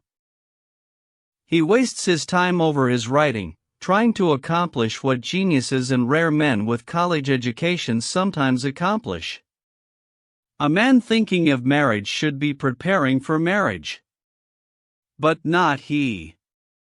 As I have said, and I know you agree with me, he is irresponsible. And why should he not be? It is the way of sailors. He has never learned to be economical or temperate. The spendthrift years have marked him. It is not his fault, of course, but that does not alter his nature. And have you thought of the years of licentiousness he inevitably has lived? Have you thought of that, daughter? You know what marriage means. Ruth shuddered and clung close to her mother. I have thought. Ruth waited a long time for the thought to frame itself. And it is terrible. It sickens me to think of it. I told you it was a dreadful accident, my loving him, but I can't help myself. Could you help loving father? Then it is the same with me. There is something in me, in him, I never knew it was there until today, but it is there, and it makes me love him. I never thought to love him, but, you see, I do, she concluded, a certain faint triumph in her voice. They talked long, and to little purpose, in conclusion agreeing to wait an indeterminate time without doing anything. The same conclusion was reached, a little later that night, between Mrs. Morse and her husband, after she had made due confession of the miscarriage of her plans. It could hardly have come otherwise, was Mr. Morse's judgment. This sailor fellow has been the only man she was in touch with. Sooner or later she was going to awaken anyway, and she did awaken, and lo! Here was this sailor fellow, the only accessible man at the moment, and of course she promptly loved him, or thought she did, which amounts to the same thing. Mrs. Morse took it upon herself to work slowly and indirectly upon Ruth, rather than to combat her. There would be plenty of time for this, for Martin was not in position to marry. Let her see all she wants of him, was Mr. Morse's advice. The more she knows him, the less she'll love him, I wager. And give her plenty of contrast. Make a point of having young people at the house. Young women and young men, all sorts of young men, clever men, men who have done something or who are doing things, men of her own class, gentlemen. She can gauge him by them. They will show him up for what he is. And after all, he is a mere boy of 21. Ruth is no more than a child. It is calf love with the pair of them, and they will grow out of it. So the matter rested. Within the family it was accepted that Ruth and Martin were engaged, but no announcement was made. The family did not think it would ever be necessary. Also, it was tacitly understood that it was to be a long engagement. They did not ask Martin to go to work, nor to cease writing. They did not intend to encourage him to mend himself. And he aided and abetted them in their unfriendly designs, for going to work was farthest from his thoughts. I wonder if he'll like what I have done, he said to Ruth several days later. I've decided that boarding with my sister is too expensive, and I am going to board myself. I've rented a little room out in North Oakland, retired neighborhood, and all the rest, you know, and I've bought an oil burner on which to cook. Ruth was overjoyed. The oil burner especially pleased her. That was the way Mr. Butler began his start, she said. Martin frowned inwardly at the citation of that worthy gentleman, and went on, I put stamps on all my manuscripts and started them off to the editors again. Then today I moved in, and tomorrow I start to work. A position, she cried, betraying the gladness of her surprise in all her body, nestling closer to him, pressing his hand, smiling. And you never told me. What is it? He shook his head. I meant that I was going to work at my writing. Her face fell, and he went on hastily. Don't misjudge me. I am not going in this time with any iridescent ideas. It is to be a cold, prosaic, matter-of-fact business proposition. It is better than going to sea again, and I shall earn more money than any position in Oakland can bring an unskilled man. You see, this vacation I have taken has given me perspective. I haven't been working the life out of my body, and I haven't been writing, at least not for publication. All I've done has been to love you and to think. I've read some, too, but it has been part of my thinking, and I have read principally magazines. I have generalized about myself, and the world, my place in it, and my chance to win to a place that will be fit for you. Also, I've been reading Spencer's Philosophy of Style, and found out a lot of what was the matter with me, or my writing, rather, and for that matter with most of the writing that is published every month in the magazines. But the upshot of it all, of my thinking and reading and loving, is that I am going to move to Grub Street. I shall leave masterpieces alone and do hackwork, jokes, paragraphs, feature articles, humorous verse, and society verse, all the rot for which there seems so much demand. Then there are the newspaper syndicates, and the newspaper short story syndicates, and the syndicates for the Sunday supplements. I can go ahead and hammer out the stuff they want, and earn the equivalent of a good salary by it. There are freelances, you know, who earn as much as $400 or $500 a month. I don't care to become as they, but I'll earn a good living, and have plenty of time to myself, which I wouldn't have in any position. Then, I'll have my spare time for study and for real work.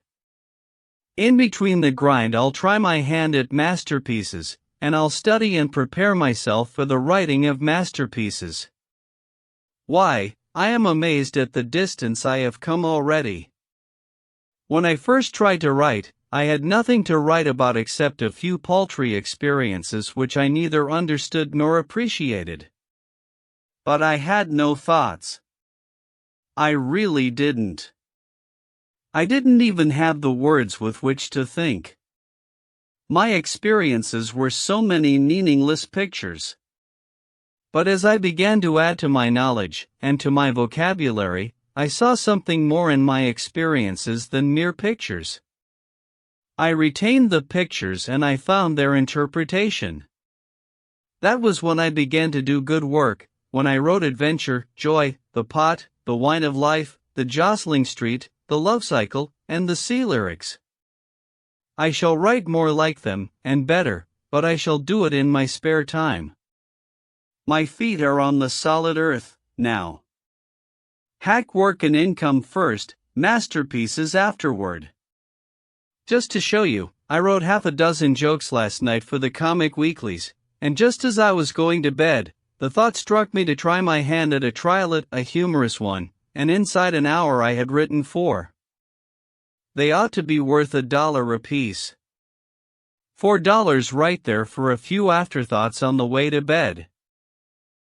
Of course it's all valueless, just so much dull and sordid plotting, but it is no more dull and sordid than keeping books at $60 a month, adding up endless columns of meaningless figures until one dies. And furthermore, the hack work keeps me in touch with things literary and gives me time to try bigger things. But what good are these bigger things, these masterpieces? Ruth demanded. You can't sell them. Oh, yes, I can, he began, but she interrupted. All those you named, and which you say yourself are good, you have not sold any of them. We can't get married on masterpieces that won't sell. Then we'll get married on triolets that will sell, he asserted stoutly, putting his arm around her and drawing a very unresponsive sweetheart toward him. "Listen to this," he went on in attempted gaiety. "It's not art, but it's $1. He came in when I was out. To borrow some tin was why he came in, and he went without. So I was in. And he was out." The merry lilt with which he had invested the jingle was at variance with the dejection that came into his face as he finished. He had drawn no smile from Ruth. She was looking at him in an earnest and troubled way. "It may be $1, she said, "but it is a jester's dollar, the fee of a clown. Don't you see, Martin, the whole thing is lowering. I want the man I love and honor to be something finer and higher than a perpetrator of jokes and doggerel." "You want him to be like, say, Mr. Butler," he suggested. "I know you don't like Mr. Butler," she began. "Mr. Butler's all right," he interrupted. "It's only his indigestion I find fault with. But to save me, I can't see any difference between writing jokes or comic verse and running a typewriter, taking dictation, or keeping sets of books. It is all a means to an end.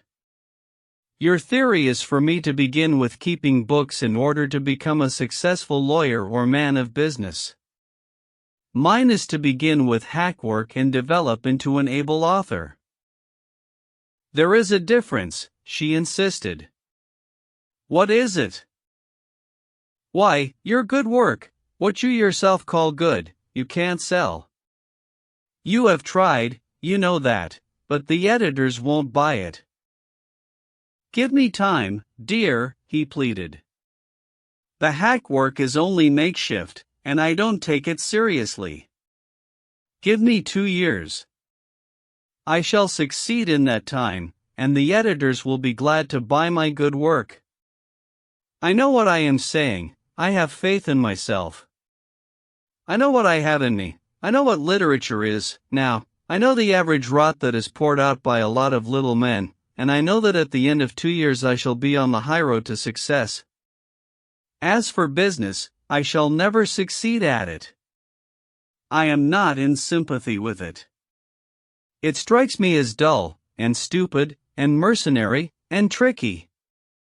Anyway, I am not adapted for it.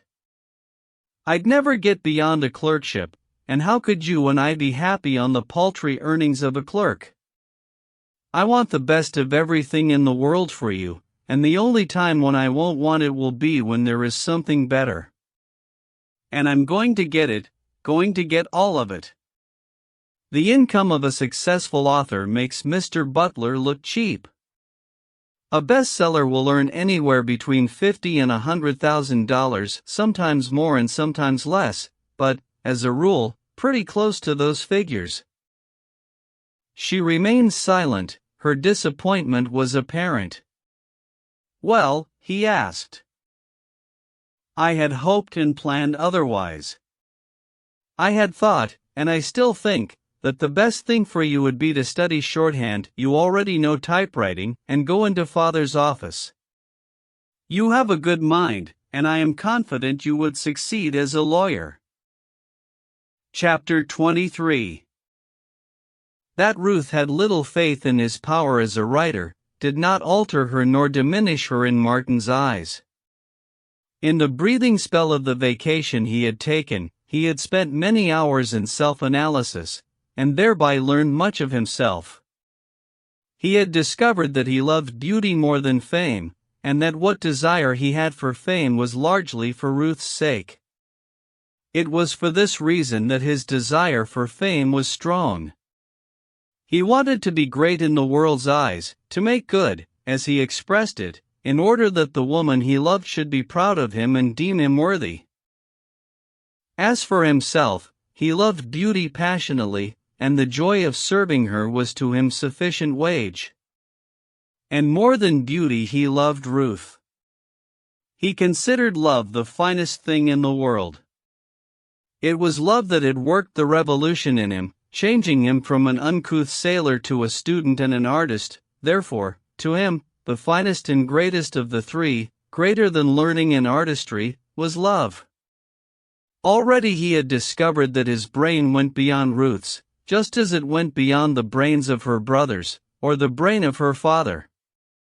In spite of every advantage of university training, and in the face of her bachelorship of arts, his power of intellect overshadowed hers, and his year or so of self-study and equipment gave him a mastery of the affairs of the world and art and life that she could never hope to possess. All this he realized, but it did not affect his love for her, nor her love for him. Love was too fine and noble, and he was too loyal a lover for him to besmirch love with criticism. What did love have to do with Ruth's divergent views on art, right conduct, the French Revolution, or equal suffrage? They were mental processes, but love was beyond reason, it was super-rational. He could not belittle love. He worshipped it. Love lay on the mountaintops beyond the valley land of reason. It was a sublimated condition of existence, the topmost peak of living, and it came rarely. Thanks to the school of scientific philosophers he favored, he knew the biological significance of love, but by a refined process of the same scientific reasoning he reached the conclusion that the human organism achieved its highest purpose in love, that love must not be questioned, but must be accepted as the highest guerdon of life. Thus, he considered the lover blessed over all creatures, and it was a delight to him to think of God's own mad lover, rising above the things of earth, above wealth and judgment, public opinion and applause, rising above life itself and dying on a kiss. Much of this Martin had already reasoned out, and some of it he reasoned out later. In the meantime he worked, taking no recreation except when he went to see Ruth, and living like a Spartan. He paid $2.50 a month rent for the small room he got from his Portuguese landlady, Maria Silva, a virago and a widow, hard-working and harsher-tempered, rearing her large brood of children somehow, and drowning her sorrow and fatigue at irregular intervals in a gallon of the thin, sour wine that she bought from the corner grocery and saloon for 15 cents. From detesting her and her foul tongue at first, Martin grew to admire her as he observed the brave fight she made. There were but 4 rooms in the little house, 3, when Martin's was subtracted. One of these, the parlor, gay with an ingrained carpet and dolorous with a funeral card and a death picture of one of her numerous departed babes, was kept strictly for company. The blinds were always down, and her barefooted tribe was never permitted to enter the sacred precincts save on state occasions. She cooked, and all ate, in the kitchen, where she likewise washed, starched, and ironed clothes on all days of the week except Sunday, for her income came largely from taking and washing from her more prosperous neighbors. Remained the bedroom, small as the one occupied by Martin, into which she and her 7 little ones crowded and slept. It was an everlasting miracle to Martin how it was accomplished, and from her side of the thin partition he heard nightly every detail of the going to bed, the squalls and squabbles, the soft chattering, and the sleepy, twittering noises as of birds. Another source of income to Maria were her cows, 2 of them, which she milked night and morning and which gained a surreptitious livelihood from vacant lots and the grass that grew on either side of the public sidewalks, attended always by one or more of her ragged boys, whose watchful guardianship consisted chiefly in keeping their eyes out for the poundmen.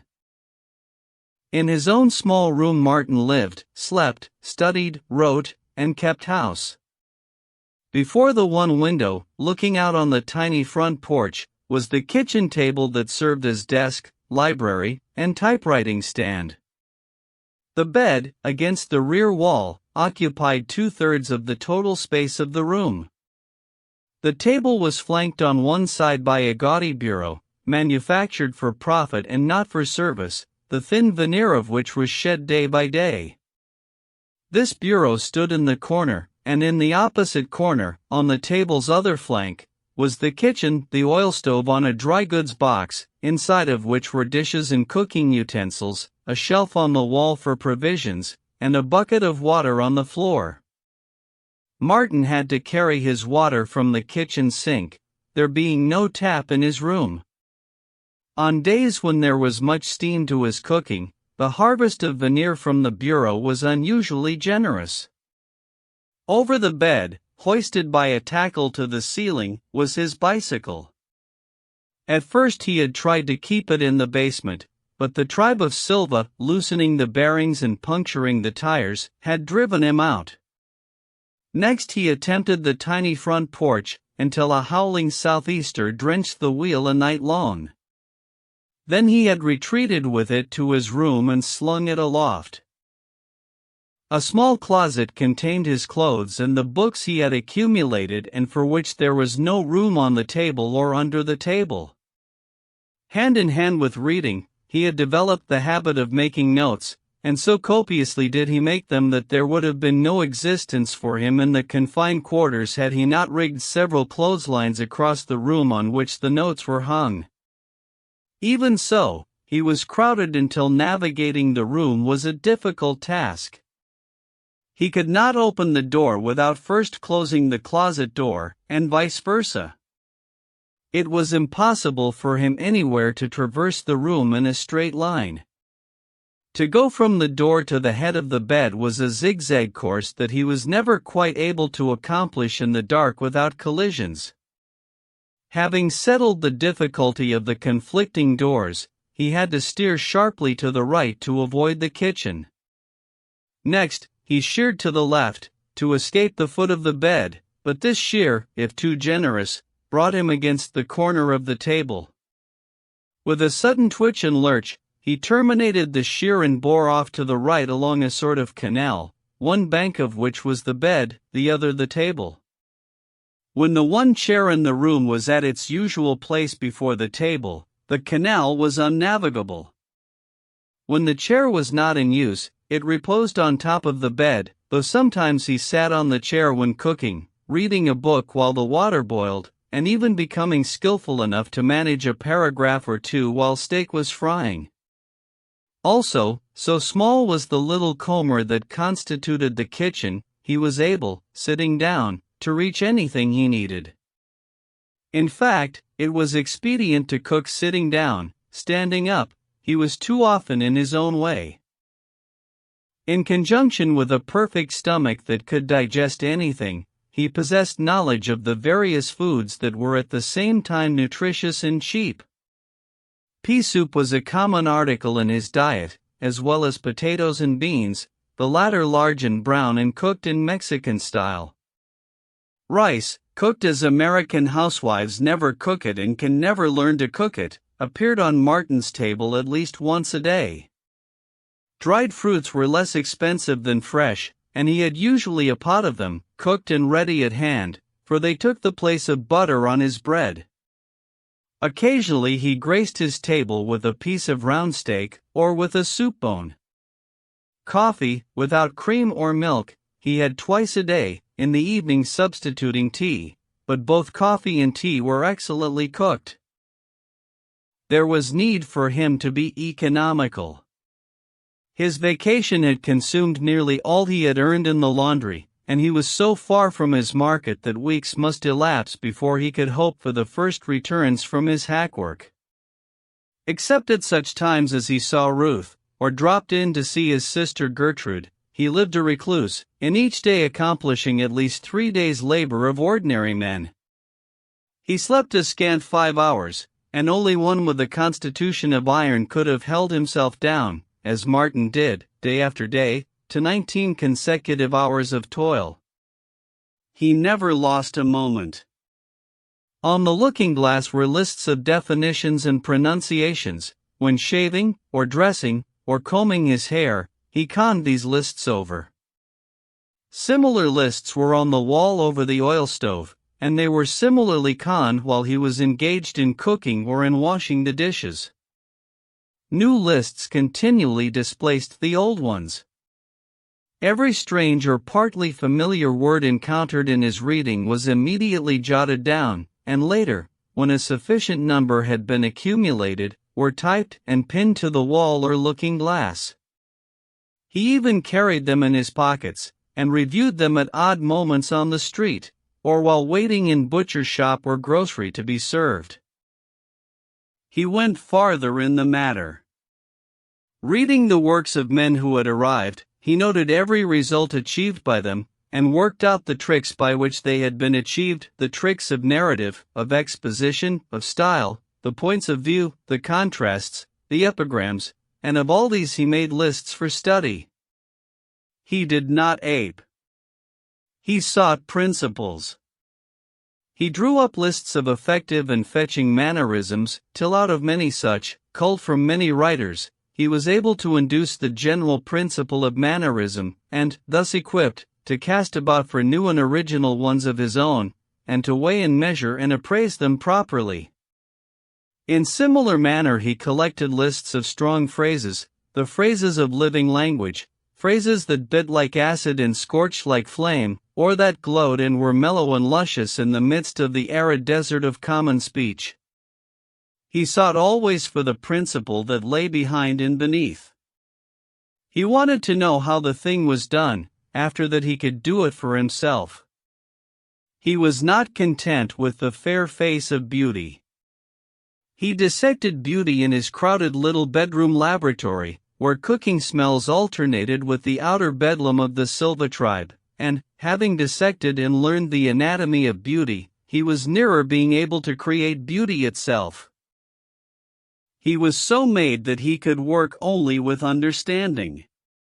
He could not work blindly, in the dark, ignorant of what he was producing and trusting to chance and the star of his genius that the effect produced should be right and fine. He had no patience with chance effects. He wanted to know why and how.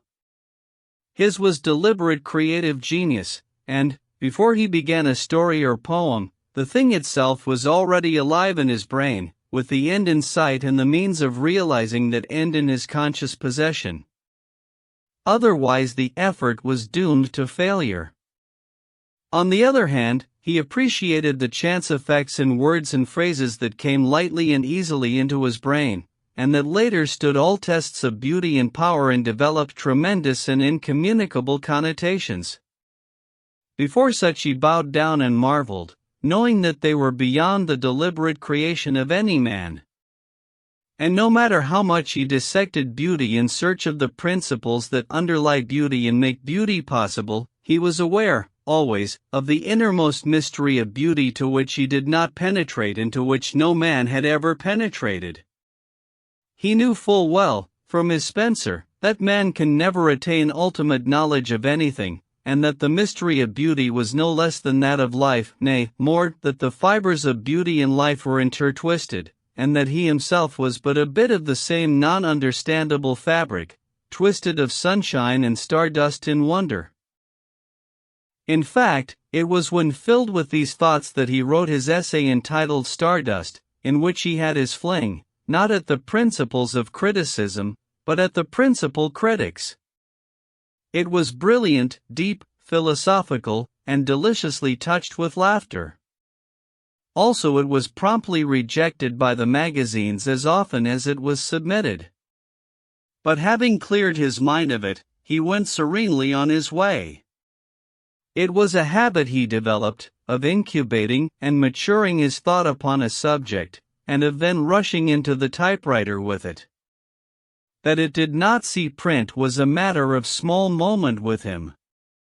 The writing of it was the culminating act of a long mental process, the drawing together of scattered threads of thought and the final generalizing upon all the data with which his mind was burdened. To write such an article was the conscious effort by which he freed his mind and made it ready for fresh material and problems. It was in a way akin to that common habit of men and women troubled by real or fancied grievances, who periodically and volubly break their long-suffering silence and have their say till the last word is said. Chapter 24. The weeks passed. Martin ran out of money, and publishers' checks were far away as ever. All his important manuscripts had come back and been started out again, and his hackwork fared no better.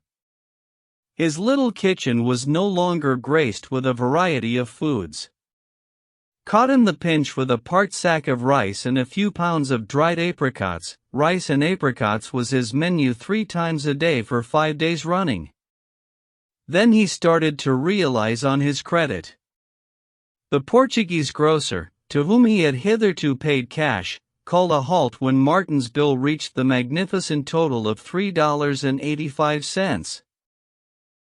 "For you see," said the grocer, "you know catcha de work, I lost a demandot." And Martin could reply nothing. There was no way of explaining. It was not true business principle to allow credit to a strong-bodied young fellow of the working class who was too lazy to work. "You catcha de job, I let you have more de grub," the grocer assured Martin. "No job, no grub. Feta de business." And then, to show that it was purely business foresight and not prejudice, Hava did drink on de house, good friends just de same. So Martin drank, in his easy way, to show that he was good friends with the house, and then went supperless to bed. The fruit store, where Martin had bought his vegetables, was run by an American whose business principles were so weak that he let Martin run a bill of $5 before stopping his credit. The baker stopped at $2, and the butcher at $4. Martin added his debts and found that he was possessed of a total credit in all the world of $14.85. He was up with his typewriter rent, but he estimated that he could get 2 months' credit on that, which would be $8. When that occurred, he would have exhausted all possible credit. The last purchase from the fruit store had been a sack of potatoes, and for a week he had potatoes, and nothing but potatoes, 3 times a day. An occasional dinner at Ruth's helped to keep strength in his body, though he found it tantalizing enough to refuse further helpings when his appetite was raging at sight of so much food spread before it. Now and again, though afflicted with secret shame, he dropped in at his sister's at mealtime and ate as much as he dared, more than he dared at the Morse table. Day by day he worked on, and day by day the postman delivered to him rejected manuscripts. He had no money for stamps, so the manuscripts accumulated in a heap under the table. Came a day when for 40 hours he had not tasted food. He could not hope for a meal at Ruth's, for she was away to San Rafael on a 2 weeks' visit, and for very shame's sake he could not go to his sister's. To cap misfortune, the postman, in his afternoon round, brought him 5 returned manuscripts. Then it was that Martin wore his overcoat down into Oakland, and came back without it, but with $5 tinkling in his pocket. He paid $1 each on account to the 4 tradesmen, and in his kitchen fried steak and onions, made coffee, and stewed a large pot of prunes. And having dined, he sat down at his table desk and completed before midnight an essay which he entitled The Dignity of Usury. Having typed it out, he flung it under the table, for there had been nothing left from the $5 with which to buy stamps. Later on he pawned his watch, and still later his wheel, reducing the amount available for food by putting stamps on all his manuscripts and sending them out. He was disappointed with his hackwork. Nobody cared to buy. He compared it with what he found in the newspapers, weeklies, and cheap magazines, and decided that his was better, far better, than the average, yet it would not sell. Then he discovered that most of the newspapers printed a great deal of what was called plate stuff, and he got the address of the association that furnished it. His own work that he sent in was returned, along with a stereotyped slip informing him that the staff supplied all the copy that was needed. In one of the great juvenile periodicals he noted whole columns of incident and anecdote. Here was a chance. His paragraphs were returned, and though he tried repeatedly he never succeeded in placing one. Later on, when it no longer mattered, he learned that the associate editors and sub-editors augmented their salaries by supplying those paragraphs themselves. The comic weeklies returned his jokes in humorous verse, and the light society verse he wrote for the large magazines found no abiding place. Then there was the newspaper storiette. He knew that he could write better ones than were published. Managing to obtain the addresses of 2 newspaper syndicates, he deluged them with storiettes. When he had written 20 and failed to place one of them, he ceased. And yet, from day to day, he read storiettes in the dailies and weeklies, scores and scores of storiettes, not one of which would compare with his. In his despondency, he concluded that he had no judgment whatever, that he was hypnotized by what he wrote, and that he was a self-deluded pretender. The inhuman editorial machine ran smoothly as ever. He folded the stamps in with his manuscript, dropped it into the letterbox, and from 3 weeks to a month afterward the postman came up the steps and handed him the manuscript. Surely there were no live, warm editors at the other end. It was all wheels and cogs and oil cups, a clever mechanism operated by automatons. He reached stages of despair wherein he doubted if editors existed at all. He had never received a sign of the existence of one, and from absence of judgment in rejecting all he wrote it seemed plausible that editors were myths, manufactured and maintained by office boys, typesetters, and pressmen. The hours he spent with Ruth were the only happy ones he had, and they were not all happy. He was afflicted always with a gnawing restlessness, more tantalizing than in the old days before he possessed her love, for now that he did possess her love, the possession of her was far away as ever. He had asked for 2 years, time was flying, and he was achieving nothing. Again, he was always conscious of the fact that she did not approve what he was doing. She did not say so directly. Yet indirectly she let him understand it as clearly and definitely as she could have spoken it. It was not resentment with her, but disapproval, though less sweet-natured women might have resented where she was no more than disappointed. Her disappointment lay in that this man she had taken to mold, refused to be molded. To a certain extent she had found his clay plastic, then it had developed stubbornness, declining to be shaped in the image of her father or of Mr. Butler. What was great and strong in him, she missed, or, worse yet, misunderstood. This man, whose clay was so plastic that he could live in any number of pigeonholes of human existence, she thought willful and most obstinate because she could not shape him to live in her pigeonhole, which was the only one she knew. She could not follow the flights of his mind, and when his brain got beyond her, she deemed him erratic. Nobody else's brain ever got beyond her. She could always follow her father and mother, her brothers, and only, wherefore, when she could not follow Martin, she believed the fault lay with him. It was the old tragedy of insularity trying to serve as mentor to the universal. You worship at the shrine of the established, he told her once, in a discussion they had over Praps and Vanderwater. I grant that as authorities to quote they are most excellent, the 2 foremost literary critics in the United States.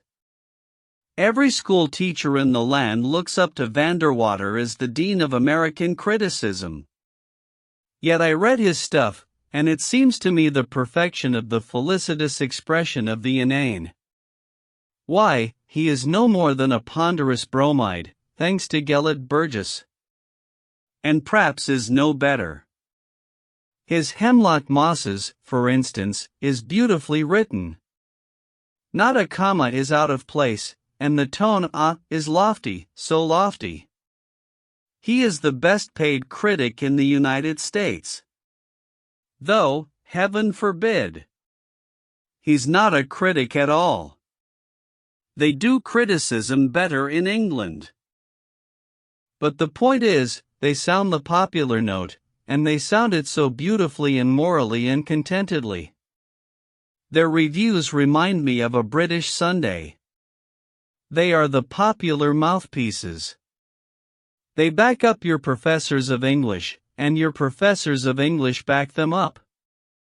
And there isn't an original idea in any of their skulls. They know only the established, in fact, they are the established. They are weak-minded, and the established impresses itself upon them as easily as the name of the brewery is impressed on a beer bottle. And their function is to catch all the young fellows attending the university, to drive out of their minds any glimmering originality that may chance to be there, and to put upon them the stamp of the established. I think I am nearer the truth, she replied, when I stand by the established, than you are, raging around like an iconoclastic South Sea Islander. It was the missionary who did the image breaking, he laughed. And unfortunately, all the missionaries are off among the heathen, so there are none left at home to break those old images, Mr. Vanderwater and Mr. Praps. And the college professors, as well, she added. He shook his head emphatically. No, the science professors should live. They're really great. But it would be a good deed to break the heads of 9/10 of the English professors' little, microscopic-minded parrots. Which was rather severe on the professors, but which to Ruth was blasphemy. She could not help but measure the professors, neat, scholarly, in fitting clothes, speaking in well-modulated voices, breathing of culture and refinement, with this almost indescribable young fellow whom somehow she loved, whose clothes never would fit him, whose heavy muscles told of damning toil, who grew excited when he talked, substituting abuse for calm statement and passionate utterance for cool self-possession. They at least earned good salaries and were, yes, she compelled herself to face it, were gentlemen, while he could not earn a penny, and he was not as they. She did not weigh Martin's words nor judge his argument by them. Her conclusion that his argument was wrong was reached unconsciously, it is true, by a comparison of externals. They, the professors, were right in their literary judgments because they were successes. Martin's literary judgments were wrong because he could not sell his wares. To use his own phrase, they made good, and he did not make good. And besides, it did not seem reasonable that he should be right, he who had stood, so short a time before, in that same living room, blushing and awkward, acknowledging his introduction, looking fearfully about him at the bric-a-brac his swinging shoulders threatened to break, asking how long since Swinburne died, and boastfully announcing that he had read Excelsior in the Psalm of Life. Unwittingly, Ruth herself proved his point that she worshipped the established. Martin followed the processes of her thoughts, but forbore to go farther. He did not love her for what she thought of Praps and Vanderwater and English professors, and he was coming to realize, with increasing conviction, that he possessed brain areas and stretches of knowledge which she could never comprehend nor know existed. In music she thought him unreasonable, and in the matter of opera not only unreasonable but willfully perverse. "How did you like it?" she asked him one night, on the way home from the opera. It was a night when he had taken her at the expense of a month's rigid economizing on food. After vainly waiting for him to speak about it, herself still tremulous and stirred by what she had just seen and heard, she had asked the question. "I liked the overture," was his answer. "It was splendid." "Yes, but the opera itself?" "That was splendid too, that is, the orchestra was, though I'd have enjoyed it more if those jumping jacks had kept quiet or gone off the stage." Ruth was aghast. "You don't mean Tetralani or Barillo?" she queried. "All of them, the whole kit and crew." "But they are great artists," she protested. "They spoiled the music just the same, with their antics and unrealities. But don't you like Barillo's voice? Ruth asked. He is next to Caruso, they say. Of course I liked him, and I liked Tetralani even better. Her voice is exquisite, or at least I think so. But, Ruth stammered. I don't know what you mean, then. You admire their voices, yet say they spoiled the music. Precisely that. I give anything to hear them in concert, and I give even a bit more not to hear them when the orchestra is playing. I'm afraid I am a hopeless realist. Great singers are not great actors. To hear Barillo sing a love passage with the voice of an angel, and to hear Tetralani reply like another angel, and to hear it all accompanied by a perfect orgy of glowing and colorful music is ravishing, most ravishing. I do not admit it. I assert it. But the whole effect is spoiled when I look at them, at Tetralani, 5 feet 10 in her stocking feet and weighing 190 pounds, and at Barillo, a scant 5 feet 4, greasy-featured, with the chest of a squat, undersized blacksmith, and at the pair of them, attitudinizing, clasping their breasts, flinging their arms in the air like demented creatures in an asylum, and when I am expected to accept all this as the faithful illusion of a love scene between a slender and beautiful princess and a handsome, romantic, young prince, why, I can't accept it, that's all. It's rot, it's absurd, it's unreal. That's what's the matter with it. It's not real. Don't tell me that anybody in this world ever made love that way.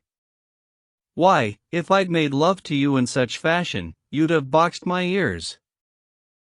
But you misunderstand, Ruth protested. Every form of art has its limitations. She was busy recalling a lecture she had heard at the university on the conventions of the arts. In painting there are only 2 dimensions to the canvas, yet you accept the illusion of 3 dimensions which the art of a painter enables him to throw into the canvas. In writing, again, the author must be omnipotent. You accept as perfectly legitimate the author's account of the secret thoughts of the heroine, and yet all the time you know that the heroine was alone when thinking these thoughts, and that neither the author nor anyone else was capable of hearing them. And so with the stage, with sculpture, with opera, with every art form. Certain irreconcilable things must be accepted. Yes, I understood that, Martin answered. All the arts have their conventions. Ruth was surprised at his use of the word. It was as if he had studied at the university himself, instead of being ill-equipped from browsing at haphazard through the books in the library. But even the conventions must be real. Trees, painted on flat cardboard and stuck up on each side of the stage, we accept as a forest. It is a real enough convention. But, on the other hand, we would not accept a sea scene as a forest. We can't do it. It violates our senses. Nor would you, or, rather, should you, accept the ravings and writhings and agonized contortions of those 2 lunatics tonight as a convincing portrayal of love. But you don't hold yourself superior to all the judges of music, she protested. No, not for a moment. I merely maintain my right as an individual. I have just been telling you what I think, in order to explain why the elephantine gambols of Madame Tetralani spoil the orchestra for me. The world's judges of music may all be right. But I am I, and I won't subordinate my taste to the unanimous judgment of mankind. If I don't like a thing, I don't like it, that's all, and there is no reason under the sun why I should ape a liking for it just because the majority of my fellow creatures like it, or make believe they like it. I can't follow the fashions in the things I like or dislike. But music, you know, is a matter of training, Ruth argued, and opera is even more a matter of training. May it not be that I am not trained in opera? He dashed in. She nodded. The very thing, he agreed. And I consider I am fortunate in not having been caught when I was young. If I had, I could have wept sentimental tears tonight, and the clownish antics of that precious pair would have but enhanced the beauty of their voices and the beauty of the accompanying orchestra. You are right. It's mostly a matter of training. And I am too old, now. I must have the real or nothing. An illusion that won't convince is a palpable lie, and that's what grand opera is to me. When little Barillo throws a fit, clutches mighty Tetralani in his arms, also in a fit, and tells her how passionately he adores her. Again Ruth measured his thoughts by comparison of externals and in accordance with her belief in the established. Who was he that he should be right and all the cultured world wrong? His words and thoughts made no impression upon her. She was too firmly entrenched in the established to have any sympathy with revolutionary ideas. She had always been used to music, and she had enjoyed opera ever since she was a child, and all her world had enjoyed it, too. Then by what right did Martin Eden emerge, as he had so recently emerged, from his ragtime and working-class songs, and pass judgment on the world's music? She was vexed with him, and as she walked beside him she had a vague feeling of outrage.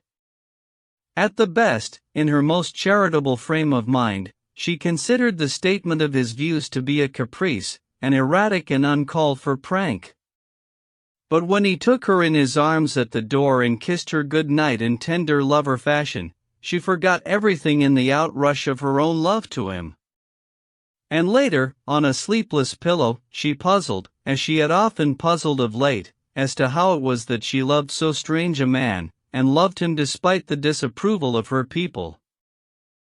And next day Martin Eden cast hackwork aside, and at Whiteheat hammered out an essay to which he gave the title, The Philosophy of Illusion. A stamp started it on its travels, but it was destined to receive many stamps and to be started on many travels in the months that followed. Chapter 25.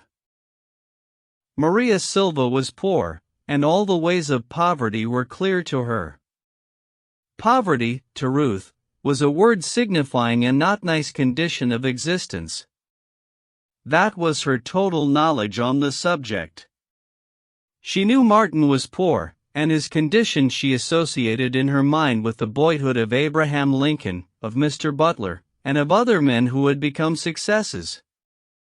Also, while aware that poverty was anything but delectable, she had a comfortable middle-class feeling that poverty was salutary, that it was a sharp spur that urged on to success all men who were not degraded and hopeless drudges.